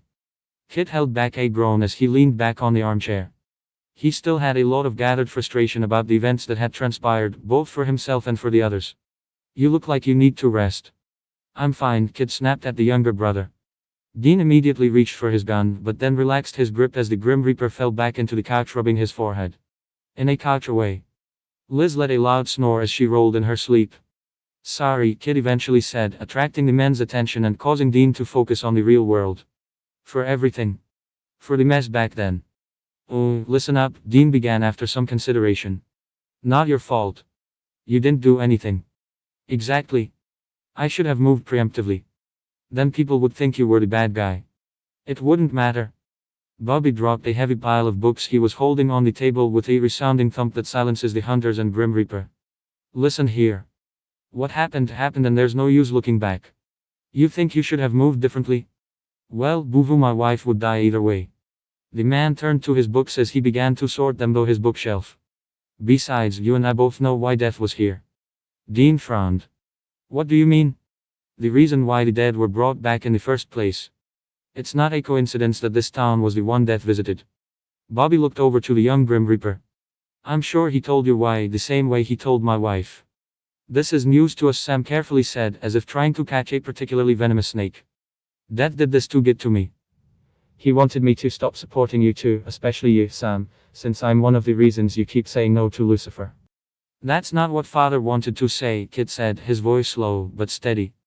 Dean and Sam looked over to Kid while Bobby put down the book he was holding and crossed his arms. Really? The man said in an antagonistic tone. That wasn't what Karen said Death told her. That was the message Lucifer wanted Father to say, Kid insisted. The devil does not speak for Father, nor will he ever. Bobby huffed. And what would he really like to say? The man let out a small bitter laugh. Wise empty words about how it's okay to mourn and that I'll get over it. Spare an old man. Apologize, actually. Sam blinked. He wants to say he's sorry. Kid nodded. His hand was forced and beyond his control. Father knows how people react to death and the loss of loved ones. He is sorry he opened the old wounds of the people of this town. Bobby still gave him a disbelieving glare, though this didn't hold the same level of anger as before. He empathizes. I'm not sure. Kid paused and thought. I don't know if grief worked the same way for us as it works for humans. But he's lived a long time. And even though I'm young, our acquaintances tend to lead dangerous lives. So you've both lost people, Dean concluded. Kid's gaze briefly flickered to where Liz and Patty slept. One of the things I dread is having to collect the soul of someone I care about, whose life was cut short. I think Father feels the same. Bobby huffed again, though this time it was one of resignation. His next words caused Kid to freeze in place and get the urge to have another long shower. He is probably glad that he won't outlive you, Bo. So, is that what you've been doing during the past month? Liz asked as the trio made their way back to the Impala. Traveling to bumfuck nowhere and staying in motels. The older Thompson looked at the small buildings surrounding them unimpressed. Even though it had just been an hour since they left Sioux Falls, Liz and Patty had been caught up to speed by Kid, who expanded more on what he had been doing this past month. Yes. Kid replied, currently holding an even number of plastic bags filled with groceries, mostly ready meals, in both hands. They had the Impala in sight, and he sensed the two brothers' souls in a shop on the far end of the road. I even stopped a few people from dying, ironically. Liz raised an eyebrow, tilting her head at the approaching Winchesters, who had just left the store and headed where the Meister and weapon group was. You've been busy. Those two, or others? Both. The Winchesters have a propensity for finding themselves in the wrong place at the wrong time, which is exactly what we need to do to stop this mess. That explains why they're so jumpy, Liz said absent-mindedly as she watched the two brothers. They were walking fast and Dean frequently threw quick looks around him, as if someone was about to jump them at any moment. It reminded Liz of her younger years, wielding Patty with a scowl on her face and surveying their turf for any intruders. Kid gave them a light shrug. I think that's partly because of us. They were worse when I first joined them, though they've been warming up. Slowly. The Grim Reaper wasn't lying about that. Though the Winchesters weren't that hostile to Liz and Patty as they first were, Kid, they did not welcome the sisters with open arms. It had been apparent since they were in Bobby's house, with Dean and Sam watching the two sisters like hawks, as if they were about to transform into guns and go on a shooting spree. This did not go unnoticed by the Thompsons, who were quick about pointing that out, mostly by Liz, who was having none of the passive-aggressive bullshit, as per the older blonde's words. This had led to a long but mostly painless mock interrogation session where the brothers tried to get as much information out of the Thompsons as possible. Most of their questions were about the girl's ability to transform into a weapon, though a few questions about how they met and why they worked with a Grim Reaper came up as well. For the former, the sisters had kept their mouths shut about the whole weapon shtick after quick prompting from Kid. For all the Winchesters knew, the Thompson sisters were just two very unusual humans. That hadn't stopped from Sammy accidentally spilling holy water on Liz before she went to have another shower to get the last remnants of blood out of Patty getting up from the couch and finding herself surrounded by a circle of salt. The young girl had then proclaimed a salt art competition and proceeded to make a drawing of it. As for the latter, the sisters only gave them the bare bones of how they met up Kid, that they had tried to mug him and later ended up working together as a team. What do you mean, you work as a team? What do you guys do? Sam had promptly asked after Liz's summary. Liz had given Sam a small smirk. Hey, you ain't spilling your life story to me, why should I do that? Yeah, gossip's bad. Patty had followed up on her sister's remark. After a couple of more hours of trying to chip through the brick wall that was the Thompson sisters, the Winchesters called it quits and decided that since Kid hadn't killed them already, he had little reason to start doing so now, and so did his allies. After that, Bobby had informed them that there were some strange happenings on the Minnesota border with Iowa. The brothers were ready to leave within minutes, looking for any excuse to get out of Sioux Falls as fast as possible, with the trio following suit. Right now, they were on a resupply stop.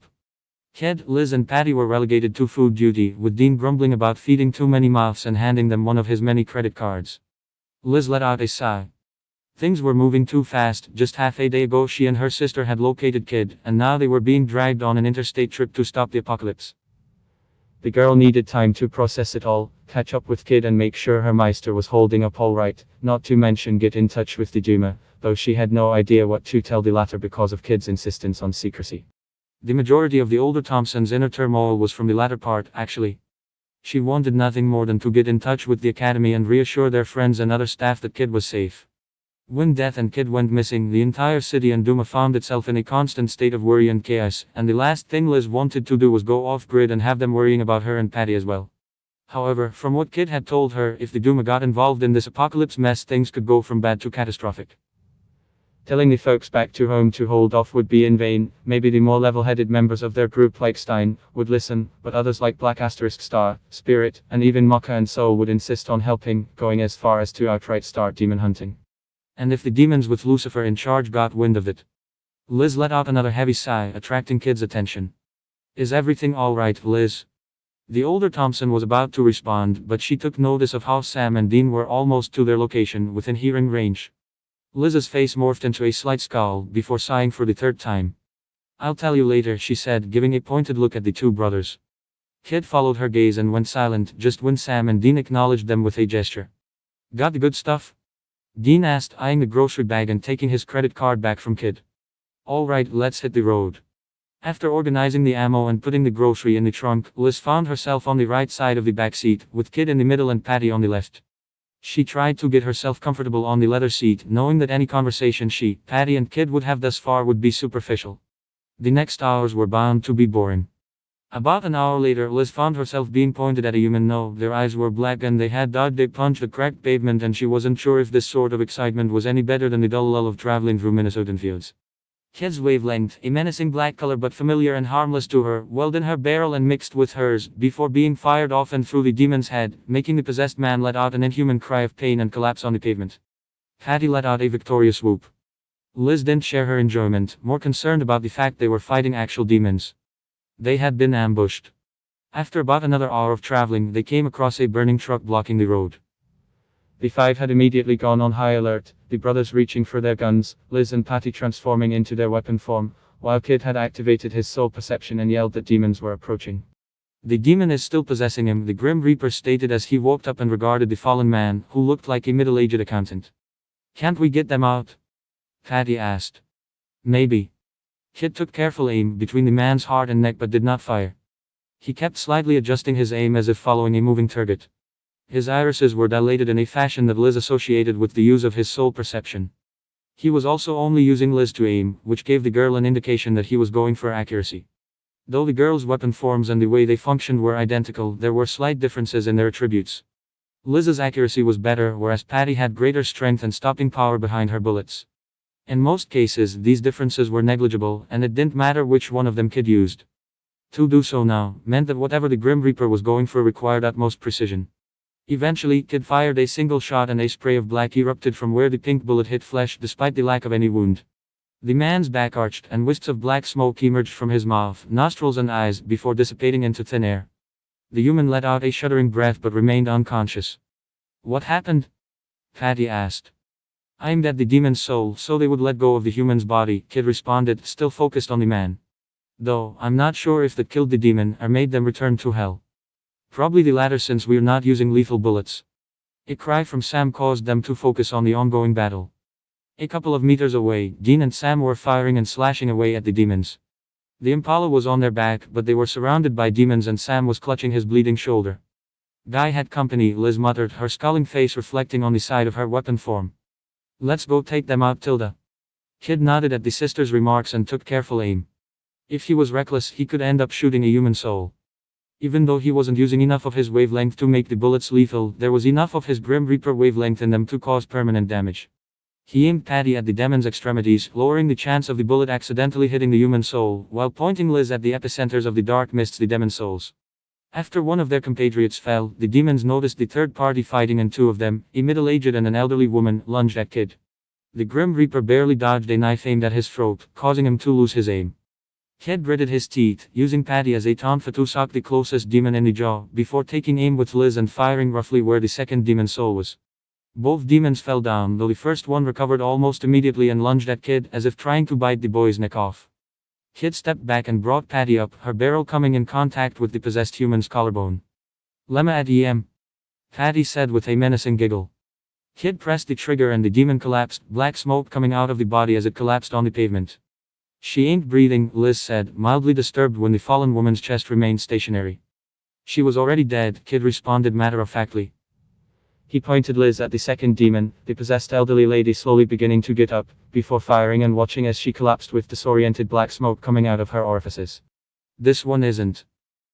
Liz didn't respond immediately, her lips a thin line as her gaze traveled over to where the brothers were fighting their own battle, where they were dodging knives and various other projectiles as if they were circus performers. Let's get the rest. Kid's eyes went wide as he turned his head to the side of the road opposite to the burning truck. Liz, Patty, transform back. The sisters did as told, though a bit confused as to why. This was just in time, as a car which looked like it belonged in a pious Mad Max movie rolled up to them, its sharp headlamps temporarily blinding the trio. Then things got very bizarre when a bunch of people, human, Kid had muttered at the sisters, appeared from the truck. The woman of the group pointed a gardening hose at the demons, spraying them with what looked to Liz was ordinary water. This was proven false shortly after, since the demons howled when the seemingly plain water touched their skin as if they were burning alive. At the same time, there was a sound of a megaphone turning on, as one of the guys started some unknown chant. What the hell? Liz began, her voice barely audible between the gunshots from the Winchesters and the sound of water coming out of the high-pressure hose, which even obscured the chant coming from the megaphone. At least the two brothers looked as equally confused, their expressions looking like they belonged to a comedy show. Then, in Liz's opinion, things became even stranger as the demons fell on their knees, black smoke billowing out of their mouths. The smoke went skywards before descending into the ground, leaving only unconscious bodies and a couple of flabbergasted weapons hunters and Grim Reaper behind. There was a moment of silence as Liz, Kid, Patty looked at the hunters in a mild state of shock, the brothers reciprocating the gesture before all of them focused on the people on the truck. That was so cool. Patty let out, throwing her hands in the air. What the hell? Dean asked, echoing Liz's current psyche.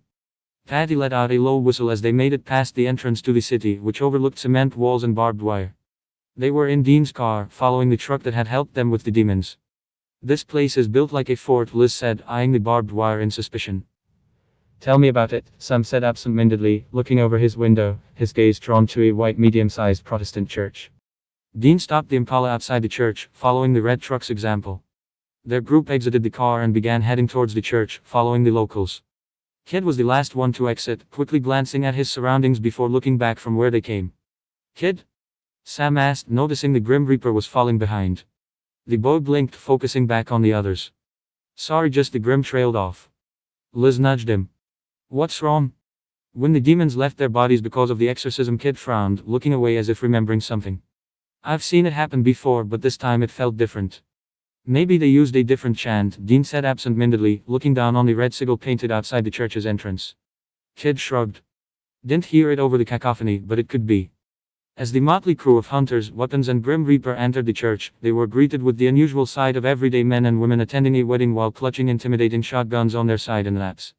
"Who would have thought the apocalypse could be so romantic?" said a man in priest outfit standing between the newlywed couple. "Are you serious?" Sam scoffed. "A wedding?" "Yup," spoke up the man who had introduced himself as Paul while on the way to the church. "We've had 8 so far this week." "Marriage, family, it's a blessing," the priest continued. Liz paused from playing with her hair and looked at the priest.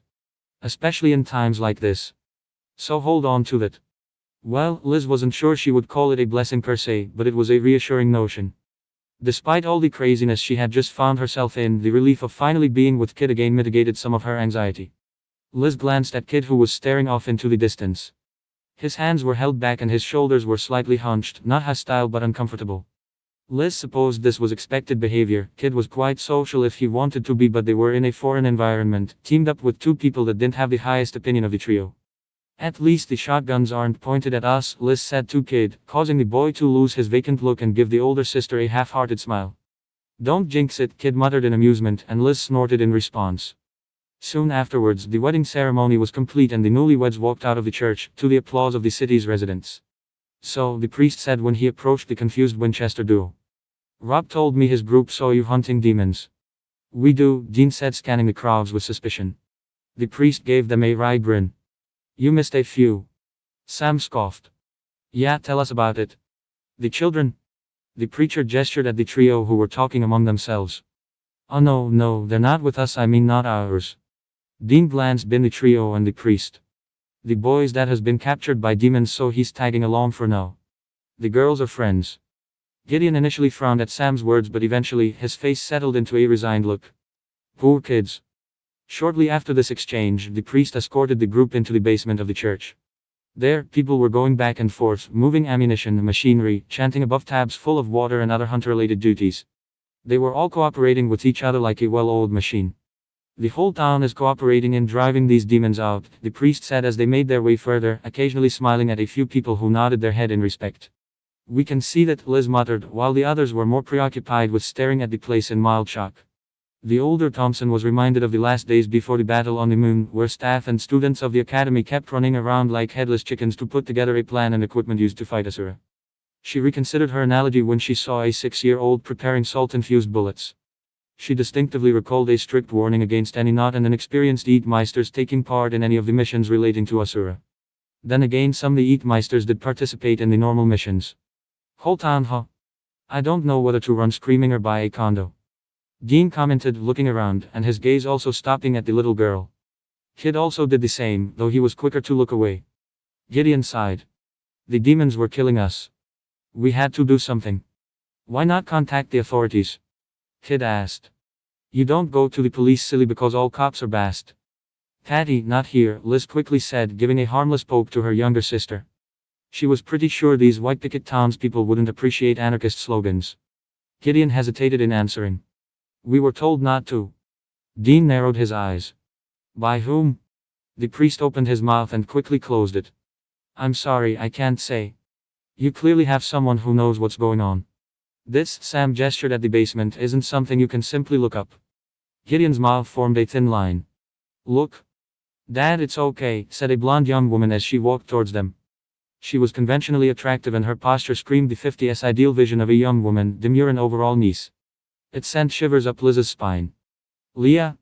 Gideon asked, glancing between the girl and the rest. "It's Sam and Dean Winchester," the girl said with a small smile. "They're safe." "And you're?" Liz asked, hands crossed. Leah turned her gaze away from the Winchesters. She was staring at Sam in particular and regarded the trio of weapons and Grim Reaper. "Oh, hello." The girl frowned. "I don't know you." "They're with us," Sam quickly said. "They're also safe," he concluded after some hesitation. "That's good to hear." Leah gave the trio a pleasant smile. "What are your names?" "I'm Patty," the younger Thompson said, walking up the girl and offering her hand. "Nice to meet ya." "Liz Thompson." "Patty's my little sis," Liz said while Patty vigorously shook Leah's hand. Leah gave Patty a slightly pained smile as she retracted her hand. Her eyes strayed to Kid's hair and her smile became a tad more stretched. "And you're?" "Kid," the Grim Reaper said distractedly. His eyes kept straying to the group of locals working around them. Leah inclined her head. Just kid? Roll with it, Dean quickly said. How do you know about me and Sam? Leah gave them another smile. From the angels, of course. The moment these words left her mouth, Sam and Dean's face scrunched up like they had tasted something sour, while Liz, Patty and Kid frowned. But they don't know you're here, Leah began hesitatively. The markings on your ribs, right? The what? Liz asked in surprise. Avoids angel tracking, Kid quickly whispered to her. Oh, you don't know? Leah asked. You must be a new addition to their group, right? Yeah, kinda like that. Wait, let's get back to the main point, Dean said. The angels told you about us? Yes. They have told me many things, Leah replied. One of them being the exorcism chant we used to fight off the demons. The angels also give me the demon's location and time of attack before it happens. Liz frowned. What, you were some kind of chosen one? Oh. Leah looked away embarrassed. I wouldn't be so bold as to presume myself special in front of the angels. Gideon gave Leah a big smile. My girl is very special. She has never been wrong. He turned to the others. She's the reason our town still exists. Leah continued looking away, her cheeks flushed. Dad. Kid gave her a strange look. That's quite an unusual gift you have, Miss Gideon. It is, Leah shyly admitted. But I want to help any way I can, so I'm grateful for it. Her eyes met Kid's and she gave him a perfect smile. With all these demons, you never know what else could be lurking out there. Gideon gave his daughter a worried look. Leah dear. No, that's true. Leah turned to the group. You should be careful. The devil's army isn't made up of only demons. She bit her lip. Some say he has the Grim Reaper by his side. Kid went silent and his jaw clenched. Sam and Dean both glanced at him. Hell's sake, could they be any more obvious? Liz thought to herself, barely restraining herself from rolling his eyes. She gave Kid a slight poke. When he turned to glance at her, Liz gave him what she hoped was an encouraging smile. Kid didn't respond and returned his gaze to Leah. This time, Liz had to hold herself back from groaning. Damn Kid and his immunity to encouraging gestures. Come now, don't give them new reasons to have nightmares, Gideon said, patting Leah on the shoulder. I'm sure the angels will protect us. Kid didn't answer. He kept staring at the girl. So let me guess, Dean began. Before you have your visions, you get a really bad migraine and see flashing lights. Lee's eyebrows rose and her mouth parted. How do you know? Dean grinned. Because you're not the first prophet we've met. But you are the cutest. Gideon gave Dean a warning look while Sam rolled his eyes. I meant that with total respect, of course. Okay, Bobby, thanks. Call me if you find something, Sam said and disconnected his call. He pocketed his cell phone and walked back to the table Dean, Liz, Patty and Kid were sitting. Did you call Bobby about the demon attacks? Dean asked when Sam took his seat next to him. And a few other things, Sam said. I don't get it, you have like 2 angels with you. Why not call them? Liz asked. The people here have things under control, Dean said. Which is usually the opposite of what happens when angels or we get directly involved. Hey, speak for yourself, Liz shot back. Not much you can complicate by shooting the bad guys. You'd be surprised, Sam muttered.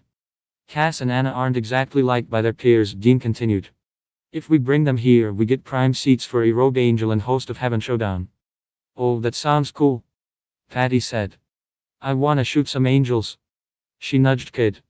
How hard do you think it'd be to aim for the wings? Probably easy, the Grim Reaper said nonchalantly. They can be shown for intimidation purposes and are quite large, so it'll be an easy target. Sam gave Dean a disturbed look. Just don't let Cass or Anna hear you say that, the older brother said. They stopped their conversation when the owner and main employee of the bar, Paul, arrived with 2 beers for the Winchesters. Any luck you could get me something? Liz asked with a sly grin. Think not, miss, Paul said. Apocalypse or not, I'm not gonna start serving 2 minors. He turned to Sam and Dean. And you'd better not let her drink. Scout's honor, Dean said. Sports, Liz grumbled under her breath as Paul left their table. I'm a grown woman, I can drive and stuff. So, Sam spoke up once he was sure Paul couldn't eavesdrop them. Until Bobby gets back to us, any clue on where to start? Sam began. Why so many demon attacks? Dean shrugged.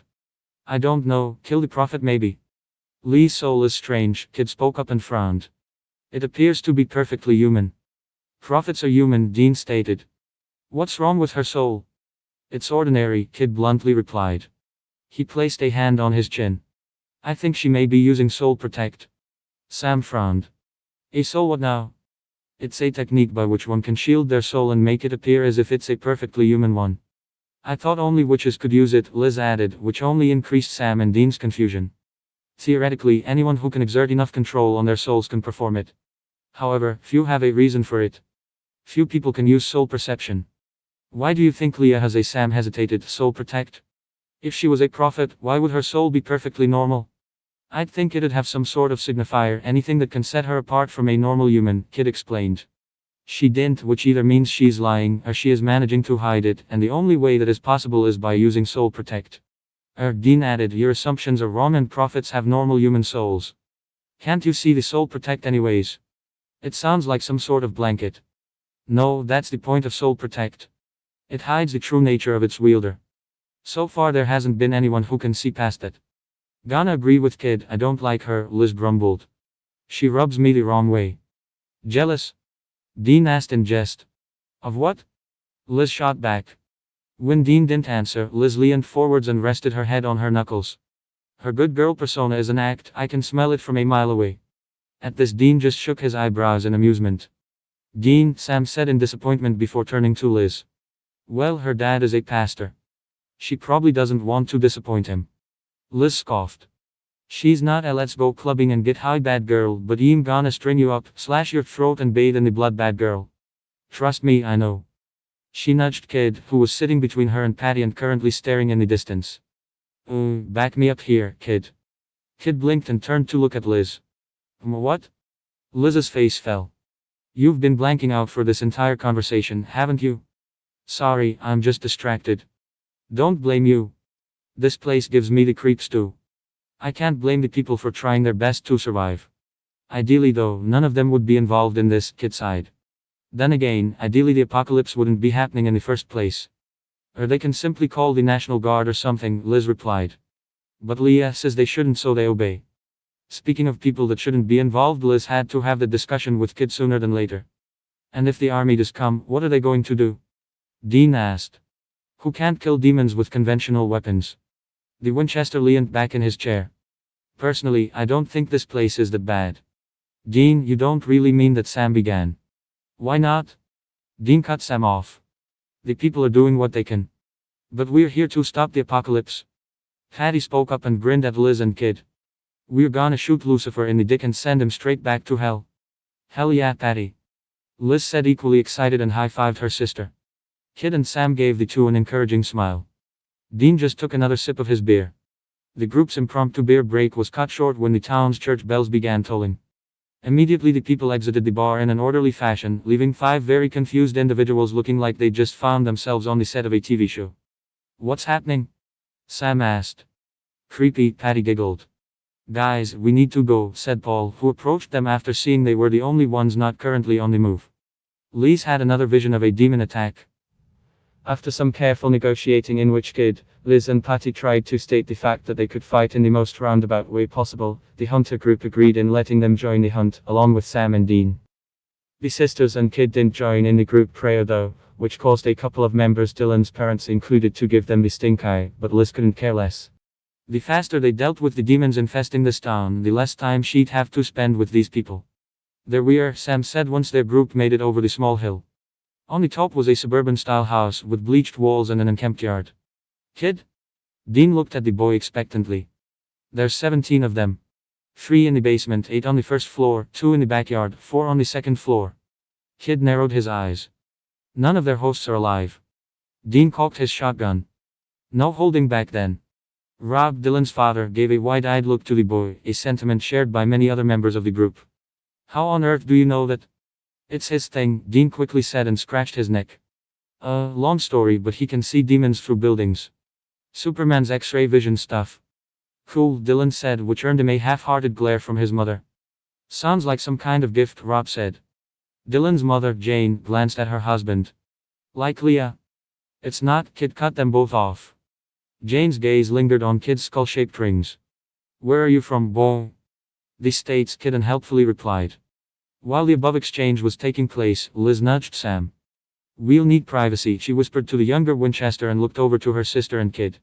Sam nodded. Okay, we five, he spoke up and gestured at his brother. Kid and the Thompsons can take the back exit and you guys can take the front. Good old flanking, Dean said with a smirk. The back door of the old house opened with a loud creak. Dean was the first to go in, his finger on the shotgun's trigger, with Sam after him. Clear, Dean said, still holding his shotgun close. Told you so, came Kid's voice from outside. Liz, Patty. In a flash of light, the two sisters transformed into guns while Kid stepped into the house. Dean and Sam couldn't help but stare. Dean commented. With your surname, I thought you'd be Tommy Guns. You were one to talk, Winchester, Liz shot back, making Dean frown and look at the shotgun he was carrying. We'll take the basement, Kid cut himself off and his eyes darted upstairs wide. The floor collapsed and a flurry of demons got the literal jump on them. Dean yelled many expletives and fired his shotgun, catching one demon in the gut, while Sam stabbed another demon in the neck. Kid fired the sisters simultaneously, their bullets catching the two demons in the legs. As the demons fell to the floor, Kid fired again, and this time his bullet hit the demons in the chest. Dean pointed his shotgun at Kid. Behind you. The Grim Reaper barely dodged out of the shotgun's blast, rolling to the floor and shooting at a demon Sam had difficulty overpowering. Kid, 6 o'clock. One of the demons got Kid on a chokehold. Come on. Liz yelled, her face reflecting on her demon form. Kid's right hand was caught in the chokehold, meaning she was just inches away from the demon's face. Kid slipped his left hand free and angled it so Patty was facing the demon's chest. He was about to press the trigger when Dean's shotgun got the demon in the back. The demon howled and leaned forwards. Kid's hand slipped and his aim was thrown off. The demon cried in pain and choked out a black liquid. It looked down to his bloody back, filled with bullet fragments, then up again where he had Kid's neck and his right hand in a chokehold. Its gaze met Liz's. Dean fired his shotgun the same time Kid fired Patty again directly at the demon's hand. It let go of Kid and fell to the floor motionless. Sam quickly rushed to the fallen demon and plunged Ruby's knife in his chest. There was no sign on the orange electric-like energy after a demon kill. Sam looked at his knife and frowned. Liz was choking. Liz's usual mindscape, the space she occupied when she was in weapon form, was usually a black void. She was the only point of reference in it, sometimes floating, other times standing on seemingly nothing. When she had first entered it, she had been creeped out by its nothingness and her vision switched from the point of view of her weapon form, wielded by a Patty who wanted to take her for a literal spin. After being spun a couple of times, Liz had been ready to throw up and her mindscape had been a much-needed retreat from the disorienting feeling of vertigo. Afterwards, Liz had grown only more appreciative of the space. It helped her focus, concentrate on gathering her Meister's wavelength and fusing it with her to create a bullet and adjust for strength, radius and so many more details. It was a peaceful place. Not now though. Now, Liz was drowning. In her mindscape, Liz battled with seemingly nothing. Her hands punched at thin air, and her legs twitched as if she had her feet encased in cinder blocks. Liz's hands stopped flailing and wrapped around her throat while she noiselessly choked like a woman on her deathbed. The sensation was overwhelming. She felt as if she was unable to breathe despite not needing to do so in her weapon form.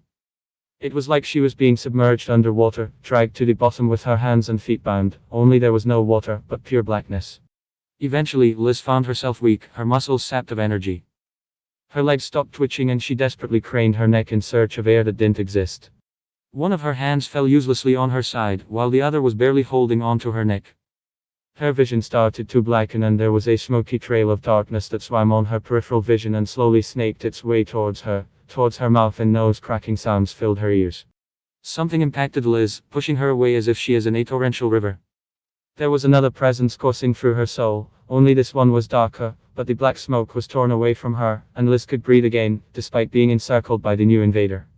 It washed over Liz like a wave of liquid darkness, providing relief, driving the intruder away. An empty laugh echoed through her mindscape and Liz's mind was filled with bloody murder. The feeling was gone as soon as it had arrived. Liz fell on the non-existent floor and choked, hunching over and hacking like a sailor rescued from mermaids. After she regained her breath, Liz's gaze fell on a small lump of the second invader that hadn't disappeared like its kin or the previous invader. It simply sat suspended and inert. Liz reached out and touched it. She immediately jumped back. There was a sucking sensation as if something had been absorbed. The black goo-like substance shifted, mixing with pink trails her wavelength, until all that was left was a pink bullet. Just like the ones she made with Kid? Liz? Her world came into a sharp focus and Liz found herself on the ground, the worried faces of Kid and Patty looming above her. There was a cold hand on her left temple, it was probably Kid's. Patty's hands were always warm. Elizabeth. Oh crap, kid was using her full name. Whatever was going on was serious. What the hell happened? The older Thompson slurred, clutching the hand at her temple and trying to bring herself up. Her hands reflexively jerked, and Liz realized her head was resting on Kid's lap. She also noticed that they were surrounded by more people, including the Winchesters and a few of the hunters they were partnered with. Easy there, sis, Patty cooed. You fainted like you'd seen a scary ghost. I never fainted because I saw a ghost, Liz slurred, narrowing her eyes and rubbing her brow. But what if a ghost was very, very spooky? Patty waggled her fingers in a mock menacing fashion. Liz found herself smiling at the gesture. Leave it to Patty to ease her mood. Though. Slowly, Liz brought herself upright. Why did I fell down? Do you remember what happened, Liz? Kid asked in an even tone. The older Thompson shook her head, before flinching and rubbing her temple. Nope. Feels like I got socked in the jaw. One of the demons tried to possess you, Sam said. Liz was silent for a few seconds, eyes widening in realization. That first presence she had felt. Oh shit, the teen eventually said, before looking around her confused. She saw a fallen body on the stairs. Was that the demon? That about covers it, Jane with a sympathetic smile. We heard you screaming like a banshee and we came in as fast as we could. At this point Liz glanced at Kid, worried if their cover as demon weapons was blown. Kid gave her a barely perceptible shake. Don't worry sis, we got him before he could get to you. Patty leaned in and for a moment her smile fell. And we used the nasty bullets. Why didn't they? Dylan asked. Possess her, I mean.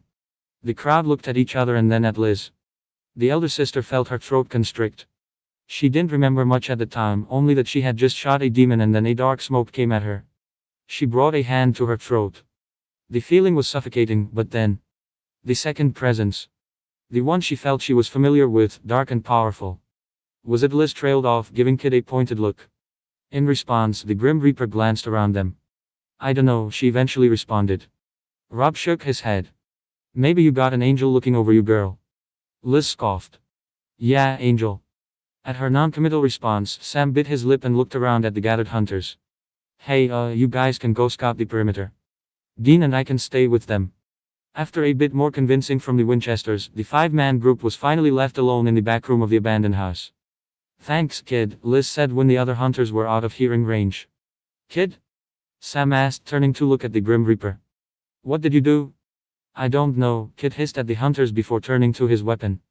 Liz, what happened? Something drove the demon out, Liz drawled, rubbing her eyes. Wasn't me, wasn't Patty, so I'm guessing it was you. Oh. Patty exclaimed. It must have been the Weaponmeister connection, right guys? The what? Sam asked in confusion. What's a Meister? Dean asked. Meister is someone who can wield weapons, silly. Patty said before Kid or Liz could stop her. In this case, Kid's our Meister and we're his weapons. Sam raised his eyebrows. Whatever it was, it counteracted possession. He gestured to the sisters. You two need to get anti-possession tattoos. Patty's not getting a tattoo, Liz protested. I'll make it, Hannah, Dean said with a tight-lipped smile. Can you get me some painkillers or something? Liz complained, clutching her head. My head's killing me. Dean looked at Sam and the younger Winchester shrugged. We'll go get you some, Sam said and stood up along with Dean, with the two then exiting the house. Once the hunters were out of sight, Liz turned to Kid, who had watched the previous exchange with a frown. Do you think whatever happened worked with other Meisters? She asked them. Use the Weaponmeister connection to block possession. Kid shook his head and scowled. Unless the demons go for the Meister. We got lucky because our connection requires a constant linking of our wavelength for the bullet formation. If you and Patty were sides or similar, I don't know if things would have played out the same way. He crossed his hands and looked away. What if this happens again? Liz rolled her eyes. We fought it off before, we can do it again. But I won't always be with you, Liz. What if a demon tries to take over when you were in your human form? There'd be nothing I could do. I'm not asking you to put me in danger, I'm asking you to trust me. Liz said with indignation. Rely on me, this isn't my first rodeo. I'm worried you'll get hurt, Kid said and rubbed his temple. You shouldn't. Liz groaned in frustration. Damn it, Kid, don't you remember the crazy shit we've been through? Compared to the Book of Iben, this is a cakewalk. Yes, and it's a miracle things worked so well then. Kid yelled back. If Black Asterisk Star hadn't gotten to me first, he whispered to himself. Before Liz could respond, a scream was heard from outside the house. Dylan. The hunters had made it back to Blue Earth. Dean and Sam were talking outside a defunct motel, now used to house hunter supplies and a couple of extra beds. The Winchester stopped their conversation when they noticed Kid exiting the front, his brow furrowed and his hands in his pockets. The girls?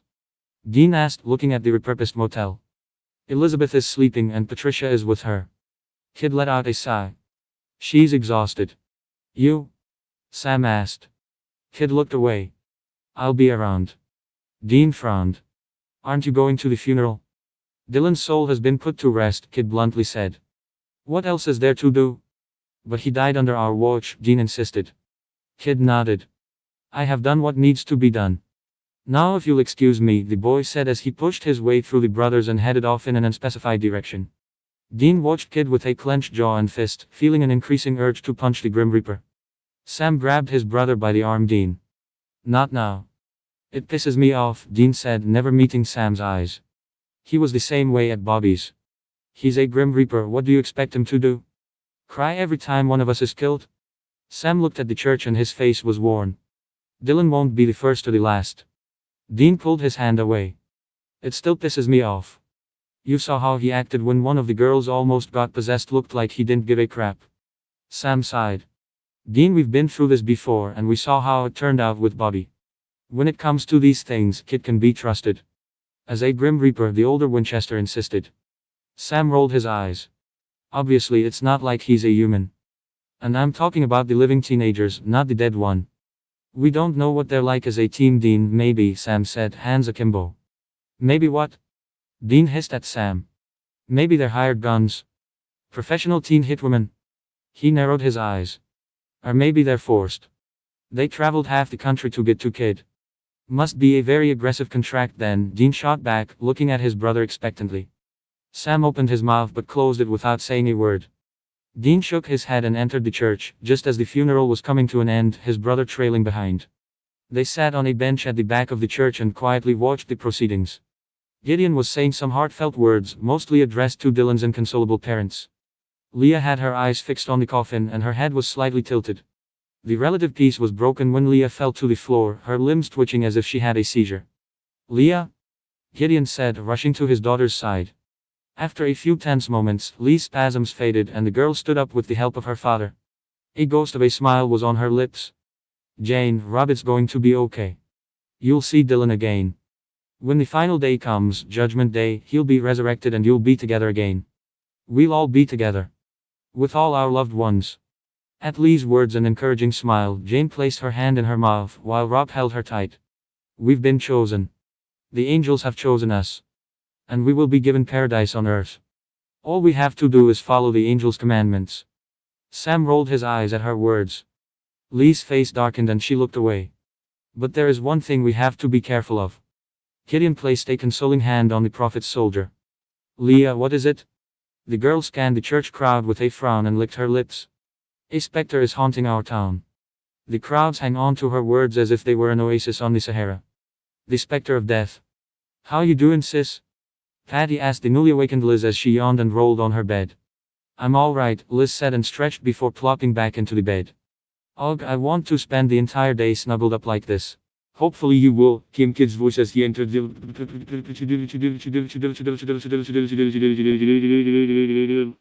Hey kid, Liz greeted the boy with a yawn while Patty gave him a tight, almost reciprocated hug. What did I miss? Not much, Kid said and went to close the blinders on the setting sun. The locals are finishing up the funeral. Liz grimaced at that. After they had heard the screams at the demon-infested property, Liz went in a mild panic and scrambled to get up. Daddy was at a loss on what to do and settled for helping Liz stay up when the older Thompson eventually got vertigo from her sudden movement. Kid had only narrowed his eyes. It's too late, he had told them. So that's how the apocalypse is, the older sister whispered to herself. Kid turned and looked at Liz. How are you feeling? I'm good, Liz said as she got off her bed and stretched her back. Nothing hurts, healthy as a horse and stuff. Kid looked away, relieved. I'm glad you're safe. Me too, sis. Daddy said and threw herself into her sister and gave her a hug that forced the air out of her lungs. Hey kid, Liz said when she was free to breathe again. Remember when I said I wanted to talk to you earlier? Kid nodded. It has to do with Duma. Liz put her hands up in defense when Kid narrowed his eyes. Look, I know you're convinced on not telling them where you were. Don't really agree, but Liz let her voice trail off meaningfully. What is it about? Kid asked in defeat. It's about me and Patty, Liz answered. I can't have us going Mia as well. Can you imagine the shit show that would cause? Kid let out a small smile. That Steve would get a heart attack. Liz reciprocated the gesture. If he already hasn't had one from your shenanigans, but yeah, I need to call them. The smile fell from her face when Kid was ready to protest. I'm not gonna rat you out. I'm asking in case you want me to pass a message, like if the academy should do something and stuff. Her expression softened. And I think you'd want to hear the others too. It's been a month. That'd be nice, Kid admitted. And if you could tell them to keep watch for any suspicious activity, that'd be great.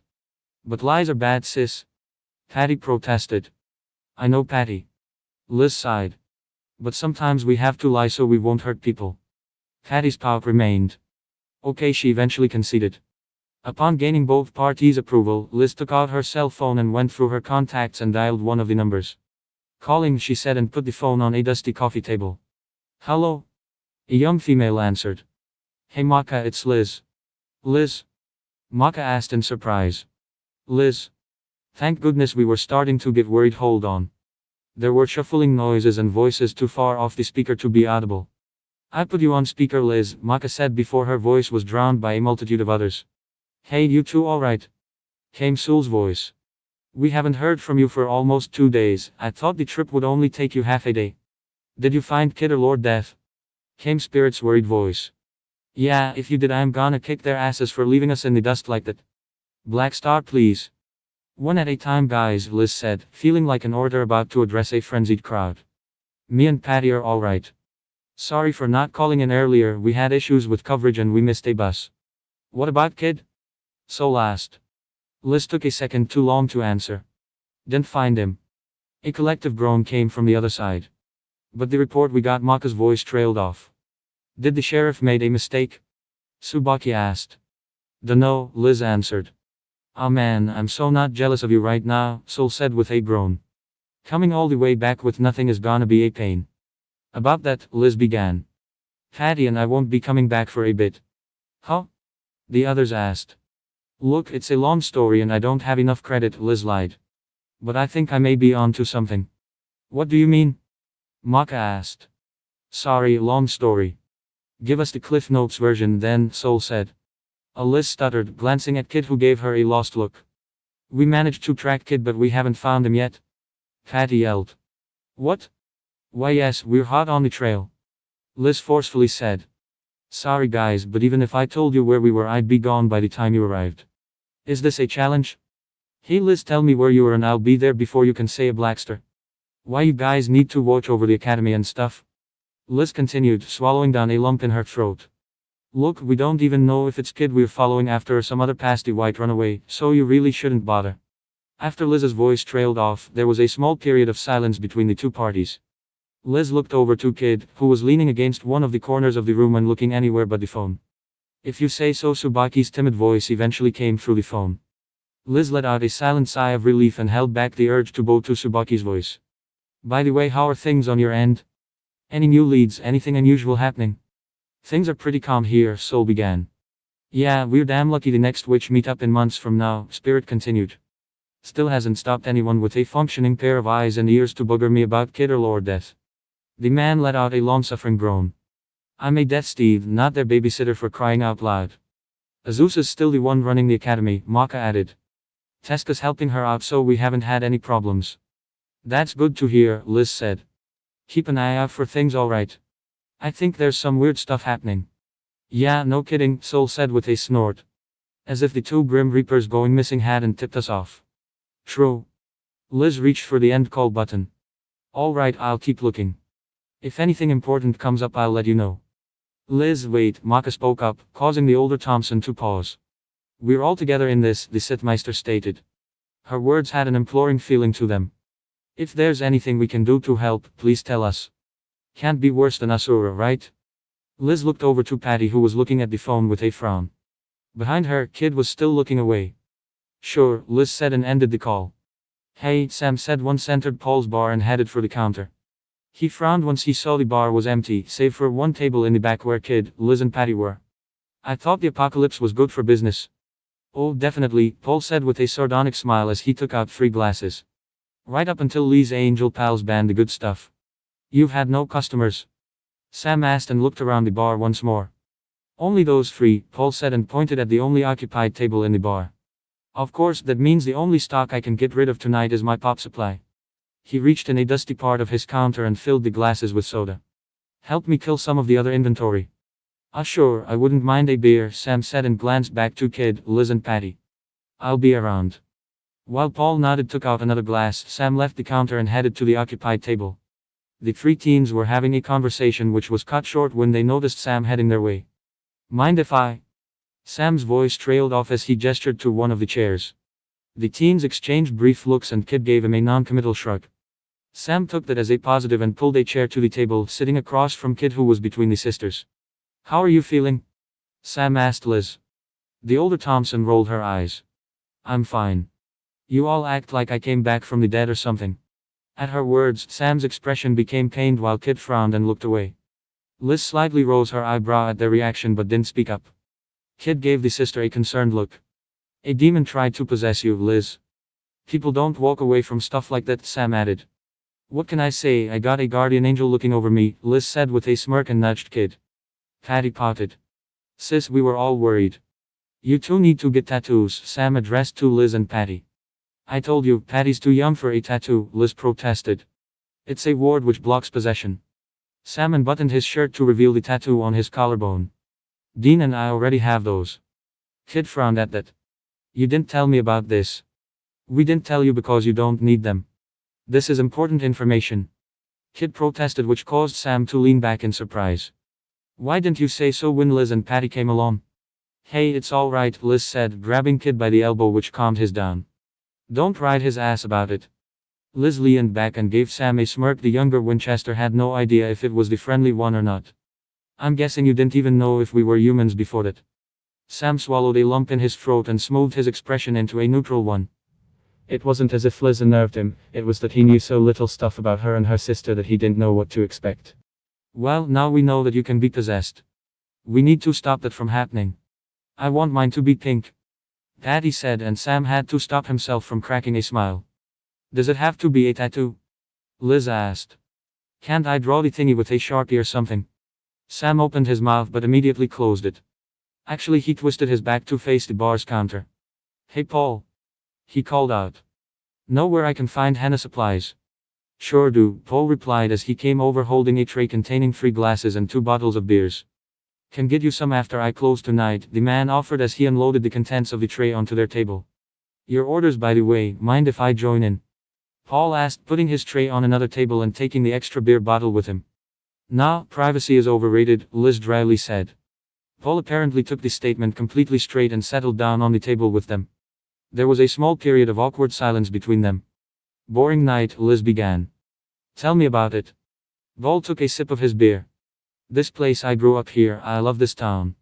But he sighed, well, these holy rollers. I'm guessing you're not the praying type, Sam said. Wasn't the only one.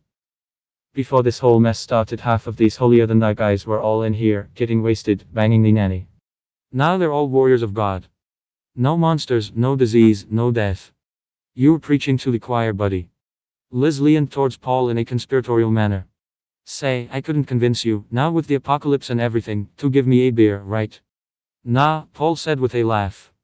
Just in case the whole thing's a sham, I don't serve 2 minors. Liz puffed her cheeks in annoyance. Sport. Paul gave the teen a small smile before sobering up. Look, if there's one thing I believe now is that there sure as hell are demons. The man shrugged. And maybe there is a God, I don't know. But I'm not a hypocrite. Didn't pray before and I ain't starting now. If I go to hell, I'm going honest. How about you? What about me? Sam repeated. Not a true believer, I take it. I believe. Yeah. I do. I'm just pretty sure God stopped caring a long time ago. Paul gave Sam a long look before looking to the others. How about you kids? I follow a different belief system, Kid said. Same, Liz and Patty chorused with a laugh and a giggle respectively. Paul raised an eyebrow at that and raised a glass to them. Props. He took a sip from his beer. Don't say that to the people here though. A bunch of them were missionaries to the 10/40 window. Leah herself wanted to take part, feed children in Africa and spread the word of God and all that. Liz scoffed at the mention of Leah. The hell is up with her, get up anyways. Being a prophet and all that. Not religious, I take it? Sam asked in amusement. Liz snorted. What do you think, genius? Didn't worship anyone before, sure as hell ain't gonna start now. Before? Liz shrugged. Weird life. Had some strange things happen to me. A spiritual experience. If it was a spiritual experience, it was more physical than I expected, Liz said, nudging Kid. The Grim Reaper gave her a flat look, which only served to increase Liz's amusement. Paul nodded at that, slightly lost, and turned to Kid. Hopefully you'll get to meet your folk. If I recall, your dad's been taken in by one of these demons. Kid's jaw slightly clenched. Yes. Your mom must be worried sick. I don't have a mother. It's just me and father. Paul nodded in understanding before turning to the two sisters. I'm guessing you two got your own folks to worry. Liz chuckled again, only this time her voice was void of humor. Nope. It's just me and Patty. Sam frowned. Your parents? Liz paused. Don't give a crap, she eventually answered. Mom was a working girl, so me and Patty got no clue who our dads are. Not that I ever cared about them or her in any case. Sam flinched Liz's words. His eyes softened. That's harsh. Liz shrugged. So, anyone else wanna have a heart-opening session, or is it just gonna be me? Liz tilted her head at Sam. How about you, big guy? Sam shook his head. Dean's the only one I have as well. Our mom and dad, they're both dead. Oh, Liz said. Sorry for bringing it up. She gave a fond look at Kid and Patty, the Grim Reaper patiently listening to an excited younger Thompson. Family's not the end-all after all. Sam couldn't bring himself to agree. After the funeral, Dean chose to stay walk around the small town.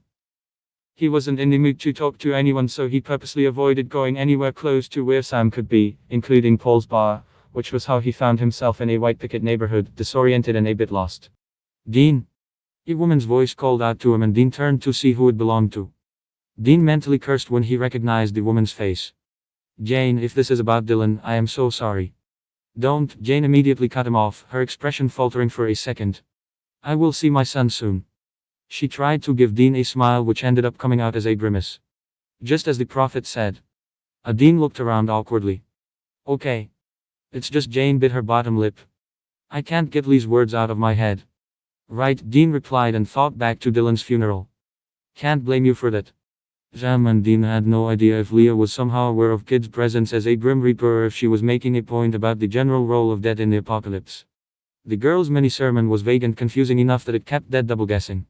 She said that our town will be plagued by death if we don't obey the angels, and I can't help but think Jane rubbed her temple. The boy that is with you, what's his name again? Dean frowned. We call him Kid. The woman frowned but did not comment on the matter. The rings he is wearing, I recognize the symbol. It is not a good symbol. What do you mean? I worked with a few missionary groups back in the day. Back then it was all stories, but now with everything that is happening. Dean scoffed. Yeah, tell me about it. Anyways, the skull on his ring, it's connected to a city in Nevada. She looked around and gave him a conspiratorial look. That city, it's called. Charming, Dean commented nonchalantly, but mentally he recalled the Grim Reaper's missing report was filed in the same state. That city, huh?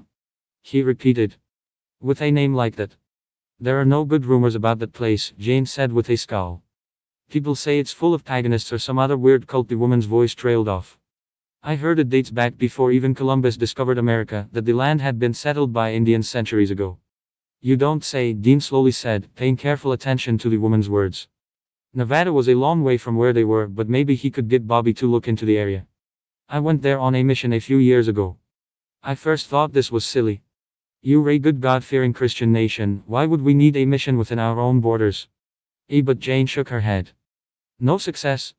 It'd be easier if I was sent to Saudi Arabia, the woman dryly said. Locals don't even know if I told them that, because more than half of these people are from God knows where, avoided me like the plague and kept whispering behind my back. At first I thought I was paranoid, but then I noticed the whole city had a single tiny church, and it was on the very outskirts of it, right next to a her nose curled mosque and a couple more strange shrines and buildings. Jane folded her hands and frowned. Old towns like that, they're usually chock full of them, evangelical, Baptist, Pentecostal, Catholic, what have you. The woman sighed in frustration. I visited the church to regain some strength, and the father there told me my efforts were in vain and offered to refund my ticket. It was like he was into some joke. The heat must have gotten to their heads, Dean offered, carefully listening to the woman. Did you find out why they were avoiding you? Jane shook her head. No, and I tried. At least to the ones that bothered to speak English. You'd think with them coming to America that they'd bother. Oh, but I'm getting ahead of myself, she said with exasperation. No, all I got were weird looks. And about the skull? Oh yes, that. One thing I kept seeing was that ghastly skull symbol. The city was full of it. I saw it in coffee shops, graffiti, all types of places, Jane scoffed. You'd have thought it was the city's branding. With a name like Death City and being in a desert, I can't imagine they have many options. Still, did they have to go with something so satanic? It's just a skull, Dean gave her deadpan look. Not really threatening. Symbols are powerful things. The devil's in the details. Jane frowned and looked away. It's a skull, and now with what has Leah said, I'm sure it's a coincidence. Dean gave her a smirk. Folks have a thing for skulls. They're practically everywhere. Still, Jane insisted. At first I thought the city was just misguided and quirky. But now that I have seen demons with my own 2 eyes. The woman shook her head. Be careful of those kids. They can't be good news. The sun had set when Sam returned to his motel room. There he had found Dean, who glanced at him and then returned to his laptop. What are you doing? Sam asked. He then seemed to reconsider, seeing that it was late at night and Dean was using his laptop. Actually, you don't have to tell me. Research, Dean replied. When he saw Sam's confused look, Dean gave his brother a hurt look. Don't act so surprised. What about? Sam hesitantly asked. Sightseeing, Dean said in a mocking tone. When we stop the apocalypse, we should take a trip to Nevada. Their conversation was cut short when Sam's phone rang. Who's that? Bobby, Sam said and looked around, finding the room empty sans him and Dean. Dean frowned. Why's Bobby calling us? Sam accepted the call and placed his cell phone on a nearby coffee table and sat in the armchair next to it. You'll see. Sam. Came a voice from the phone after a few seconds. Hi Bobby, Sam replied. Hi, Dean spoke up as well. Dean. Came Bobby's surprised voice. Am I on speaker? He'll want to hear this as well, Sam said. Dean turned to Sam. Hear what? What the Thompson sisters are, Bobby replied. I had Sam call me about it. Dean looked between Sam and the cell phone. Don't keep us the dark then. What did you find out? They're demon weapons, Bobby bluntly replied. Dean blinked. And in human talk, this is? Bobby sighed. And this is where it gets complicated. There was a sound of ruffled paper. You two boys know about the hold witches. Sam and Dean exchanged confused looks. I'm taking your silence as a negative, Bobby continued. They're women, at least as far as I'm aware. Though there was some talk about some medieval mathematician being one, Bobby trailed off. Anyways. The witches I'm talking about aren't humans that have made a pact with a devil or use fancy rituals to use their power. Kid told us about that, Sam recalled, turning to Dean. It was the first case we worked together. Not surprised. From what I've managed to dig up, these witches caused all sorts of trouble. Doesn't surprise me if they came at odds with death at one point. But if they don't make deals with demons, Sam began. That don't mean they don't have magic. Quite the opposite. Quite the opposite. Dean raised an eyebrow. Bobby, you were sounding spooked. Good. I had to ring up some really shady acquaintances to get this info. Bobby paused and there was the sound of shuffling papers. Apparently, they get their powers from birth. They say that their magic has a common theme, usually an animal like a cat or a fox, and what they can do it related to the theme. Sam crossed his hands. What does any of this have to do with what the girls are? Ever heard of the Gorgon sisters? Dean looked at Sam lost and the younger brother raised an eyebrow. Weren't Gorgons monsters from Greek mythology? They're monsters all right, Bobby said with a dark chuckle. The Gorgon sisters were 3 ancient witches, 3 sisters. All powerful and each scary in her own ways. There was a pause. The oldest one of them was known as Arachne Gorgon, and, from what I've been able to put together, she is the creator of demon weapons. What? Sam and Dean chorused. It was some sort of failed experiment, I think. Happened a long time ago, in an era we supernatural researchers like me refer to the dark days. Dark days. Dean snorted, reminds me of comic book eras. Ever wonder when death got that fearsome reputation? Bobby asked, which promptly shut Dean and Sam off. Anyways, about Arachne, he continued. She took humans and forced them to consume the souls of another type of monster known as Precaution. Don't ask, that's all the info I have on them, along with one soul of her own kin to turn a human into what is now known as a demon. What, was she building some kind of army? Dean asked, glancing at Sam. If it was, it failed, Bobby answered. Shortly after, the witch was involved in some other shady business and has been gone ever since. I'm guessing whatever poor souls she was experimenting on managed to escape and spread. Well, that's Dean's voice trailed off. What can weapons do? Sam asked. Their prime ability is to transform into, well, a weapon. The Thompsons can transform into guns, Sam thought out loud. Figured as much, Bobby said with a sigh. There's some talk that they can also enhance the abilities of those who wield them, but I don't know how much of that is true. Haven't seen them in action. We'll keep it in mind, Dean said. One more thing, boys, Bobby spoke up before Sam ended the call. During my research, one place kept coming up as a constant point of reference. And its location, well. Sam frowned. What's the place? That city in the Nevada desert. Liz was on the repurposed motel's rooftop, leaning against the thin and rickety-looking railing. A thin trail of smoke came from a loosely held cigarette. She, Kid, Patty, and Sam had left Paul's a while ago before the newly set-up curfew came into effect. For now, she leaned against the rickety railing, watching the sun's dying rays with a bored look and a smoke. At the sound of footsteps, Liz turned around in surprise. Her tension somewhat dissipated when she recognized the younger Winchester's face, but her eyes remained narrow. Hey. Hey, Sam greeted her and looked at her cigarette. You smoke? Liz snorted. Don't tell Kid. He'll lecture me for hours. She looked at her pack and then to Sam. Want one? I don't smoke. Good for you. I stopped, but I still do it when I'm stressed. Liz sighed. You won't believe how many packets I've been through this month alone. Sam frowned. You said Kid will lecture you? Liz let out a small laugh. Yup. He's a stickler when it comes to healthy living. Funny, huh? He doesn't seem the type. I was just as surprised. He probably wants me and Patty to be healthy, live long and all that. Liz rubbed her temple. Goodness knows I hadn't cared about my health before. Before you two met? Yup. Liz gave Sam a smirk. That's all you're getting, by the way. Sam shrugged, and this one carried a resigned calmness to it. Can't fault a guy for trying. Liz inclined her head in agreement. This town keeps giving me the creeps, she said. What's with everyone acting so high and mighty all the time? They're following the angel's orders, Sam said, resigned. Liz scoffed. Sure they are. Sam gave her an empathetic smile. Not a fan. I prefer the god who's good at making lasagne, Liz said with a dry smile. Death? Kid, but my point still stands, Liz said with a shrug. Dunno if Death can even cook, honestly. Sam gave her a look and leaned towards the rail. Why are you with him? There we go with the interrogation again. Liz rolled her eyes. Look, all you need to know is that he got me and Sis out of a bad situation. We've stuck along ever since. That doesn't explain how you traveled across the country to find him. What can I say, I'm loyal, Liz said in amusement. Woof. Sam grimaced and looked away. I don't get it. Liz threw him a quick glance before she refocused on her cigarette. Her face scrunched up and she threw it on the ground and stomped it for good measure. Look. I don't know what's your deal with the supernatural, but I'll tell you mine, just to get this over with. Kid and his dad have been nicer to us than any humans we'd met before. Her face softened. So yeah, you can bet your ass I'm gonna side with them over some random dudes who just happen to be human or some condescending assholes with wings. No offense. None taken, Sam said in a manner that suggested the opposite. Their conversation was broken up by another pair of footsteps coming from the stairs leading to the roof. The exit door to the roof opened and Dean walked through.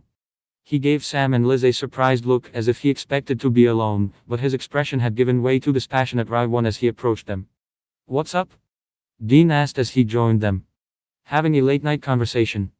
Yeah, we're spilling our hearts out in the pale moonlight. Liz tilted her cigarette towards the older brother. Smoke? No. Liz retracted her cigarette. I can see the family semblance now. By the way, Kid and Patty. Last I checked, your sister was taking a shower, Dean said. Dunno where Kid is. Liz frowned at that. Huh. I'll have to look for him later. There was a period of silence which seemingly stretched forever. Liz looked down at her cigarette. Most of it had fallen away. A small breeze lightly pulled at her hair. She had had a lot of these moments lately. Away from friendly faces, smoking. Last month had lasted for